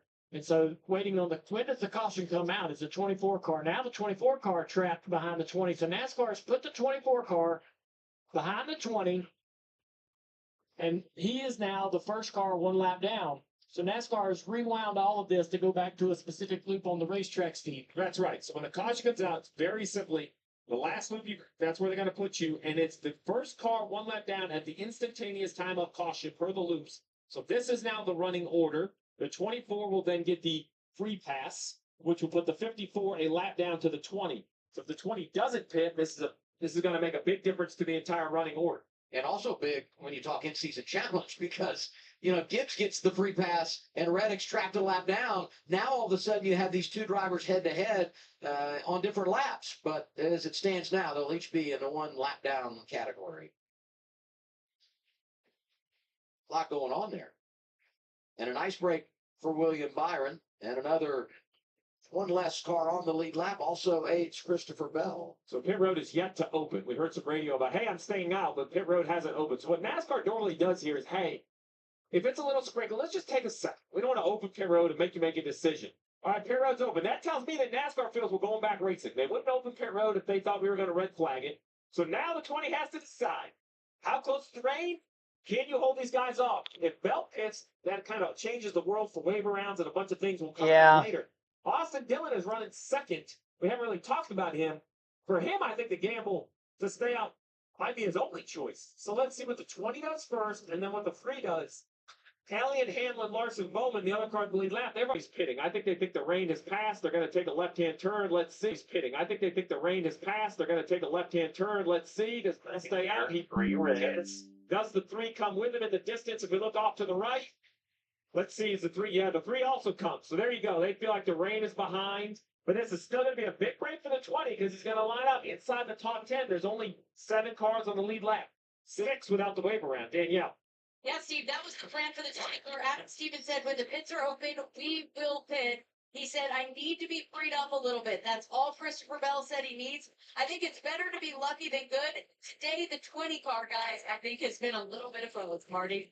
Danielle, there was a long debate on the 9 radio about whether or not to come down pit road, but with so few cars on the lead lap, Chase Elliott also said, I think the racetrack has changed a little bit, but I'm fine to do whatever you want to do to Alan Gustafson. So Alan Gustafson decides to make the call here. It's going to be right side tires only to make this decision to kind of match tires a little bit with the 20 cars.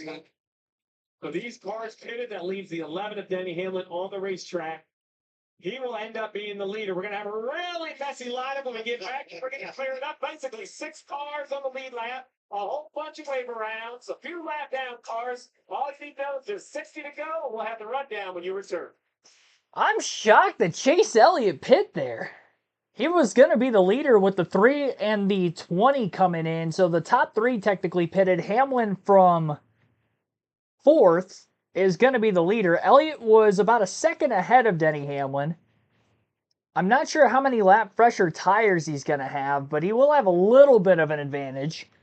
I don't think it's going to be enough that's going to make a massive difference. I mean, the guys that pitted under green are probably only going to have 5 to 10 lap fresher tires, probably closer to the 5 laps than the 10 laps of green flag laps on their tires. They'll probably end up showing a graphic stating like, oh, they've got like 12 laps of fresher tires. Not all those were under green. Under green, I mean, I'm talking, it's easily less than 10. So Elliott gave up what would have been the lead to restart. See, behind Hamlin, Bowman, Larson, Byron. Well, Byron got the free pass. So I guess he's going to be technically behind Bell and Dillon too, because he would have been third out of the pits of the three. He gave up the lead for sixth for less than 10 lap fresher tires. I don't know about that. Questionable. I mean, we'll see if it works. I could be like, no tomorrow. But I don't think they have enough laps on their tires for those that did stay out for there to be that clear-cut advantage. I see the idea of why not, because there are only 6 cars on the lead lap when they pitted, so they're not going to lose many positions.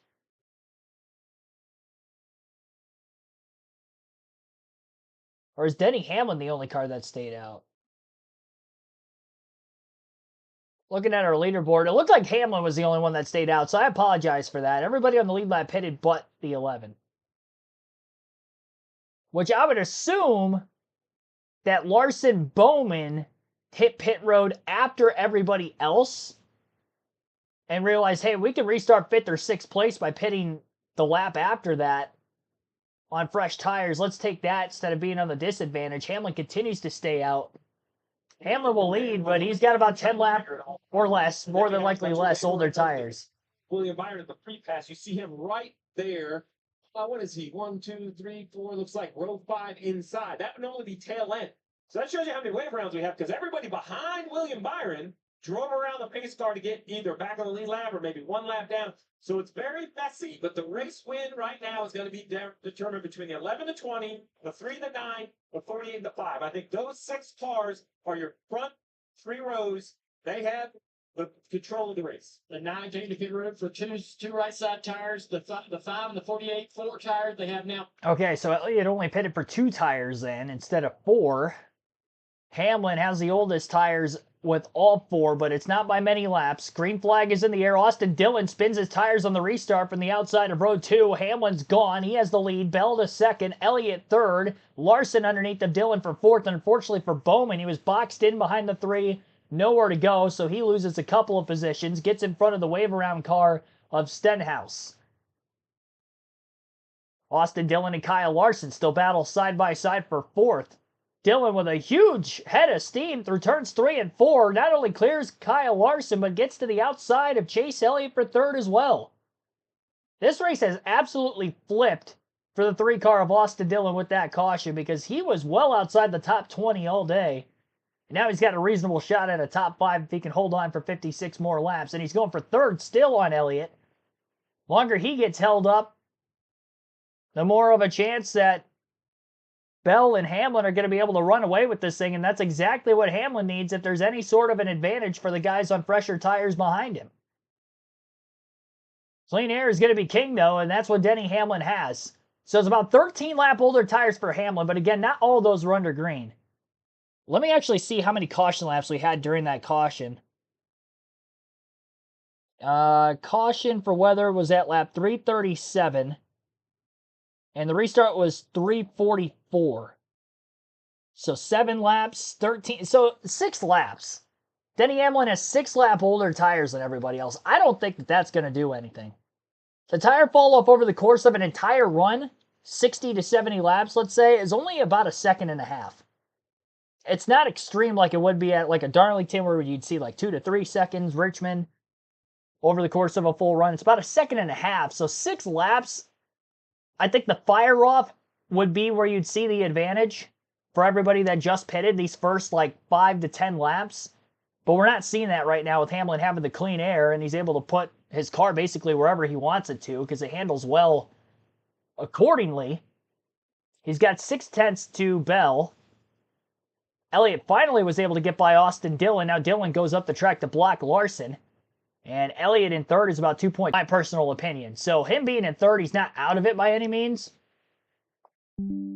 I don't see the advantage. And Elliott wasn't the only one that made the call, obviously. He went right sides only.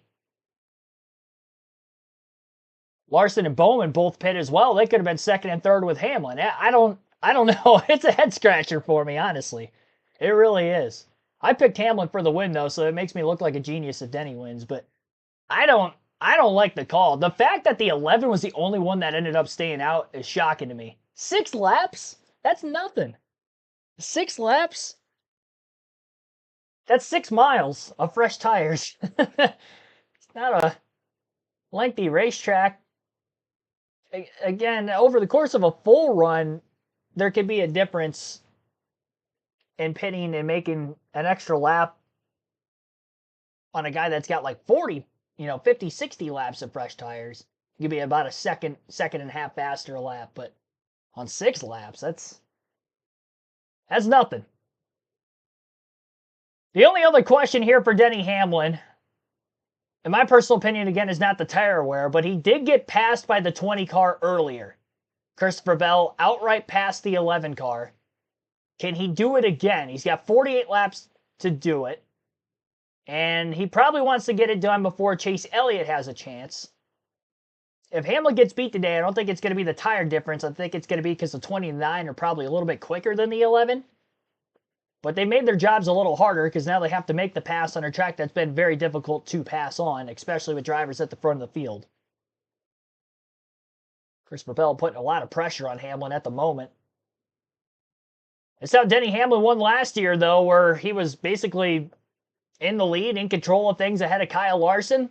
Larson was in a half a second of Hamlin for about the final 20 to 30 laps of that race, but was never able to make a pass for the win.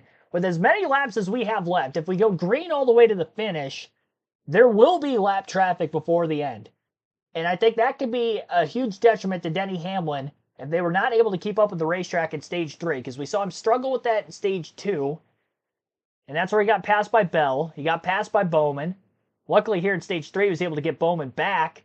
And then with the way the caution played out and the strategy of staying out, he's got the lead. It's going to be an intense 45 laps. The lap time looks pretty good for Hamlin managing back to Elliott. I think Bell overall is just putting a lot of pressure on him. Bell looks quicker than the 11. That last lap, the 11 to the 9 lap time wise, Hamlin was actually a little bit quicker than Chase Elliott. Elliott not close enough to really have any sort of a dirty air defect to the back of these two cars, being almost 2 seconds behind him. Bell definitely quicker than the 11, though. Hamlin's got to make sure he doesn't overdrive the car. Denny a wider line through turns 1 and 2, a lane off the bottom. Christopher Bell ran the bottom all the way through the corner. You also got to wonder, is the rain going to stay clear the rest of the way? Because any lap could be the last lap if we get more rain and it actually does let loose. Which is another reason as to why Bell has to put a lot of pressure on Hamlin and get by him as soon as possible. Overdrove the entry to turns 3 and 4 last lap as he was all over the back of the 11. Beating him into the entry to the corner is going to be very difficult if he can't get a great enough run. By ideally, more than likely going to the outside. Hamlin's going to do the best he can to mirror drive. If Bell gets close enough to the back of the 11, then decides to go up high, Denny's going to try to mimic that the best he possibly can. Put his car in the same spot and put Bell at that dirty air detriment. We've seen that many times. And the blocking may be a little bit easier with the way the digital camera is on these next-gen cars with the rear view. Most of the drivers use the digital camera. They get their preference choice of digital or old. And most of them do have digital. I do think some have the old ones, or at least they did for a little bit, and then realized, you know what, this is actually way more of an advantage than I thought. Let's just throw the digital one on there. The way it's sitting, too, it's sitting basically, it's not sitting like up here, like a normal rear view mirror would be in your car. Or if you did have a dash, for instance, with the digital camera like my car has, it's more towards like the center. Bottom center, but it's not there. It's like on the left side of the car. So if you're looking at your normal racing line kind of towards the left side of the windshield, you're going to see the rearview mirror in your peripheral.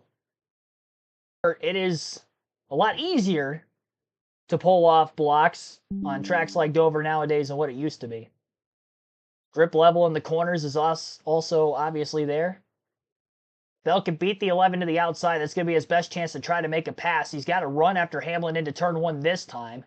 Slips to the inside. Daniel Suarez gets the 11 in the dirty air. That was close. Denny almost lost the lead. Just enough of a head of steam down the backstretch with that run off the high side. He barely stayed in front of Christopher Bell. And luckily, he was able to beat Daniel Suarez to the inside into 3 and 4. Both the 20 and the 11 get by the 99 quickly. See all these drivers that took the wave around, too. How many of them have maybe even more older tires than the leaders with pitting before them? They might end up going a lap down much sooner. 35 laps to go for Hamlin. This is intense. Because you know the 20 is quicker. Any moment he can make this pass, but it's not going to be easy. And Chase Elliott's deficit's about 1.7 seconds closest. The fact he's going to have not one but 2 cars in front of him. Hamlin a wider line through turns 3 and 4. Bell wraps the bottom all the way through this time by. Got about 33 laps to go. Bell looking to the inside of the racetrack through turns 1 and 2 again also.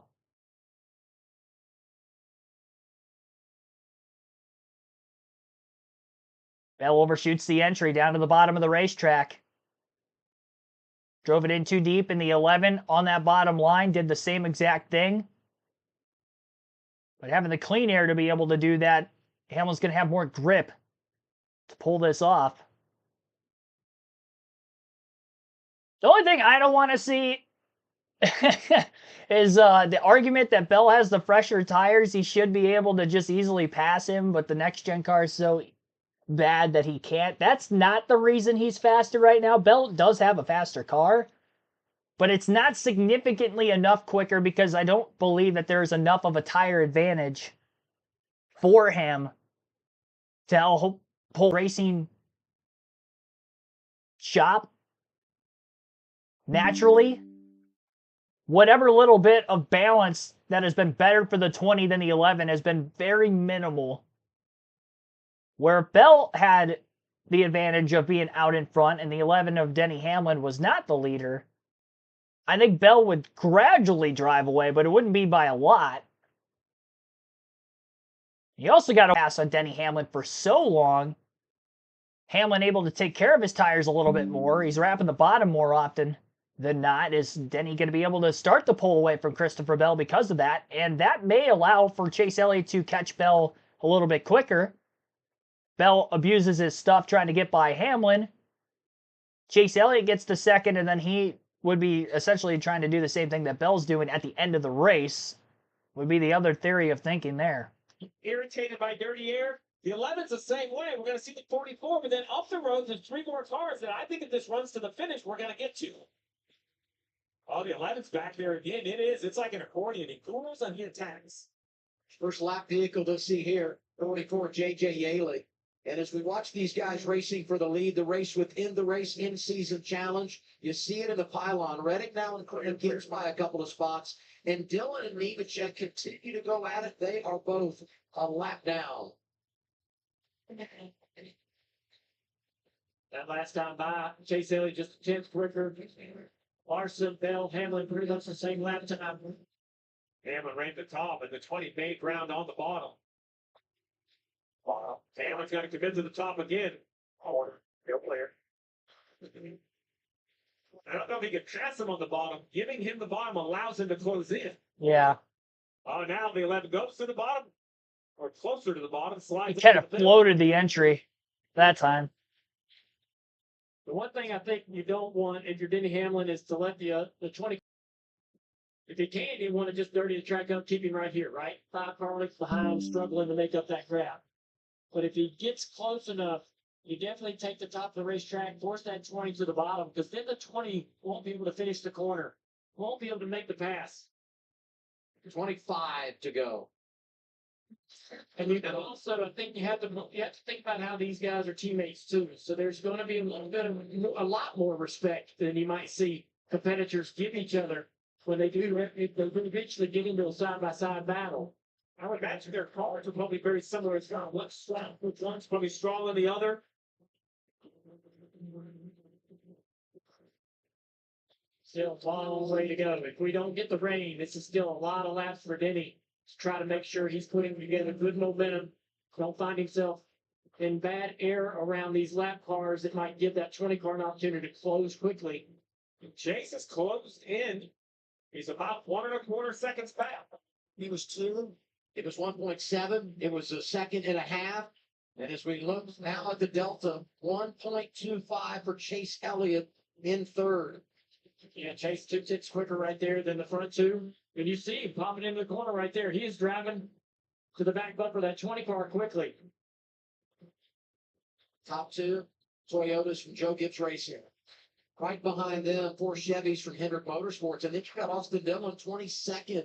That cycle played out. They ran long. He's netted in the 7th position. Blaney in the top 10. Reddick 9th, hanging on to a position over Ty Gibbs in that in-season challenge. Getting around the lap car, Cole Custer back in 32nd spot. The room they need. Going to go up the racetrack here and let the 20 car through.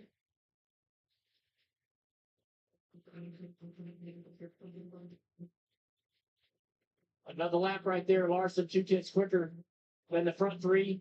Larson's closed the gap to the back of his 9 car. You see here in the double box. Dale, this is the Larson we know. We've kind of wondered where he's been the last few weeks. Well, here he is. Speed, right? Running guys down at the end of the race. He has turned into a little average for him over the last 6 or 8 weeks, really since the 600. It's been a tough exit for the 9 car. It's going to cost him a little bit of speed. The 5's going to close the gap a little bit.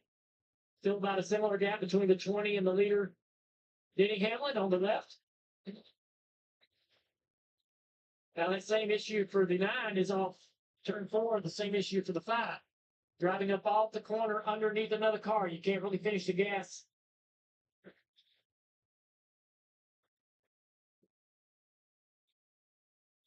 More traffic ahead for the 11. I think this is basically the 2 battles for the remainder of the race. I don't think the 9 or the 5 will find their way into the battle for the lead. I think the 9 sort of plateaued here. And I think the 5 could if he can get by the 9, but he has to do it quick. Yeah, Ray keeps itching it. the 9's kind of fell into lap time similar to the leaders. No longer closing that gap. Question is, do the older tires of the 11 shut off a little quicker, right? 10 laps older, they haven't seemed to be worse, but is there a second wave of fall off? Caution. Tires. And there's the caution. Yeah, on the back straightaway, it's some serious issues of contact with the wall. So now the question is, because that weather is not here yet, this isn't a caution for weather. NASCAR is going to check the track and open pit road. This will turn into a pit cycle. So now with 50 laps on your tires, what do? Because with all those wave rounds, there are, let me check the score, 21 cars on the lead lap. I am so thankful Stay for out. the TV booth and not on a pit box. Yeah, you got to stay out Now here. you're questioning no weather is a whole different conversation. I think you have to pit, I don't know, 50 lap tires. What? Probably right side, cement strap, track position. Steve, no, you got to. I don't know what to do with it. Figure out. Yeah, you. All right, all these radios are going to light up. Spotter's going to look at the weather. If you're in the lead, you've got to stay out. There's a shower. To the left, there's a shower. Let's see what happened to the one. There are 21 cars on the lead lap. You better not It's sit. way up the track off turn 2. It worked for you once. Tire go down. Running 13th. Yeah, something. That car just Yeah. Now, the one thing that will help the stress of all of this is the one kind of cuts down here, gets in the middle of 3, and then I think whatever's broken causes him to spin out. And when he spins out near the. Oh, just got loose and corrected the car up the racetrack. Actually. so I was going to say, this is near the entrance of pit road. So Yeah, they're not going to open pit road until they get the 1 car out of the way. This car. Couple laps Safety yet. Team. 20 older tires than us. Don't expect a bunch of them to pick. So I need to think long and hard here. Cut it up. Well, it's real simple. If it rains, stay out. If it doesn't rain, you need to pit. Now, whether it's going to rain or not, Adam, that's up to you. Let's get another update on Bell. Here's Danielle. Yeah, after they said we need to think long and hard about this because we expect wave around cars to pit for the 20 guys, they said the weather is close, Christopher. If they do decide to pit, the code is Mike Helton. Mike Helton. Danielle, I can tell What a you it's code. rain here in 1 and 2, and Chris Gale is not bringing Denny Hamlin down pit road no matter what. He told Hamlin a moment ago, you heard part of the radio, we've made our bed, this is what we're doing, and the rain's starting to come down even harder here in turn 2 right now. Oh boy. You know, we were like less than 10 minutes time of day. Oh yeah, it is raining. Caution comes out, the rain has arrived, and the rain will help delay the decision making for everyone. And I look, I mean, it's 5:30 right now on the East Coast. Daylight doesn't end here till after 8 o'clock, and we got a long way to go here this afternoon potentially. The cell isn't big enough to end the day. You know, looking on the radar there, it's not a big enough cell to end the day. Really be, you know, be Yeah, determined on what NASCAR decides to do. But Do you want to wait? if I were looking at this any other day, Here's the problem, okay? If we lose the racetrack right now, do we want to wait around for an hour and a half to 2 hours just to finish the final 10 laps on a 1 mile racetrack? Like that, logically, that doesn't make sense to me. If they were to lose the track, hopefully whatever rain that they have right now kind of blows through like the first patch did. What was it, like 50, 40, 50? It was at the just over 60 to go mark. We don't lose the racetrack, we can get back to racing. They can open pit road. They're not going to open pit more than it was earlier. NASCAR will wait this out as long as they can. I believe that they will. I'm just saying, you know, logically, like for the fans in attendance, I would want to stay to the very end. Like I'm staying until they call it as a fan, but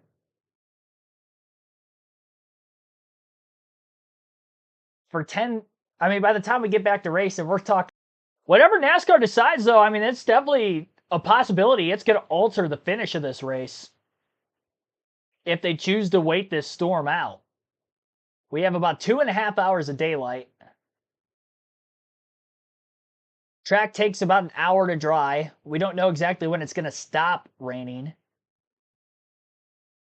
What do you guys think in the chat? What do you think NASCAR should do if they end up losing the track and we go under red flag because of rain?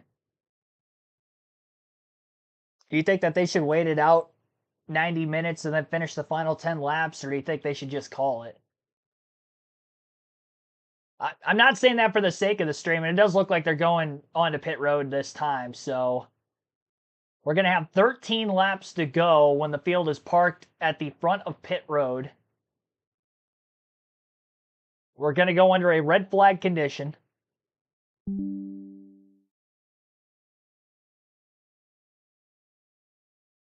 Call it.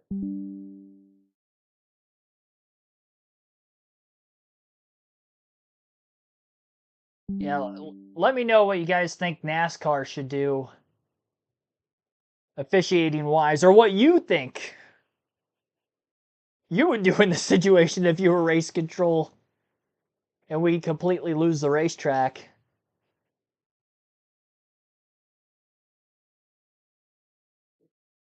I'll tell you what, there's going to be a lot of talk between driver and crew chief as to, well, do we pit or do we not pit if we do get back to racing?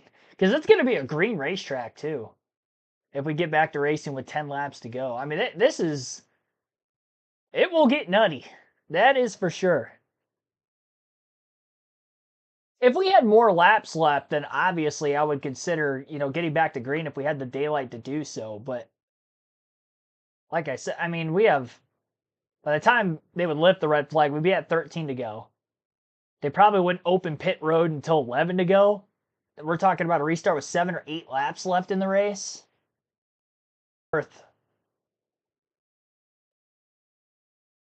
The wait, as you know, bad as it is to see the race finish like this,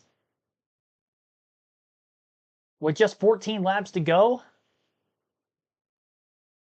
I don't know. Jeffrey C. says lost track and race, yeah. Linda Bollinger saying wait it out. I mean, we're definitely waiting it out here on the channel until they give us the official word. Views in here and you'll get to listen into those. don't know if they've told the teams to get out of the cars at the moment. The biggest bummer here is the fact that we didn't get to see this play out naturally. Did Christopher Bell have anything for Denny Hamlin before the caution? Because I believe when the caution first came out, there was 18 laps to go. And it wasn't for rain. The caution initially came out for Ross Chastain getting against the wall. And then about a lap or two of caution after that is when the rain started coming. Had they stayed green in that pace, we probably would have ended up getting the caution for rain closer to 11-12 to go. I don't know if there would have been enough time for Bell to get by Hamlin that early. I don't know if he was necessarily ever going to get by him. He wasn't as close to him those last 10 or so green flag laps compared to what he was about the first 20 laps of the run. And I wonder if he might have burnt his stuff up. But if given a restart on equal tires, I would want to stay out. You know, with the 11, I think that's your best chance to win is to try to beat him on a restart. Especially on older tires, you know, maybe he slides the tires on the restart. Could be the case for the 20. Could allow for somebody from row 2. Who knows?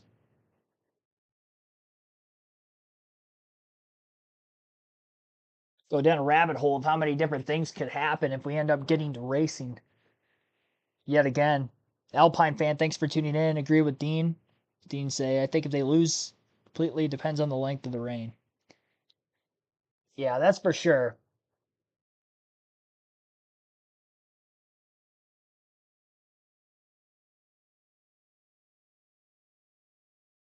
That's streaming on HBO Max from Indianapolis Motor Speedway. That's the final two drivers battling it out for the in-season tournament title. Oh, yeah. There's one for you and me. In-season tournament, I got to see Ty Gibbs and Tyler Reddick. I think Reddick is ahead. Yeah, Reddick is in 9th, Gibbs 11th. So if the race were to end, it is downpouring, by the way. They have definitely lost the racetrack. Drivers are out of their cars. I wonder when the last time that's happened. I mean, I guess Chicago street race the first year, but it didn't end for rain. It ended mainly because of darkness with rain involved. And the Xfinity race ended early for rain that year, 2023. That's the closest I can think of, but it legitimately like rained out both the Xfinity and Cup races. I don't know outside of that off the top of my head as to when the last time that's happened. A stat that they'll probably cover on the broadcast, but that's a stat that I'm willing to know. If anybody knows in the chat or has any ideas of when that might have been the last time.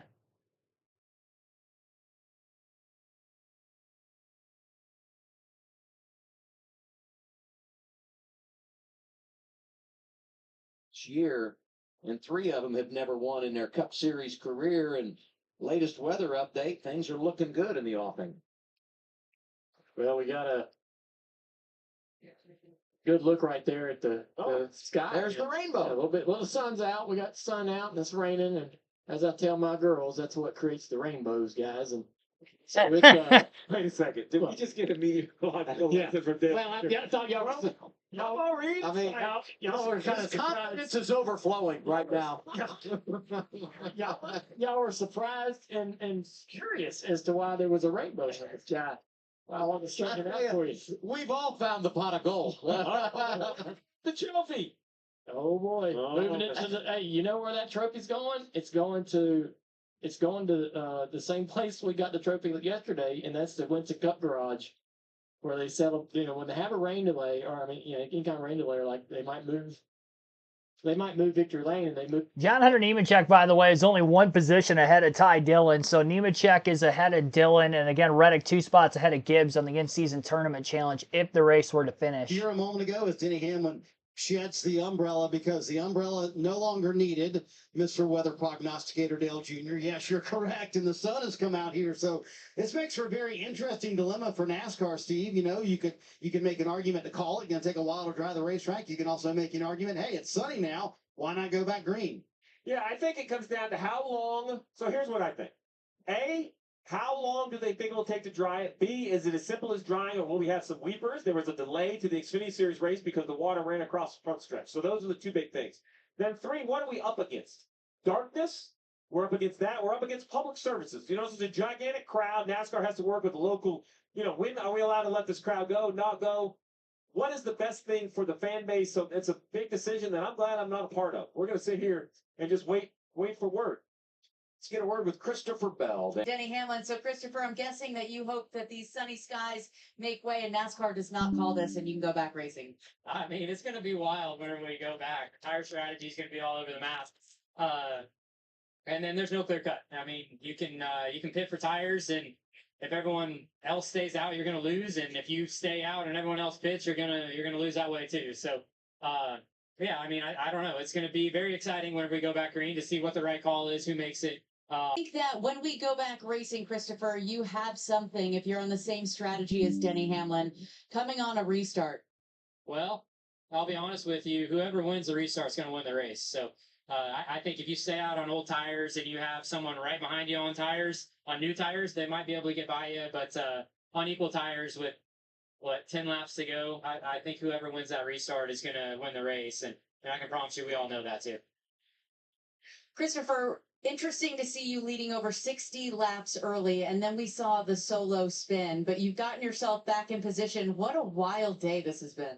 Yeah, that's twice now that turn 3 has gotten me here at Dover. I don't know. It's just that was obviously my first restart with clean air, and I hadn't been loose in. I think I just got on the shock limiter a little bit, and it turned me right around. So did the same thing last year in qualifying.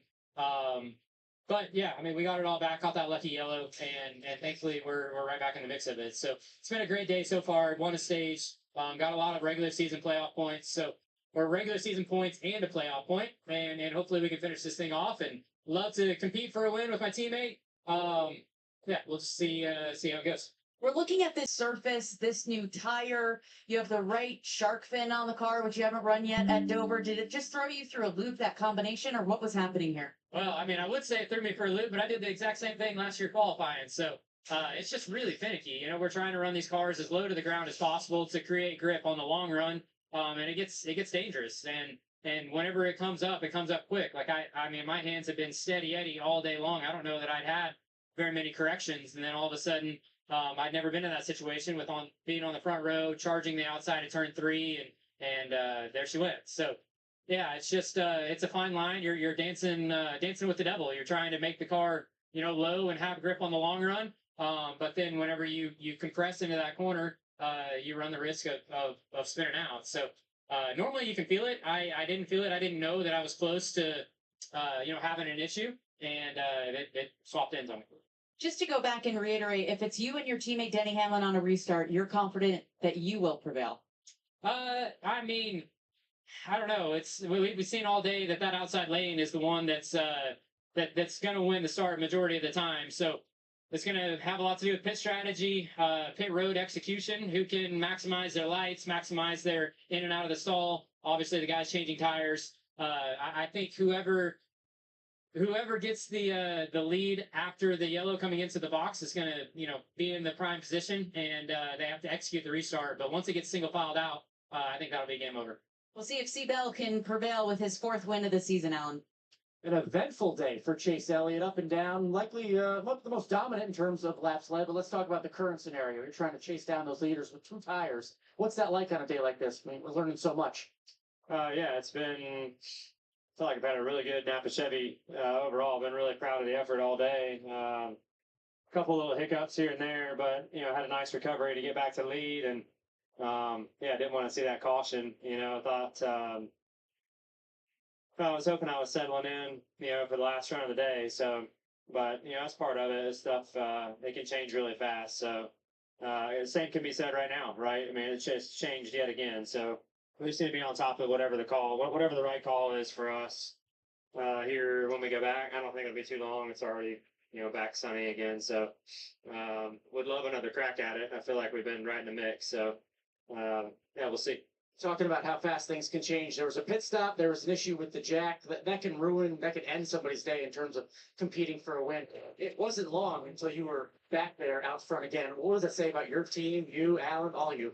Yeah, they did a great job. I don't know what happened to TJ there. If he, I had an issue with the jack itself, and still a lot of time to recover.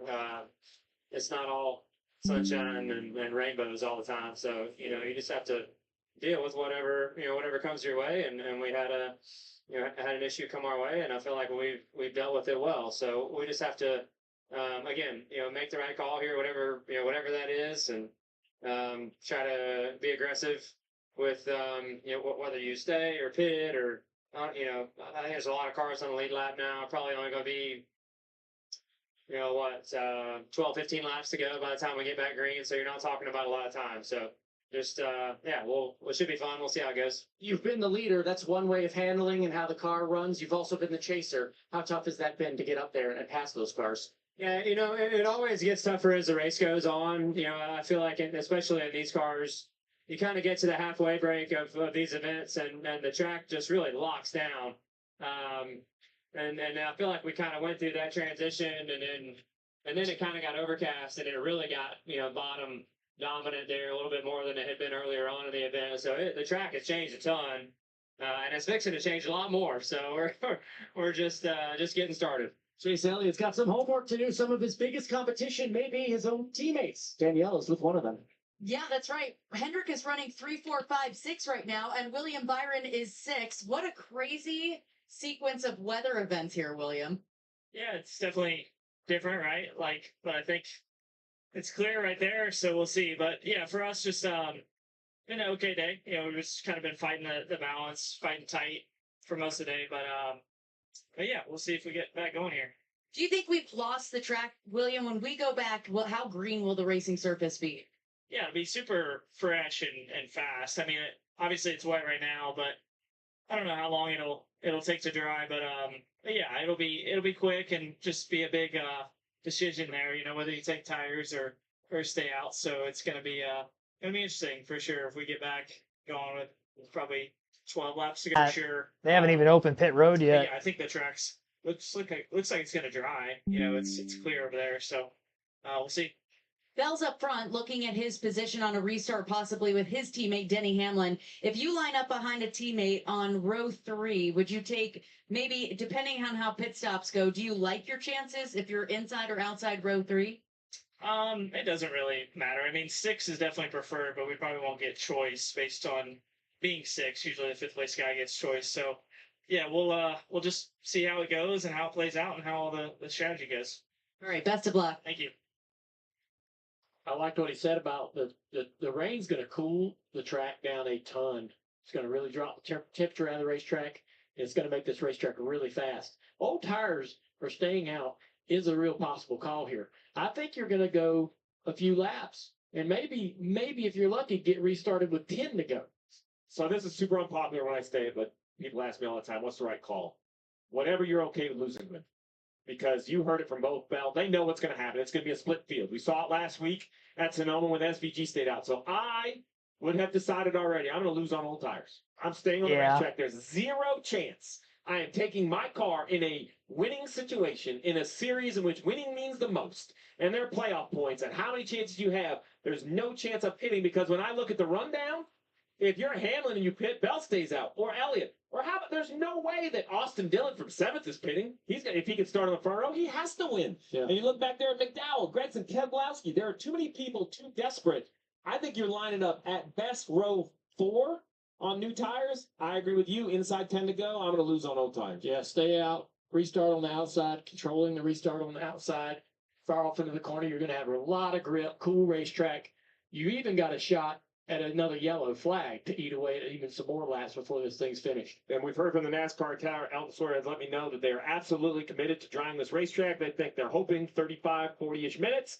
The only thing would be another cell. That would definitely change the decision, but the sun is here. We're committed. The drivers already knew it. They were talking about what's going to happen. Another question, too, would be is how many laps do they run before we get the one to go and we go back green? I think there's a wet pit road as well that has to be dried. The cars have to be removed from that area and pacing around the track for them to run the dryers down pit road and get all that done. So how much does that eat into the remaining 14 laps that we have. They stopped them on pit road short of the start finish Yeah, line. I So mean, we're soon- showing 14, but as soon as they roll, it's going to be 13. 13, and then we're going to start ticking them down. And as you said, probably right around 10. If you're lucky, Yeah, it's 10. on the I good think it's side, probably- 10. We could wreck in turn one. Yeah. It could be 2 laps. That's You what I was might gonna not. say. Like, Dan brings up a great point. Things are going to get as physical on this restart as Yeah. we've seen all day long, which means we could have another caution, perhaps overtime, whatever the case may be.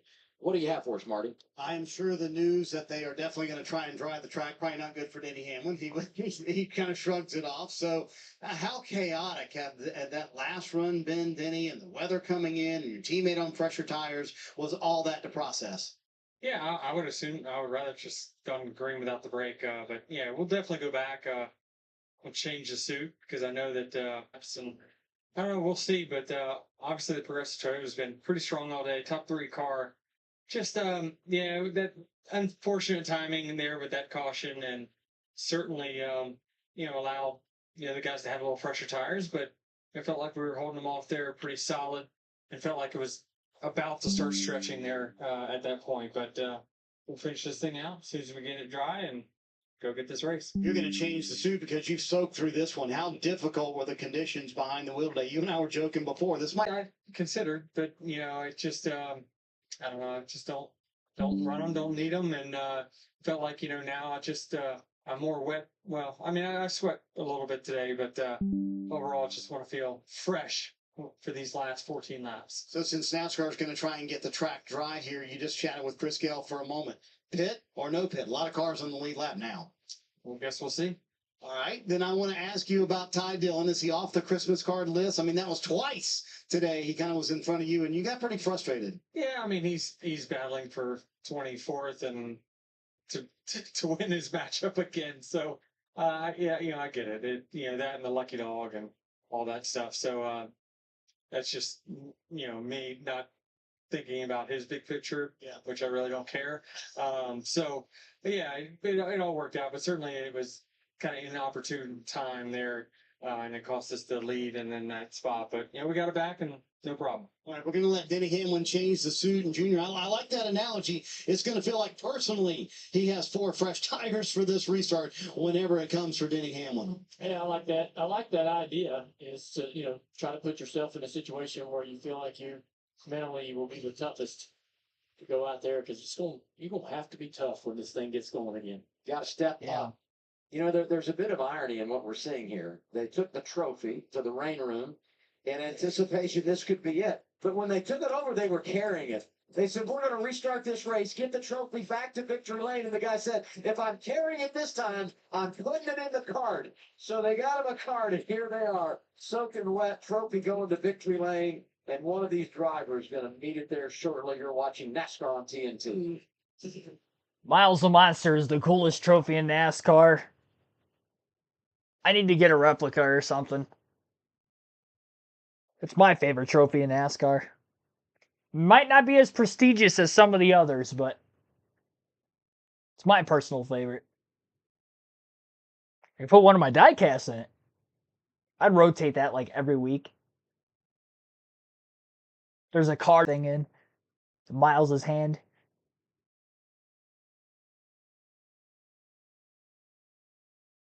Yeah, we're going to end up getting back to racing here. NASCAR obviously told the teams, told the media, they're going to plan on getting back into racing. They said about 35 to 40 minutes to dry the track is what they were estimating. I would assume it's going to be a little bit longer than that. I don't think we're going to run into an issue with darkness. But 8:10 is our cutoff. Miles did get wet. He'll dry off quick, though.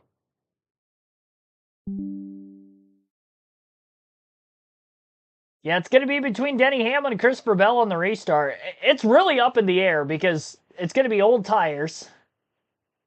I don't think the outside lane is going to be as dominant on this restart on old tires in particular compared to what we've seen on restarts when everybody's on fresh tires with the guy in the outside lane.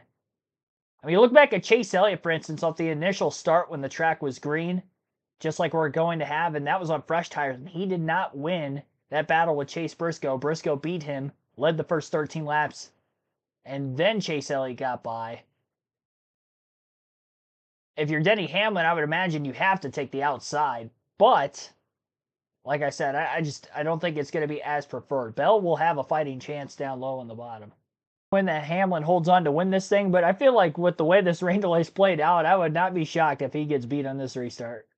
I could see it happening.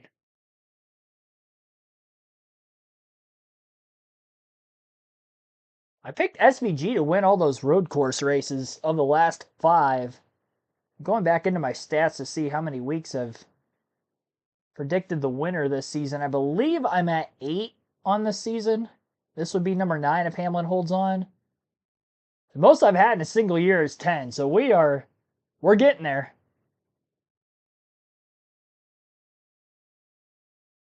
Let's see.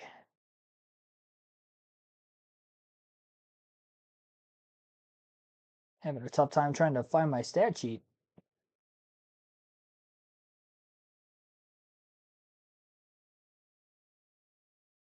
Hope that ain't it. 9, the guy who's racing top. We're talking in-season challenge. We're talking in-season challenge to start. Why did this race, the 54, Ty Gibbs was up front, in front of you. That's reversed itself. What's it like out there? Yeah, we just we got a really good restart. About 50 laps to go or so. On that last caution before this one for the red, that rain came out right in the middle of the cycle. It kind of threw it off. Ty was still ahead of me for a while there, but yeah, we were battling out for a while. So we were fortunate to get really good lines, get ahead. We pretty much settled in. The rain showed up. So yeah, real interesting predictions probably for the whole field here. When we go back green. What to do. Stay out, 2, 4. Be really interested to see what happens for Killers. Hey, you're just talking with your first chief, Bill Scott, about that. We'll get to that. This day started with a lot of unknowns, not knowing what to expect. What's your day been like here on pit road, out on the track, the change and evolution of this? Yeah, I think that Cherry from Camry took up really well in the race. Able to drive up to 3rd, and then we just got really loose. Pretty much all state wide. But we fell back to like 12th or so. We paid at the end of the first stage and made adjustments, tighten it up. Lost 4 or 5 more spots with filling up to make that adjustment. And the car's been a lot better since then. It's just been a slow climb to the front. When we start running good lap times, we catch a group of cars, kind of get stuck, take some time to get through them. So, yeah, it seems like we're capable of running. Takes off, somewhere 5th, 6th. We just from here on out, though, it's going to be strategy and restart chaos, and he can survive. I got to point out, the first thing you did to get out of the car, you did a little self-care. You wanted that ice bag. You wanted a little treatment. How bad's it been there today? It's hot out. It is warm. Just with the long runs and everything, just how physical this place can be. A lot of times when you have a tight race car in your day, you can manage it okay. When you have a car that's loose and you're having to fight it, catch it, you feel like you're on edge the whole time. It's a little easier to bring yourself out a little bit. So it's been one of those days where I've had to really keep up with the back of my Toyota Camry, and it's made me work hard. But just enjoying the break cooling off. All right, and finally, look, we know you got a job to do, but are you aware of where that 54 is in these final 12 laps or so? Yeah, he's not very far behind, and well, like I said, it's going to be interesting to see what everyone does here when we get back rolling. Who pits, who doesn't, who does what. So a lot's about to happen here. $1 million shot still on the line, Danielle. Yeah, well, this guy has a shot at the $1 million too. John Hunter Nemechek, how the heck have we run 386 laps today? And you and Ty Dillon find yourselves next to each other for 23rd and 24th. Yeah, it's wild. We've been around each other all day. He outran us most of the first and second stage, and we worked really hard on our Hertz Toyota Camry XSE today. It hasn't been with it. We've continued to make changes and things of that sort. A little previous banter was fun. So overall, it's been a long day so far, but we've been able to make the most of it. And I guess 14 to go here when we go back green. So strategy is going to be pretty wild, I think, from where we're at and where he's at. And I'm pretty sure they told me that I can go to the plane. The race is over. So not really sure about that. I think Ty can definitely load up and go home, but looking forward to these last 14 laps. If you come into pit, you know he's probably going to follow you, and vice versa if you stay out. Have you talked to T Mac about your strategy? I have. I'm not going to give you any insight. I'm going to let T-Mac be the one to make that call. All right, $1 million is still up for grabs, John Hunter. Is this mano y mano who wants it more? It could be a 10-lap shootout to the finish. Yeah, I definitely think so. We're a few spots ahead of him on the racetrack currently with, I think, a couple lap cars in between us. So I'm not really sure how that's going to cycle out with hitting and or staying out and taking the wave around or whatever it may be. So looking forward to these last few laps. Hopefully we can go and win this thing over the race. So let's go to the final and have a shot to win $1 million. Earlier in the race, you overcame a tire issue. Now that we've had rain, is this a green racetrack? What do you expect from this new tire and now a new racetrack? Yeah, we definitely had a tire issue the first stage. I think there was a lot of guys that did towards the end of the first stage, which that was a long run. So I don't expect anything. All the rubber's pretty much going to be washed off the racetrack. So green racetrack, it's going to change quite a bit as we go here. But it's going to be 10 laps as hard as you can drive. 10 qualifying laps, I guess. How crazy are restarts here at Dover with the load you guys are carrying? You just said it'll be a crazy 10 lap. Yeah, it's definitely nerve-wracking, I would say is the word.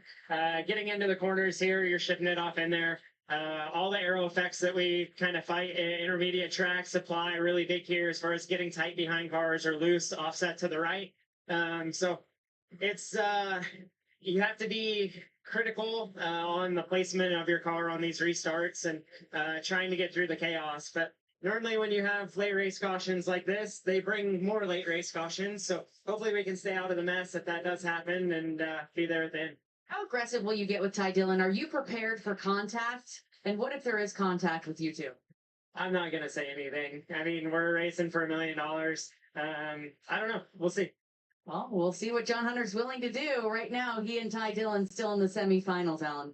Yeah, John Hunter not talking. Ty Dillon's watching this with us. Not talking any smack right now. But isn't it funny how this ends up late in this race? Scoring monitor says you're $1. What do you make of all this?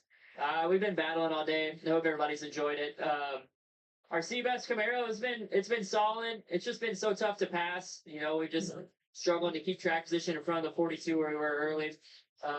But just battling hard here. We both are putting a lot on the line here, and it's not over, man. We got a lot of fight in our team, and until that last lap clicks off, we're not ever going to give up. So we'll see what happens here at the end.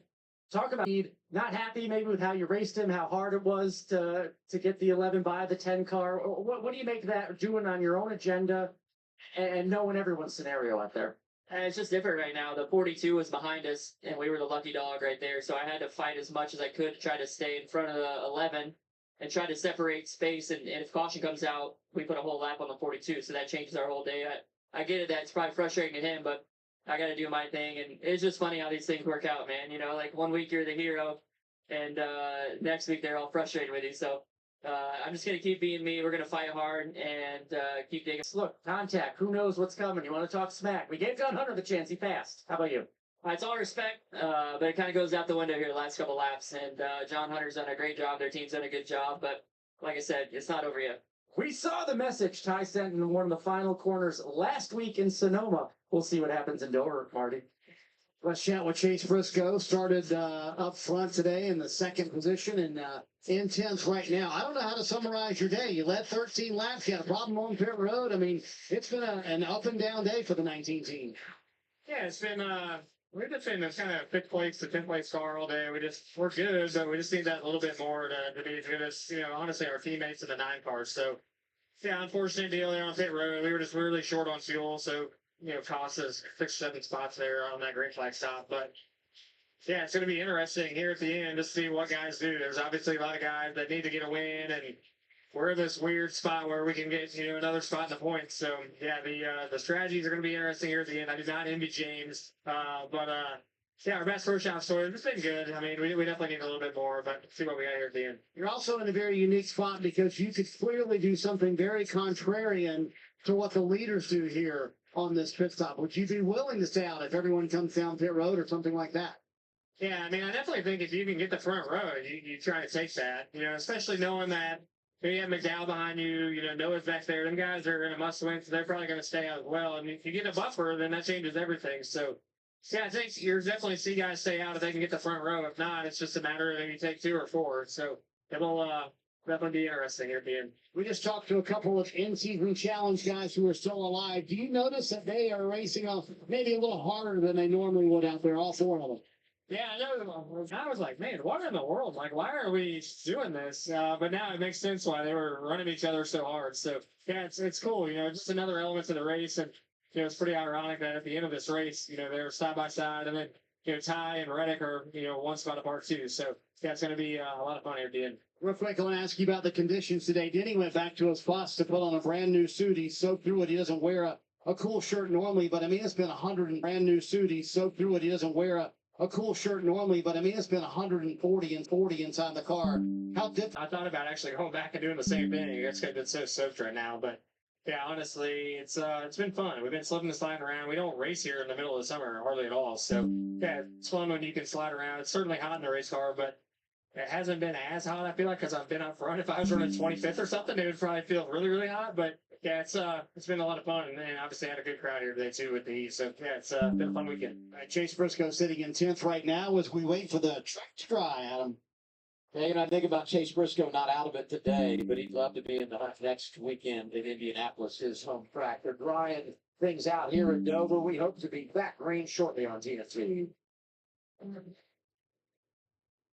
When did when NASCAR said it was going to be 35 to Elton Sawyer specifically said it'd be 35 to 40 minutes to drive the track off. I did not believe that one bit. I remember during the Xfinity Series race, it was practice of qualifying during the Cup Series coverage yesterday afternoon. They said that it would take about an hour to drive the track. So I don't know where they're getting 35 to 40 minutes from. We knew we were going to be waiting here for a while. But, I mean, we're committed at this point. We're definitely going back to racing. And we will see the finish of this one. Just have to wait for it.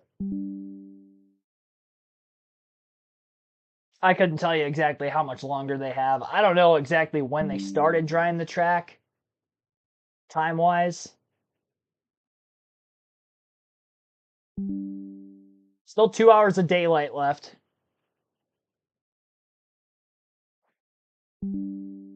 So that's not an issue.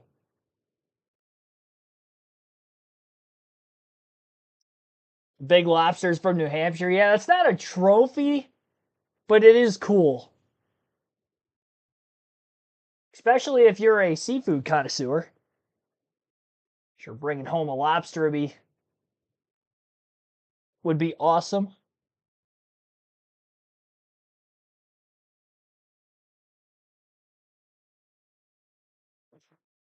A better update for you guys.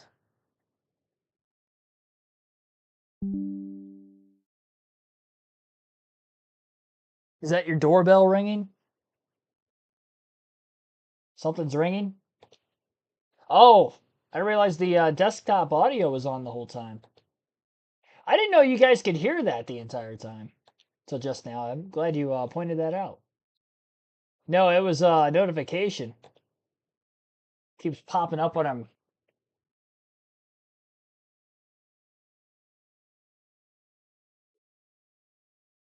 going through some lag spikes at the moment, it looks like.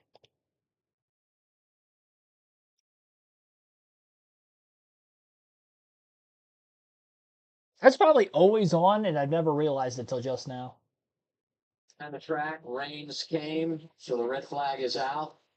Noah Gregson taking a nap, cooling down. Here's your top 5. A lot of Joe Gibbs Racing, a lot of Hendrick Motorsports. Kyle Larson is in the 4th position right now, Alan. I'm happy to see and hopefully get this race restarted. You had the 4 fresh ones. Chase Elliott only had the 2. Denny Hamlin had the oldest tires. Is that going to matter, though, with just a few laps left if we go back? I'm not sure it's going to matter maybe on this restart here because we're going to take the green with probably 10 to go and track's going to be clean and fast. So, I mean, unless the front row exits 2 together, I don't see a way that we can get to the lead. But still, I mean, it's been a great day for us. It's been a kind of slow and steady way of chipping our way to the front, and my cars felt really good all race long. So hats off to everybody at Hendrick Motorsports. 4 of us in the top 6. So, yeah, if we can finish there, it'd be nice. Starting 25th, how have you been able to do this? Not everyone can pass at this track.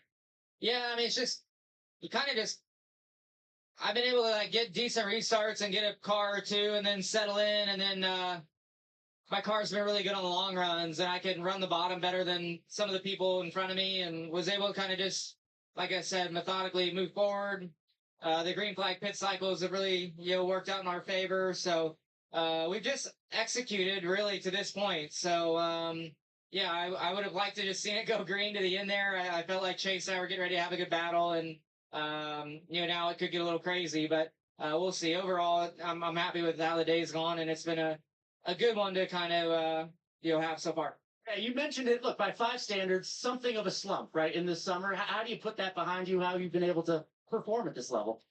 Yeah, I think just kind of, if you can, block it out. I've been trying to for a month now or more, but yeah, we still have 10 laps left, so I mean, it could still turn. I'm just or 14 laps left, but by the time I go green, whatever.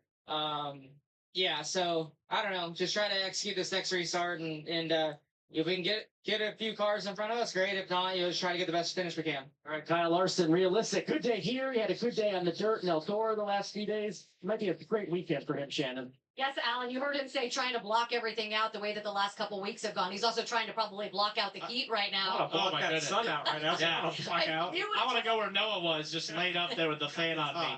If you would have told me about 40 minutes ago that we would be under sunny skies right now, no I would chance. have no way. It was an absolute monsoon here. But of course, Dale Jr. wished it into existence. Yeah, I don't know. If he wasn't my ride home, I think I'd be wanting to fight right now. I'm like, no, I think we're good. We got most of it in. I think everyone's pretty content. He was fighting for it. We're going to do it for the fans. And when we do get restarted with 14 to go, it's going to be 2 Joe Gibbs Racing teammates that are going to be 1-2. And then all 4 Hendrick Motorsports cars right behind him. You've heard all these guys talk under the rain delay that it's going to be wild. What do you think? Well, I just think if you're talking about, everyone's been asking the question of pitting or not pitting. I mean, I think you're crazy if you fit on the top 5, top 8, maybe even the top 10, to be honest. And if I look at just what Austin Dillon did in the 3-car old tires, we were surprised, Jamie, how well he held the outside and actually gained some position at that point in the race when he did that. I think, to me, you're going to have a fresh track. Basically, all the rubber is gone. It's the highest grip level you've probably had all day, at least from lap 1. And there's no way new tires are going to drive through the field in that few laps. And we're going to get to have like 1 of 2 things here. We're going to have this really nice restart, smooth. Somebody checks out. They're going to run 10 laps. Or we're going to be here for about 2 days while they wreck and just wreck and wreck. And I mean, I think the complexity of the whole race could change a lot on the position to win, but he very possibly could be, or he could be in the position to get wrecked and go home 30th, because, I mean, you're going to sit in the Cup Series, you don't restart on old tires. Like, you come in, you put new tires on almost every pit stop, and it's such a weird dynamic with the amount of laps we're going to have left, and whether you pit or whether you don't pit. I mean, obviously the guys in the back, you're going to. You want to be the first guy with tires and be lined up, in that position. And 10 laps isn't very long until you're leading, and then it's forever. No, that's not done at all. And I love Denny Hamlin's plan. Change suits. Absolutely. Get Absolutely. beat out possibly after we, when we get back green after all the caution laps are run through. But I always wanted to soak in the moment a little bit, like stay in the sweat, stay in that moment, Dude, try and I stay. did not. He didn't. I don't like it. I feel like I was different. Is that what's going on here? Well, that's what I'm doing exactly right now. I'm like Noah down there. I'm I just wanted soaking to it. soak in the moment. I can tell you that I'm right just now. staying in it. I guess so. Soak the bad term. Terrible. My goodness. All right. Well, listen, at least Denny Hamlin will have a fresh fire suit on when we sit. Yeah, a dry suit. That'd be nice. Because I do believe you, Jamie. I think Well, he doesn't sweat, too. It's crazy. I bet he was sweating today. Yes, there's definitely going to be more cautions. It's here with really, really good flow, just getting a nice breeze. I didn't know what these red fans, they're really cool right now. There's a lot of good action here. Yeah, it's the best seat in the house right here. Just taking a little nap and drying my hair out. I had to come do a health check. We weren't sure if you were okay, but you were face down. What's it like in the car out there? I mean, I know how hot it is. What's it like in the car today? No, I feel good. Long day though. We started in the back and I've worked really hard to get up to the front. I don't know where we're at right now. The Miller Tech lithium batteries Ford Mustang will be pretty good. It's a fun track. It just got to stay out of trouble. We've had a lot of challenges this year once we got up to the front, and gotten in wrecks, so fingers crossed. No wrecks. I just want to finish. Last year, one of your best finishes of your career was right here. You were able to drive up, get a great finish. You're doing it again today. This can be such a tough track for some people. Why has this come to you? I don't know. I've worked really hard throughout the years, throughout my Xfinity days with Josh Wise, and I also spent a lot of time during those days just picking those guys' brains and learning different techniques, and definitely have to move around, but I like running right around the bottom. So once the tires start getting worn out, you can make a lot of speed through the center. So yeah, big shout out to Josh Wise and Jimmy for all the help around here. We need a little better track position, but we'll get up there hopefully in the next couple laps. Hopefully about a 10-lap shootout, Shannon. You can get a few more spots and salvage a really good day. Alan, is it a lot cooler down there? I see you're under the shade and you've got that fan. I'm telling you, these are undersold. How powerfully and good they are. Very cool. Underrated. You know, Alan, it's not just the drivers, right? It's the crew guys who have been sitting down there on pit road all day long in this heat. Are you getting, like, what are you seeing from some of those guys? I mean, obviously these guys are having a good time, but I see a lot of ice bags. Yeah. I see, I mean, they're probably jealous that Noah stole the fan over here. They're talking about your crew guys, how much the athletes and what they have to go through. Yeah, Mark Martin used to have a fan. He's talking about the fan, I think. The fan, yeah. About the fan. Yeah. he's always Mark's all over it right there. I'm sure we go that one. I was going to let Shannon transition us to another subject. We'll let you go. Yeah. Thank you. Thank you for the comedy relief stay there, cool. Noah Gregson.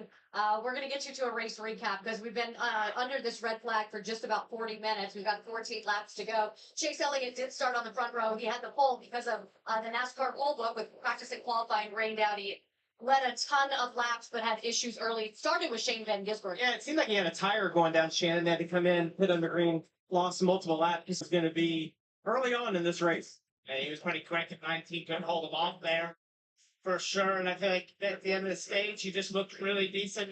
Then they had the pit stop issue under green here. The jack falls basically off the car. This slows them up by about, 4 seconds or so, and they lost the lead because of that. Yeah, had about a 4-second lead. And right here, a big power move after the cycle of green flag pit stops. Denny came out in the lead, but Bell was able to go by, going to like a 3-second win in that stage 2.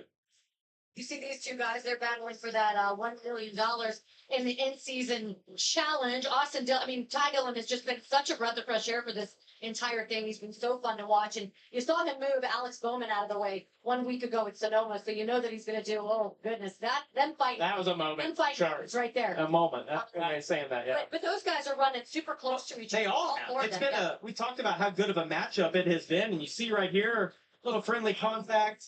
It's actually, I think this has turned out better than I expected, the in-season challenge. I didn't know what to expect, but it's been really fun to watch the drivers have fun with it, and then just the challenges. Ty Dillon had Denny furious at him early in the race. And then this Christopher Bell spins right there from the outside of Chase Elliott. Basically just lost it down into 3, so maybe he was a little bit aggressive, whatever. Maybe it sat on the left rear a little too hard. But he spins, and that really put him way back in the field, but he was able to work his way forward. Yeah, and then we had this moment of like, do we pit or do we not pit, right? Is it going to rain or not? See the 9 and the 11 coming on pit road. The 20, though, stays out because all came around. Yeah, so after that spin, they kind of took a gamble here with maybe the rain coming. They stayed out. They were able to get that caution. They pit out. And this gave them a ton of traction that they didn't have after that spin. It did, and I thought he was in the best seat on this last restart we saw. For Bell's just not able to get by him. Denny is able to kind of put his car. Honestly, after they ran about 15 or 20 laps, you could tell that Denny got comfortable with where he was. It didn't seem like Bell was going to be able to pass him. And then we had some of the HMS cars track in behind. I think we're going to have a bigger battle. And it looked so reminiscent of last year when Denny held off Kyle Larson, using a bit of aero blocking, just taking away that air. And I thought that's how this thing was going to look like it was going to finish. But obviously we had the rain show up, and now we're on a red flag, which Denny maybe went and got a different suit. He did, and when you guys were talking and going over those highlights, there was a collective cheer from the crowd because drivers have been called to their cars. Just golf cart after golf cart go by as crews and drivers are headed back to their race cars. 14 to go, officially on the board, but yeah, I heard most of the guys. Oh, look at that! Are we enjoying our time in Delaware? That's Why is Steve wearing whoa. I digress. What? How does he have a tux on? Yeah, why is he doing that in the water? Who's driving? Well, I mean, listen, you can play baccarat. Is that how you say it? That's crap. So. That's crap. Yeah. Anywhere. You've done well on your dinner, it looks like. Wow, that's nice. Are those crabs? Yeah. I don't think so. No. Other clams. All right, we're gonna go to break on that one. And good news is we are going to get this baby in. 14 to go. Oh, Jamie McMurray, always a comic. Well, drivers called back to the race cars. Looks like the weepers on the front stretch that they were trying to dry up during the Xfinity Series delay at the start of their race yesterday have kind of popped up as we were expecting to. Dale Jr. mentioned that on the broadcast when they first went to red, as far as trying to predetermine exactly how long it would be to dry the track. So that's really the last area of the track that's still wet. As soon as they get those weepers under control, we will get back to racing here. The next 20 minutes, we'll be back to racing. They have not opened pit road yet before the rain came, so there will be decisions as to when to exactly pit. I would imagine pit road is not going to open until we get to about 11 laps to go. And then a couple more laps beyond that. I've heard a lot of drivers say that 10 to 15 laps is what they were, or sorry, not 10 to 15, about 10 laps plus is what they were looking at for the restart. I honestly don't think it's going to be that. I think it's going to be more like 7 or 8 laps. Because the racetrack. Now, there's a chance when they do that they just park them down the back straightaway. But even then, by the time they would open pit road up the following time by, that would be 11 to go. Caught back up with the field. I'm gonna lean more towards 8 or 9 laps to go in the restart. But I definitely don't expect there to be 10 plus. Every lap matters. Deficit on the next restart. The big determining factor here is how many of them will stay out. I think that magic number, if we have 8 or 9 laps to go in the restart, I think you would want to have at least 4 rows of cars behind you. I would imagine Hamlin and Bell are going to stay out on the front row. I'd be shocked if anybody else in the top 5 pit. Once that first car comes to pit road, I would imagine a vast majority of the rest are going to end up coming in behind him. I can see Austin Dillon in 7th being the first car to pit if the top 6 stay out. How many behind him will pit? Will it be everybody? Or will it be a split field? That's my bold prediction. I think the top 6 stay out. I think Austin Dillon in 7th is the first car that pits. That's my bold prediction. Trying to predetermine these teams' strategy plans.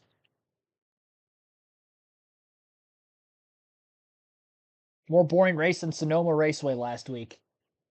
I'd probably say I did enjoy Sonoma a little bit more than this. I think for me personally, a return to the ovals kind of felt like a breath of fresh air today, to be completely honest.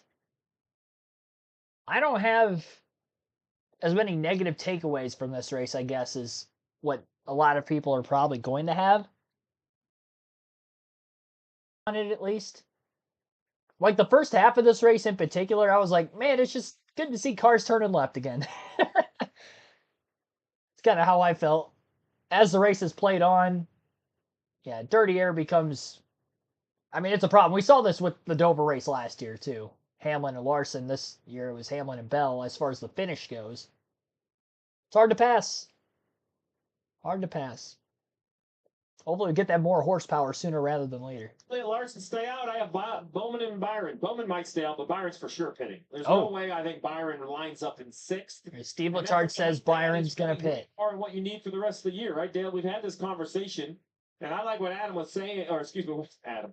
What Parker and those guys down there were saying, and Jamie, because, you know, I think the decision's made for the front 2.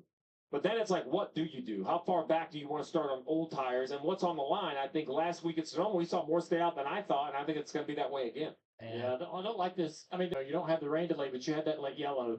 You ran, handful of laps, 40 to 50 laps on your tires, 10 laps to go. Do you pit? Do you not pit? And it's going to be a right decision for a couple And somebody back there like Kyle Busch may stay out, try to restart fifth, sixth, something like that, salvage a good result. But you're probably going to have at least half or majority come to pit road to try to put the tires on. Some may just do two. Oh yeah, right. Some do four. You're more than likely going to find yourself in a situation when this restart gets ready to go. You're going to be thinking, man, did we make the right choice? I don't feel confident about this where I'm sitting right now. I think 20 cars in the lead lap. I think you're going to have 6 or 7 stay out. You're going to have another 5 or 6 on 2 tires. 4 tires, I think, lines up outside the top 10, and there's no way you're getting. I wouldn't have said this when the rain started. It's Denny, no doubt, right? The guy who's Denny and Bell. Hey, I'm staying out. I'm going to control this restart. I think Denny and Bell are definitely the two to beat here. I just got to go out there and make 10 or 8 or 10 great laps, and I believe there'll be a buffer between him and the new tires, and he can get the job done. So his decision is made. Everyone else really has to go to bed with whatever that choice is, and it's not an easy one. It was a year ago. Denny Hamlin took the lead from the inside on a restart. Caution comes out, and then he controlled the race from the outside. So I think the decision is for Denny. It's going to be a Denny Bell front row, and I think the decision is going to be basically who is clear in the one. If Denny gets the launch, it should be his to run away with. I don't know if he's going to get a clear launch. Say you're going to get the launch, right? You spin the tires. You just heard Jamie say it, and I agree. There's not a lot of times in the Cup Series you run on cold 45-lap tires, right? They don't really go that way. I go back to the last restart. Denny was in control on older tires. And at that time, Bell was on stickers, and Hamlin was able to win a restart. Now they're both, if they stay out, obviously, they're both going to restart on sticker tires. And with that, you give the advantage to the control car. And as we've said, you got to go the way of Denny Hamlin, at least as we sit here right now. Danielle? Yeah, Steve, you were talking about decisions that have to be made. If you're Adam Stevens and the call is to just follow the 11 of Denny Hamlin, just whatever they do, we'll do as well. Oh, if I'm Adam Stevens, there's no chance I'm pitting.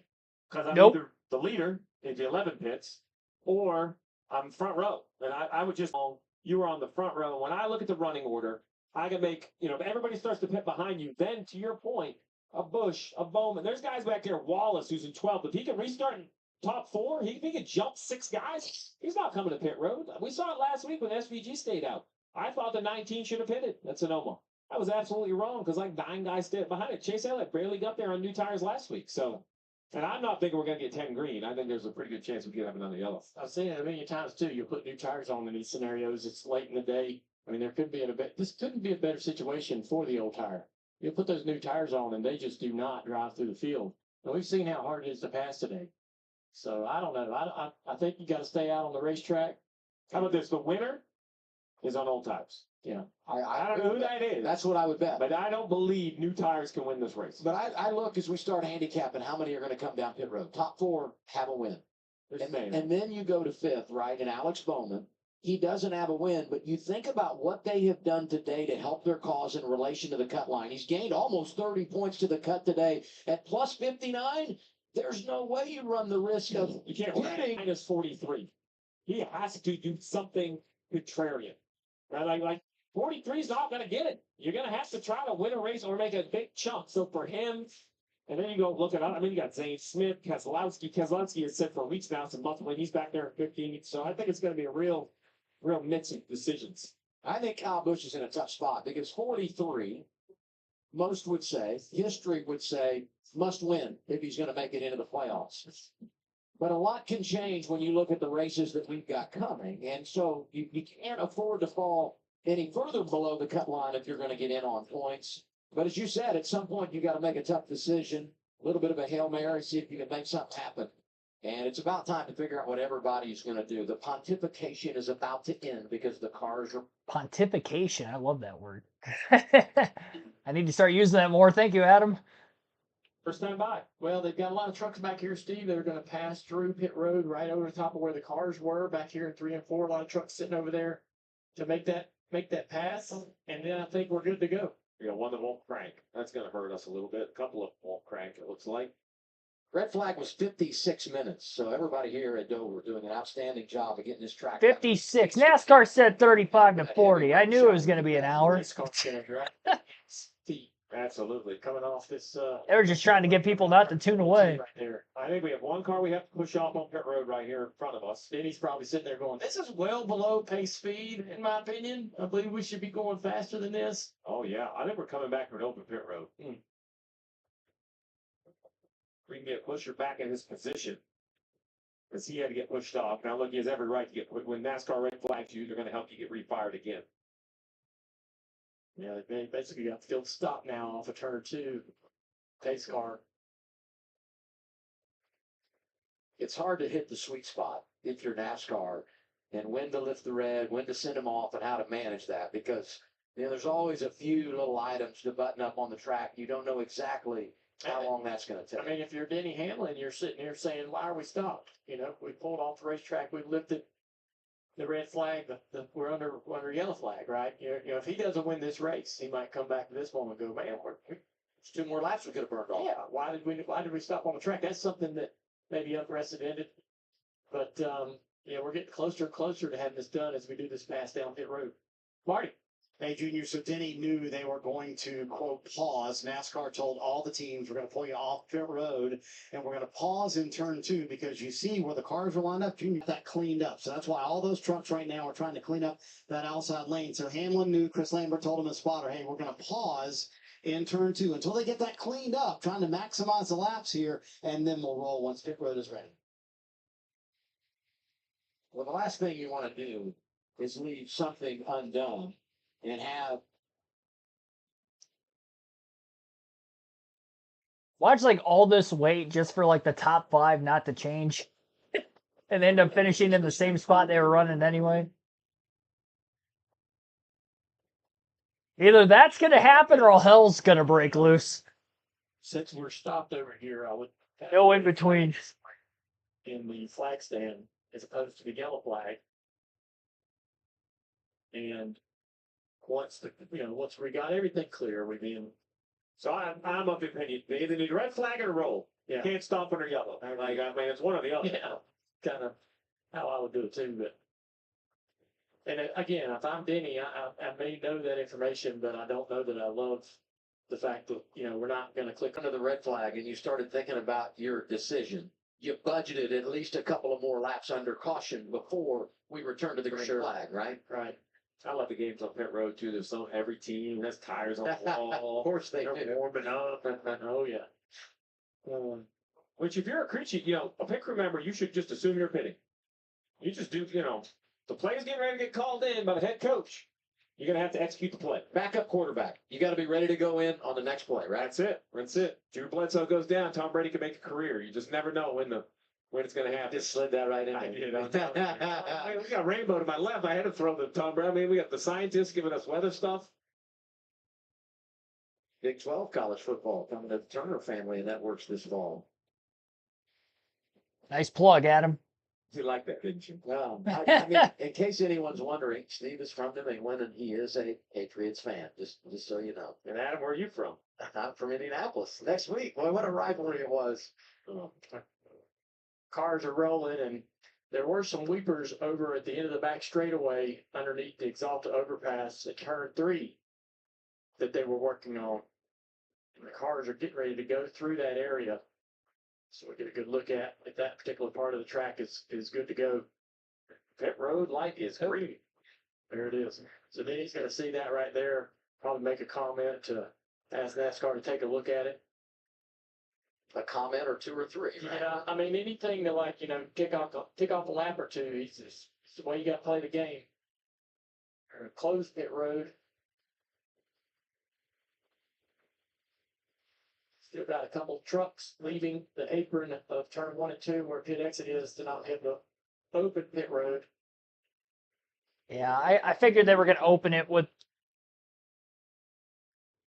When you think about 11. how this day is It'll be played 12 out, to go when they open again, pit on that road. long run earlier, and it's paid off for Austin Dillon. 7th right now as we anticipate to finish. Alan?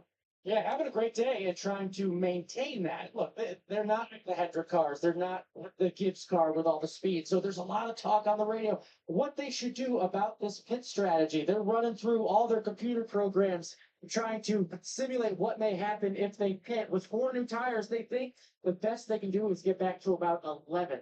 That's what they're thinking right now, and they're running better than 11th now. So the call for them is to stay out because through all their simulations, they think they're not going to have enough, even if they come and get 4 new tires.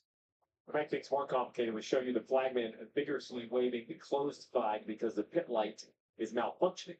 So Uh-oh. thank goodness it was clear to the competitors and nobody came down and closed pit road because the light is either off or green. I can't tell from here, but it definitely wasn't flashing red. Yeah, it's off. So that the flagman's there as a backup. Whew, that could have been bad. Hey, I go back to Pocono. You know, Brad Keselowski, they had the miscommunication. I come down pit road when it's closed.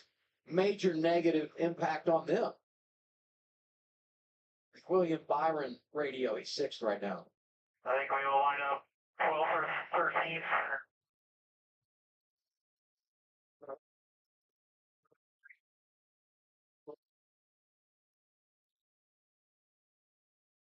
Marty, what about the race leader? Well, he, to Junior's point, playing the game, said that the Weepers are really bad in 3 and also really bad in turn 4. And Chris Lambert echoed that, said, yeah, NASCAR needs to work on those. So Junior's at gamesmanship, or does Denny Hamlin have a point? Well, I think he's got a point about the Weepers in turn 3. I would say that, you know, that's a fair mention. I don't see anything in turn 4 from the booth. There is some Weepers down on the front straightaway going directly across the racetrack, but Denny was in the Xfinity booth during the time we had those Weepers as well. He said they'd be fine. I remember that comment. Blaney comes from 8th. They're making pit stops, Alan. Yeah, making the kick call. They came in for a quick stop. The tires on there, on and off for the 12 car, running from 8th. So we're trying to make that gamble. The 54 car as well. Right in front of it, 45 of Tyler Reddick on and off. That challenge right there. Alan, we kind of made this prediction that Chase Briscoe and the 19 team might be a group that decided, hey, there's 4 tires for Briscoe, but the fresh tires will restart roughly where, Steve? Well, I'll wait for it to cycle around. Way further up than I thought. I think when Blaney peeled off, a whole lot came with him. We're going to have to see where it cycles when we get to choose. From up here, it looks like maybe 12. I think the call for tires is going to put him 10th or 12th, but Blaney was running 8. So to lose 4 spots for fresh tires, I like the call. And one of those that stayed out was Gregson. The 2 of them, he would have an advantage in addition to the tires. That might help him out a little bit there. Yeah, so what will happen right now is pit road, the lap down cars, they'll peel off. Then we'll have a much better understanding where everybody lines up. But to your point, we're going to come around to 10 to go.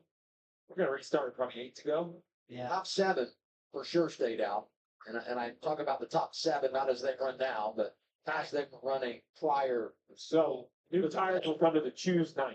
Maybe not restart 9, because remember, you might be able to pick up a lane or 2 on the choose. So top 7 stayed out. Noah Gregson came from outside the top 10. He will be 8th prior to the choose. I believe he took rights only.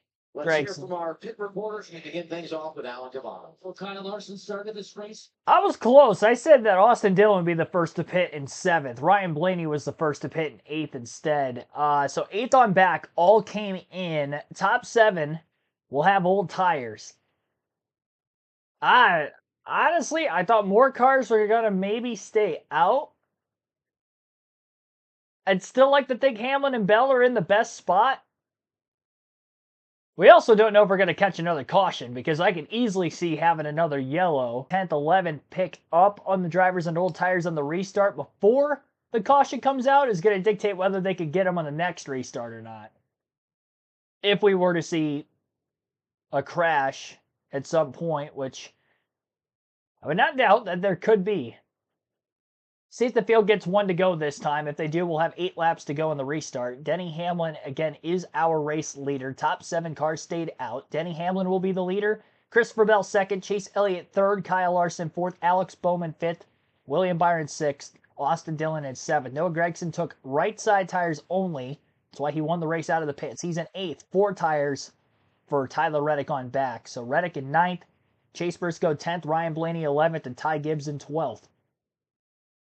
In-season tournament challenge battle between Reddick and Ty Gibbs. Right now, Reddick 9th, Gibbs 12th.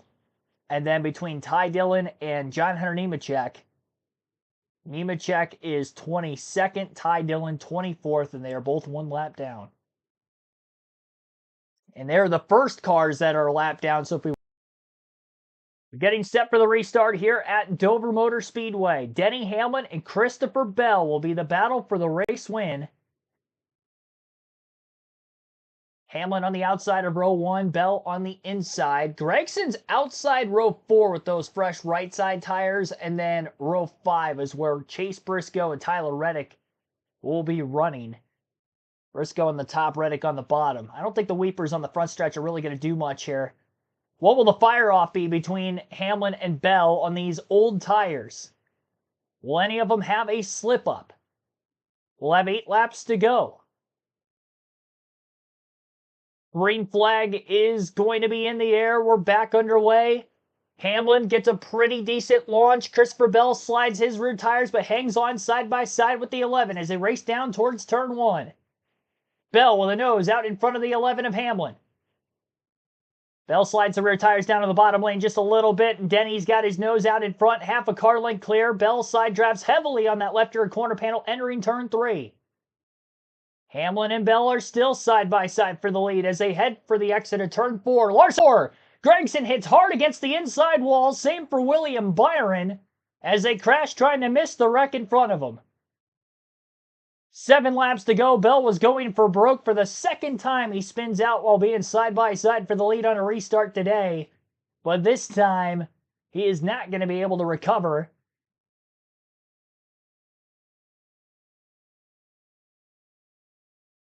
And we'll have to see where everybody's going to be at on the restart. But I would imagine we're only going to have 2 laps to go. And we're probably going to head to overtime now. Well, I was right about there being another caution. Is once we get this cleaned up, we could be looking at overtime here. I think we will be. Team back there jump to the outside around Gregson. It was a hard hit for Noah. As the front 2 side by side battle down the back straightaway. The 19 to the inside here. Now the 20 gets loose underneath the 11 here. Just trying to do too much. But you got to go for it. He knew that he couldn't give up. Coming off the turn 4 and just trying to finish the throttle.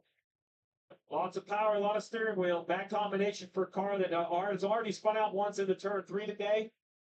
Then you see the 4 and the 24 kind of make contact, trying to avoid it. I'm really shocked that's all that was involved. Could have been much bigger. We've seen some huge crashes along the front straightaway here at Dover over the years. Once they give Larson. Hamlin gets the free pass back on the lead lap. Ricky, you know, the 4 just tries to get checked up. The 54 gets in the back of him. Ty's just trying to get checked up as well. Kind of a chain reaction. Then the 4 comes off the wall to get the 24, who was actually kind of in front of him. How did Bell not wreck Hamlin when he was sliding sideways? Hamlin might have gotten a piece of the Through all wall. of that, Ty Dillon jumped in front of John Hunter Nemechek. Both those drivers still a lap down, but racing for a spot. Season challenge. We're riding with William Byron.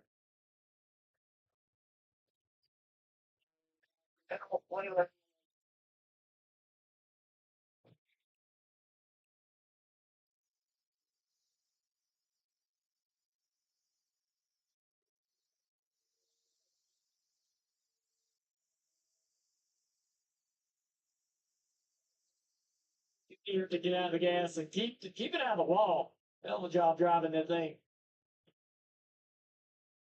That was impressive. Yeah. Yeah, I'm surprised he didn't wreck with Bell, honestly, because he did not have a lot of room to the outside of the 20 when the 20 started sliding sideways. For a repeat from last year. It was Denny Hamlin. It was Kyle Larson. I mean, these two at times have been connected hip to hip.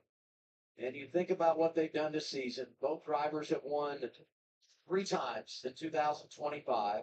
We know they will be a huge threat in the playoffs. As you see the AMR safety team doing their thing. Pit road's going to open this time by. They got the light working again there on the entrance to pit road. We got the 11-5 at the front. We got 54, 45, 7th, and 8th for the in-season. We have the 10 and the 42. There's some battles. I don't think you're going to see many takers near the front of the field. 20 obviously will come down, try to get some tires, reset the Pagano's going to come as well, who just recently got the free pass. Up to 9 red now. Here's the 20, Danielle. Steve Lachar was exactly right, Adam. The 20 is going to come pit. 4 tires, no fuel. is the call from crew chief Adam Stevens. He came into the pits right here running 18th after spinning from the front row on that restart. After the spin, he came on the radio and said, sorry, guys. Chris, anybody in front? I was really impressed with the restart the 20 got to be able to go down into turn one outdoor on that 11 car. Didn't he have the control, the ability to launch? Christopher Bell did a good job being able to match everything Denny was doing on that restart to be even off of the turn one. And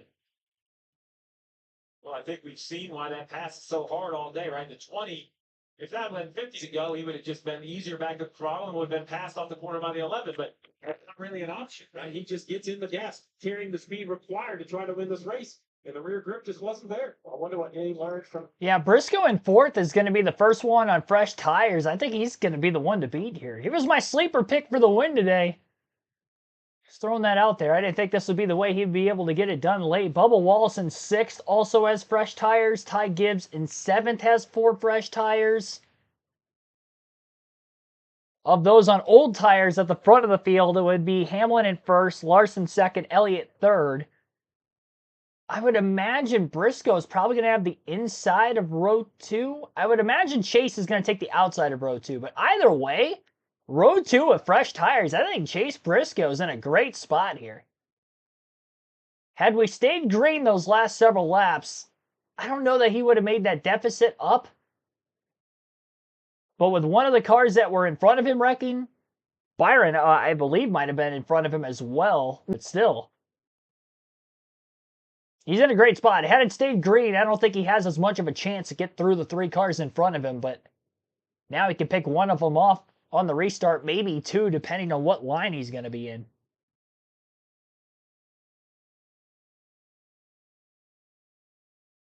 Bell speeding on pit road, well, didn't matter. It's going to be at the tail end of the lead lap anyway.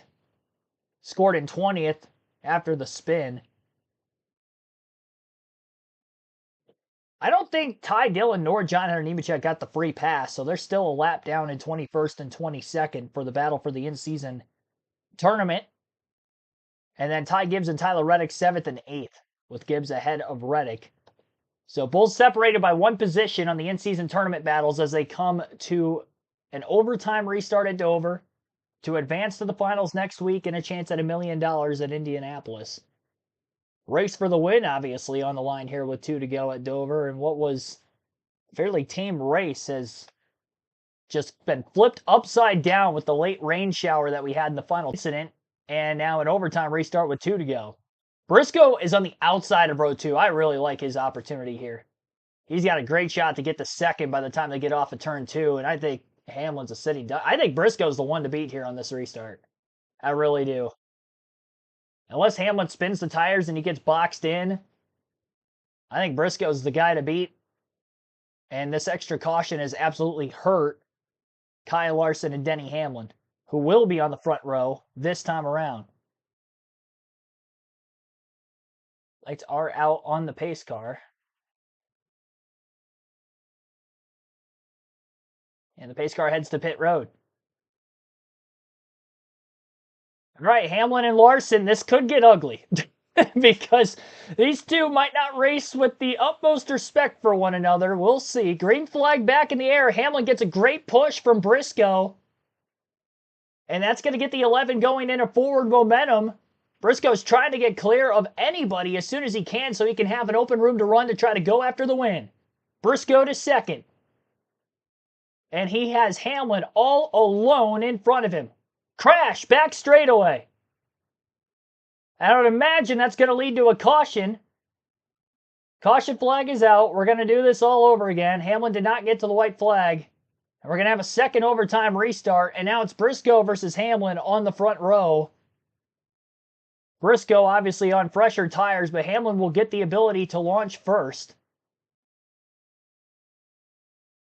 I thought Briscoe was going to be the one to beat on that restart. And now he's going to be on the front row with fresher tires. in that little bit of 3 and 4 that we got to see before the caution, he backed up into the corner. I thought he'd fly into the top, really try to jump to the outside of the 11, but then he's making those old tires work. Taking a replay, see what happened here at the back of the field. This guy's getting really aggressive, a little contact back there. Yeah. Freeze into the wall. That's gonna cost him quite a few points. Wow. Yeah, that's a tough situation for him late in the race. Zane Smith was 16th, and this is the product of we're having these cautions. I want to come get my tires. I want to make the most of them. You're feeling confident on the stickers, and you try to get after it, and then this. Freeze as we run -15 to the cut line. I don't need that.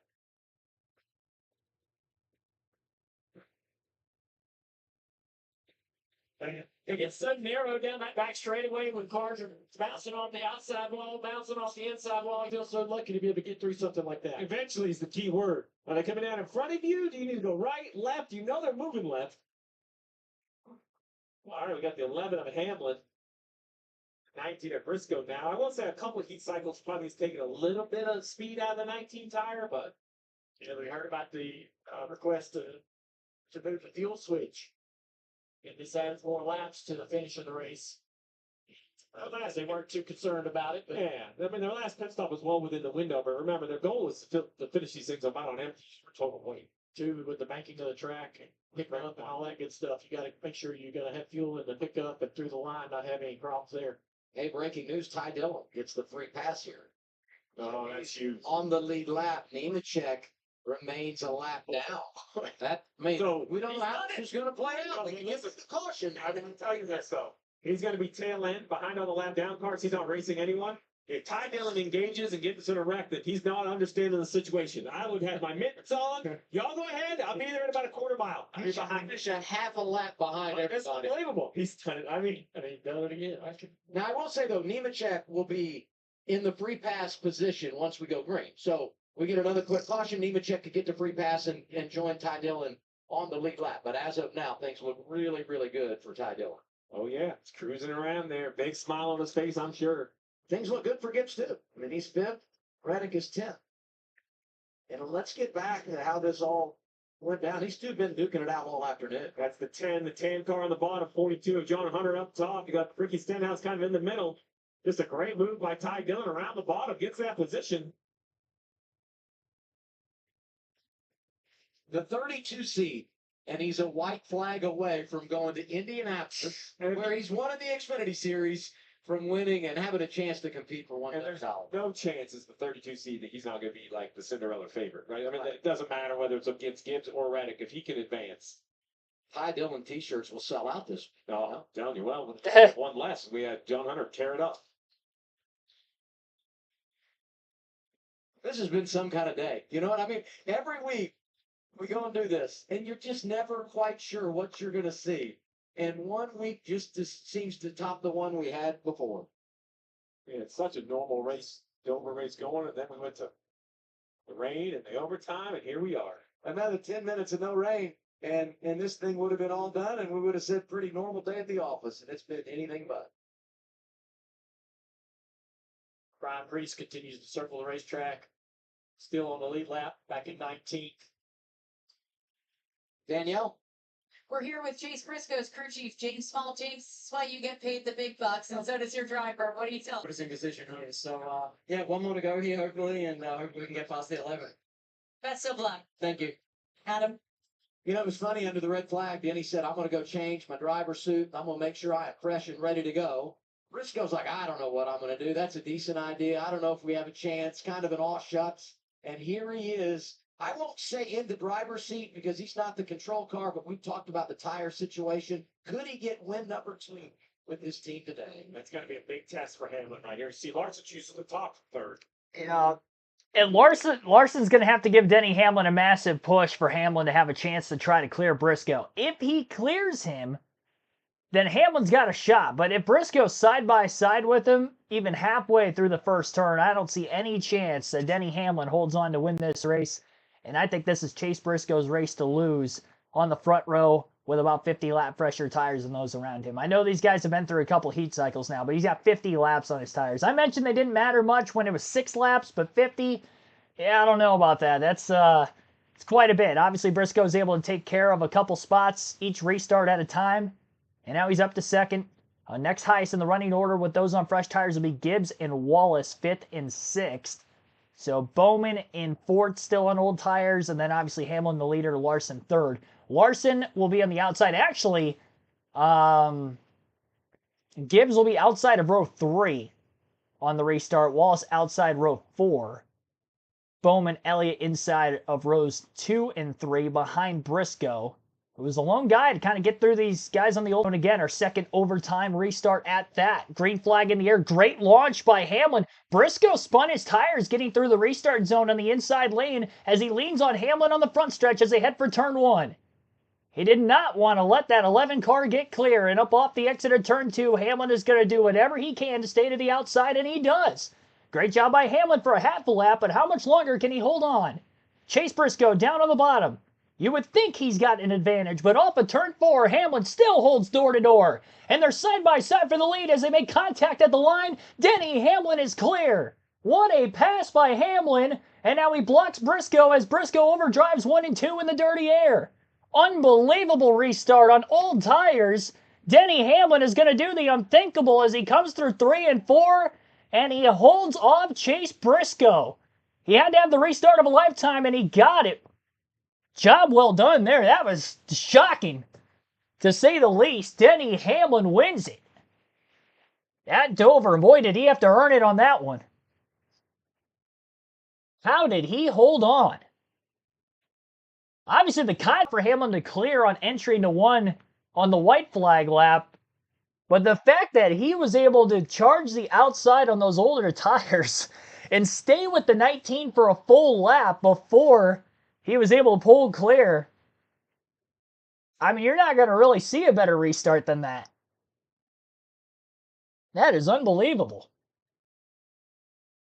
Denny Hamlin wins it. Briscoe second. Reddick in the in-season tournament. He will be moving on to the finals. Reddick ended up 12th. Gibbs with a top 5. Great points day for Gibbs. Again, as he inches closer to trying to claw out of that early season deficit. He was over 130 points back 10 races ago from the cut line. He was outside the top 30 in points and came in minus 60 today. He gets some stage points, gets a top 5. Ty Gibbs is not out of it by any means. He still has 5 races left in the regular season for that side of things. Ty Dillon also advances by 1 position. Yet again in the in-season tournament, he had the free pass after the first overtime restart caution. Nemechek was still a lap down. Nemechek held on for 21st. Ty Dillon last on the lead lap in 20th. But he does advance, so it'll be Ty Dillon against Ty Gibbs. The Ty versus Ty show for the in-season tournament finals next week at Indy. Race winner, Denny Hamlin. I mean, that was incredible. I don't know how Denny Hamlin held on. I know there's not a lot of Hamlin fans out there. But, I mean, you can't not respect what he was able to accomplish on that last restart on older tires. I thought he was a goner. I mean, there's no way in my mind I could fathom Chase Briscoe not winning this race. Now, Briscoe did spin the tires in the restart zone, which also hurt him. Had he not spun the tires in the restart zone, I think he had more of a chance to clear off turn 2 because he was close as it was on that first lap after the restart. But he had to make up a little bit of ground through 1 and 2, and that was just enough ground. An uncomfortable spot. Held on. Not to mention that he made a great save after Bell spun underneath him a couple restarts before that.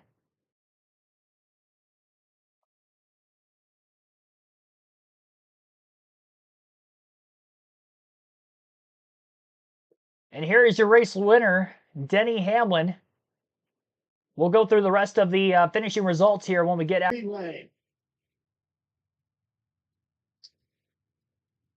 There's some mixes there. There's more cheers than usual, I will say. Grab the checkered flag. You can grab the flag. Go ahead and celebrate with the fans, Denny. No booze today. That's pretty impressive.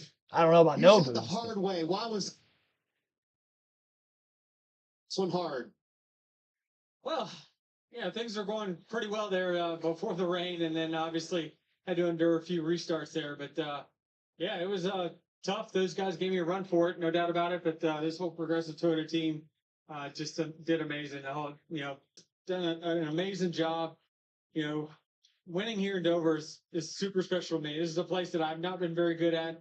the first half of my career, and then to have back-to-back here over the last few years is amazing. You and I talked about that this morning. This was a place that was your worst racetrack for decades. I'll go out on a limb and say that.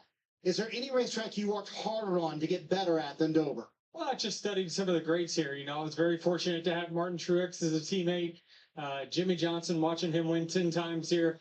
You learn from the greats, and you change your game to match. You wanted at some point in your career. You might get it this year the way things are going. Is that still the goal, or is there even further to go on that? We got a lot left. All right, Denny Hamlin, win number 58 and win number 3 here at Dover, and the fans cheered. Alan. I'm with Chase Briscoe. It's always hard to be on the other end of that duel. You had the fresher tires, you had the shot. What made the difference at the end? I don't know. I thought I did everything I needed to. I thought I had him there for a second. I wish the back was about 3 inches shorter. I was so close to clearing him. I just couldn't do it. And obviously racing a teammate, I wanted to make sure every day, we weren't probably a second place race car. We were a 5th to 10th car. So yeah, glad that we were able to kind of make a good finish out of it. But yeah, would have loved to obviously get our Bass Pro Shops story in victory lane. Like I said, I thought we were close. I was 2-3 inches short, I thought, of clearing him. So yeah, just did a really good job there, really good all day. And just once again, I can't thank Coach, Toyota, Johnny Morris, JP Morris, everybody enough for letting me drive this race car. It's a dream come true. It's fun going to the racetrack every week on Sunday and having a shot to win. So yeah, looking forward to all those cars. What was that like, knowing what you had to do out there? Yeah, definitely it's nice to be on offense. It's good when you're one of the first 2 cars. I honestly kind of got a gift when Tyler took the bottom on that initial restart. I came out and took the top and got to like 4th right away. And then, yeah, there at the end, I was surprised that, I was able to kind of even stay as close as I was. But everything fair there with the contact? Yeah, I got really loose. I saw Christopher spin out underneath him, and that's the same thing I did. I was all but spinning out. So, yeah, I thought Vinny did everything fine. And obviously, just wish I would have been on the other end of it. Chase Briscoe, close. Tenths of a second in overtime for Hamlin over Briscoe. 2 overtimes, in fact, as we went past the scheduled distance today. We had about a 56-minute red flag for rain. 3 hours, 40 minutes, 16 seconds total time of the race. That's not including the red flag. 8 cautions, 13 lead changes. All the cautions for incident took place in the final stage of the race. And then obviously we had a rain caution in there, which added a yellow. Again, third past the scheduled distance, they went exactly. But we did go a little bit past lap 400. Again, we did have 2 overtime restarts. Denny Hamlin with the race win today, career win number 58 for the driver, the number 11. Chase Briscoe finishes second, so 1-2 finish for JGR. Alex Bowman had a great day all day today, finishes third, much needed points day. We'll take a look at the point standings in a moment. Kyle Larson ends up 4th. Ty Gibbs rounds out the top 5, a much needed day for points as well for him. Chase Elliott 6th. He did win stage 1 in this race as well. And the stage 2 winner, Christopher Bell, we'll get through in a moment. Bubba Wallace ends up 7th. He had a pretty solid day. Was just kind of chipping away. I think he was up in the top 10 by the end of stage 2. And stayed pretty much 7th through 10th. Got a good finish. Ryan Blaney started deep in the field, 31st starting spot. Got as high as about 7th, 8th. That's about all he had at the most out of his car, so an 8th place day, respectable. Chris Buescher, Brad Keselowski, nowhere to be found in the top 10 all day. They end up 9th and 10th on these late race restarts. Kyle Busch ends up 11th, surviving the carnage in the eye of the storm there. Tyler Reddick ends up 12th, eliminated from the in-season tournament challenge in the semifinals today. Ty Gibbs was his matchup. Again, Gibbs advances, finishing 5th. Michael McDowell ends up 13th, Joey Logano 14th, Austin Dillon 15th. Looked like he was going to be locked into a top 10 finish had we not had all those extra cautions after the rain delay. The first initial rain caution was 60 to go. He was outside the top 20 all day, flipped the field. He was up in 3rd. Didn't think he was going to hang on for a top 5, but I thought for sure he was going to get a top 10. Had it stayed green to the end, he was running in 7th, and he had fresher tires than those that were behind him. Probably wasn't going to lose any more spots because that's how many cars were on the lead lap. Anyway, Austin Dillon 15th, Austin Cindric 16th, Justin Haley 17th, Christopher Bell spun from the lead once, battling for the lead on the first restart following the lengthy red flag for rain. Spins out again, battling for the win. Ends up 18th today, still finished on the lead lap, but obviously had not 1 but 2 shots at it and spins out both times. Ryan Preece ends up 19th, 20th for Ty Dillon, advancing to the finals in the in-season tournament challenge yet again. He was the last car to finish on the lead lap in that 20th spot. His best finish in this 4-week stretch of the in-season tournament was 17th last week at Sonoma. So it's like, Yeah, he's the number 32 seed. It's a miracle, but it's not like he's having great runs to move on in a miracle way. It is like legitimately just lucking his way in the best way possible, which just makes this more absurd by the week. Jonathan Nemechek ends up finishing 21st. It's 2 weeks in a row he advances by 1 spot, too. Zane Smith ends up 22nd. Ricky Stenhouse Jr. 23rd. Riley Herbst 24th. Todd Gillen 25th. 26th for Daniel Suarez. Eric Jones 27th. 28th, Josh Berry. Cole Custer, 29th. Shane Van Gisbergen, 30th. Had a flat tire real early in the race. Dropped him about 5 laps off the lead lap. And then everybody from 31st on back DNF today. So William Byron, 31st. Another horrible finish in the summer months for him. Had a good run last week at Sonoma. Kind of got back in the right direction. This late wreck is actually going to take him out of the points lead. Chase Elliott should be the points leader at the end of the day today. Byron will probably be second. I would imagine Larson not that far behind in third. Noah Gregson ends up in 32nd, Ross Chastain 33rd, J.J. Haley 34th, Carson Hocevar 35th, Cody Ware 36th, and A.J. Allmendinger had a brake failure back at stage 1. Luckily kept the car off the wall, didn't damage it, but ended up in the garage finishing last. So that is the finishing results for today's race. And we will go through the Fantasy League now. My prediction side of things looked out pretty good. Chase Briscoe, my sleeper pick to win, finishes second. My actual race win pick, Denny Hamlin, finished first. It literally couldn't have been any better than that. My 3 favorites for the win all had great days. Larson finished 4th. Chase Elliott ends up finishing 6th, but I believe he ended up with the most laps led. Elliott led 238 of just over 400 laps today. Denny Hamlin with the win led 67 laps. Briscoe 13, 1 for Bowman and 1 for Gibbs. Those were during green flag pit stops, I believe. 3 for Bubba Wallace. 67 for Christopher Bell, 6 for Suarez during green flag stops, 3 for Noah Gregson, 8 for Hocevar. So those were the drivers who led in today's race, a part of those 13 lead changes, as I mentioned already. On to the Fantasy League side of things. Again, you can join our NASCAR Fantasy League on the NASCAR.com website or the NASCAR mobile app. Chance to win 2 tickets to any NASCAR race of your choosing the following season. If you win our regular season and or playoff championship, name of the league is KRC League. KRC in all capital letters, space, capital L on league. League name is in the chat down below. So be sure to sign up before the playoffs start. So when the points reset, we have our second winner of the season for the Fantasy League that you'll already be in the league and ready to go. Monster Jam X10 came in with the lead over me into the week by just over 30 points. And I was looking at it during the red flag period and I was in second.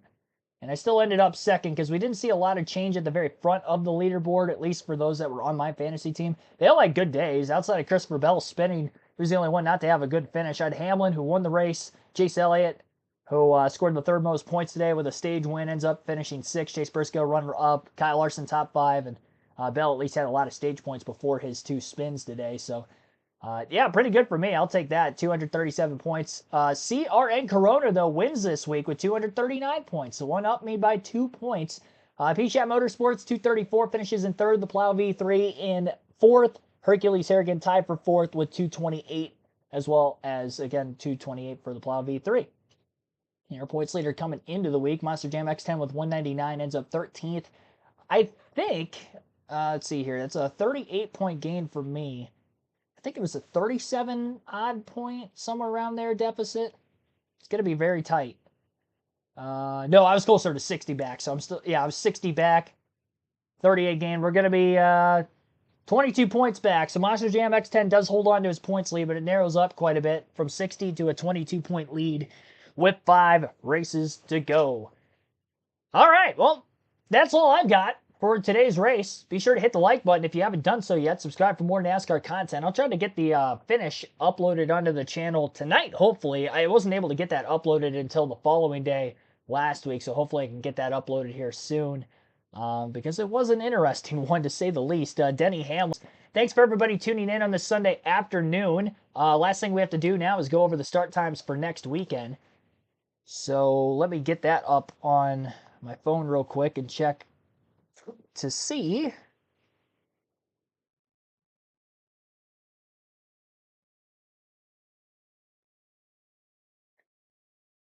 Craftsman Truck Series race at Indianapolis Raceway Park will be on Friday night next week at 8 p.m. Eastern, so 8 p.m. And then the NASCAR Cup Series practice and qualifying session from Indianapolis Motor Speedway will be Saturday afternoon at about 1 or 1:30 p.m. Eastern, with the Xfinity race at 4:30 p.m. Eastern on Saturday. So that is what to look out for on Saturday, doubleheader, and again, trucks at IRP Friday night. Cup Series race will be just after 2 p.m. Eastern start time next week, so we will be live, same start time as we had today, 1:30 p.m. Eastern with our pre-race show for Indianapolis. Thank you all so much for watching today's extended coverage with the rain delay and the closing portion of the race. For today's live commentary stream, we had rain delays during all 3 live commentary streams this weekend. Hopefully the rain stays away at Indy next week, and we can have a good, clear weekend. But needless to say, again, thank you all so much for watching. Be sure to hit the like button if you haven't yet. Subscribe for more NASCAR content and streams like this every NASCAR race weekend. We're only 6 subs away from 6,500 on the channel. I was hoping we could get there today. We're very close. We're 6 away, so definitely be sure to hit the subscribe button if you haven't yet. It helps the channel out a ton, obviously, with the like button on these. Thank you all. Again, congrats to Denny Hamlin. Congrats to Ty Dillon and Ty Gibbs for advancing to the finals of the in-season tournament bracket. I'll see you guys next weekend. For those returning for the live commentary, we'll be back tomorrow for NASCAR 08 at Kansas as well.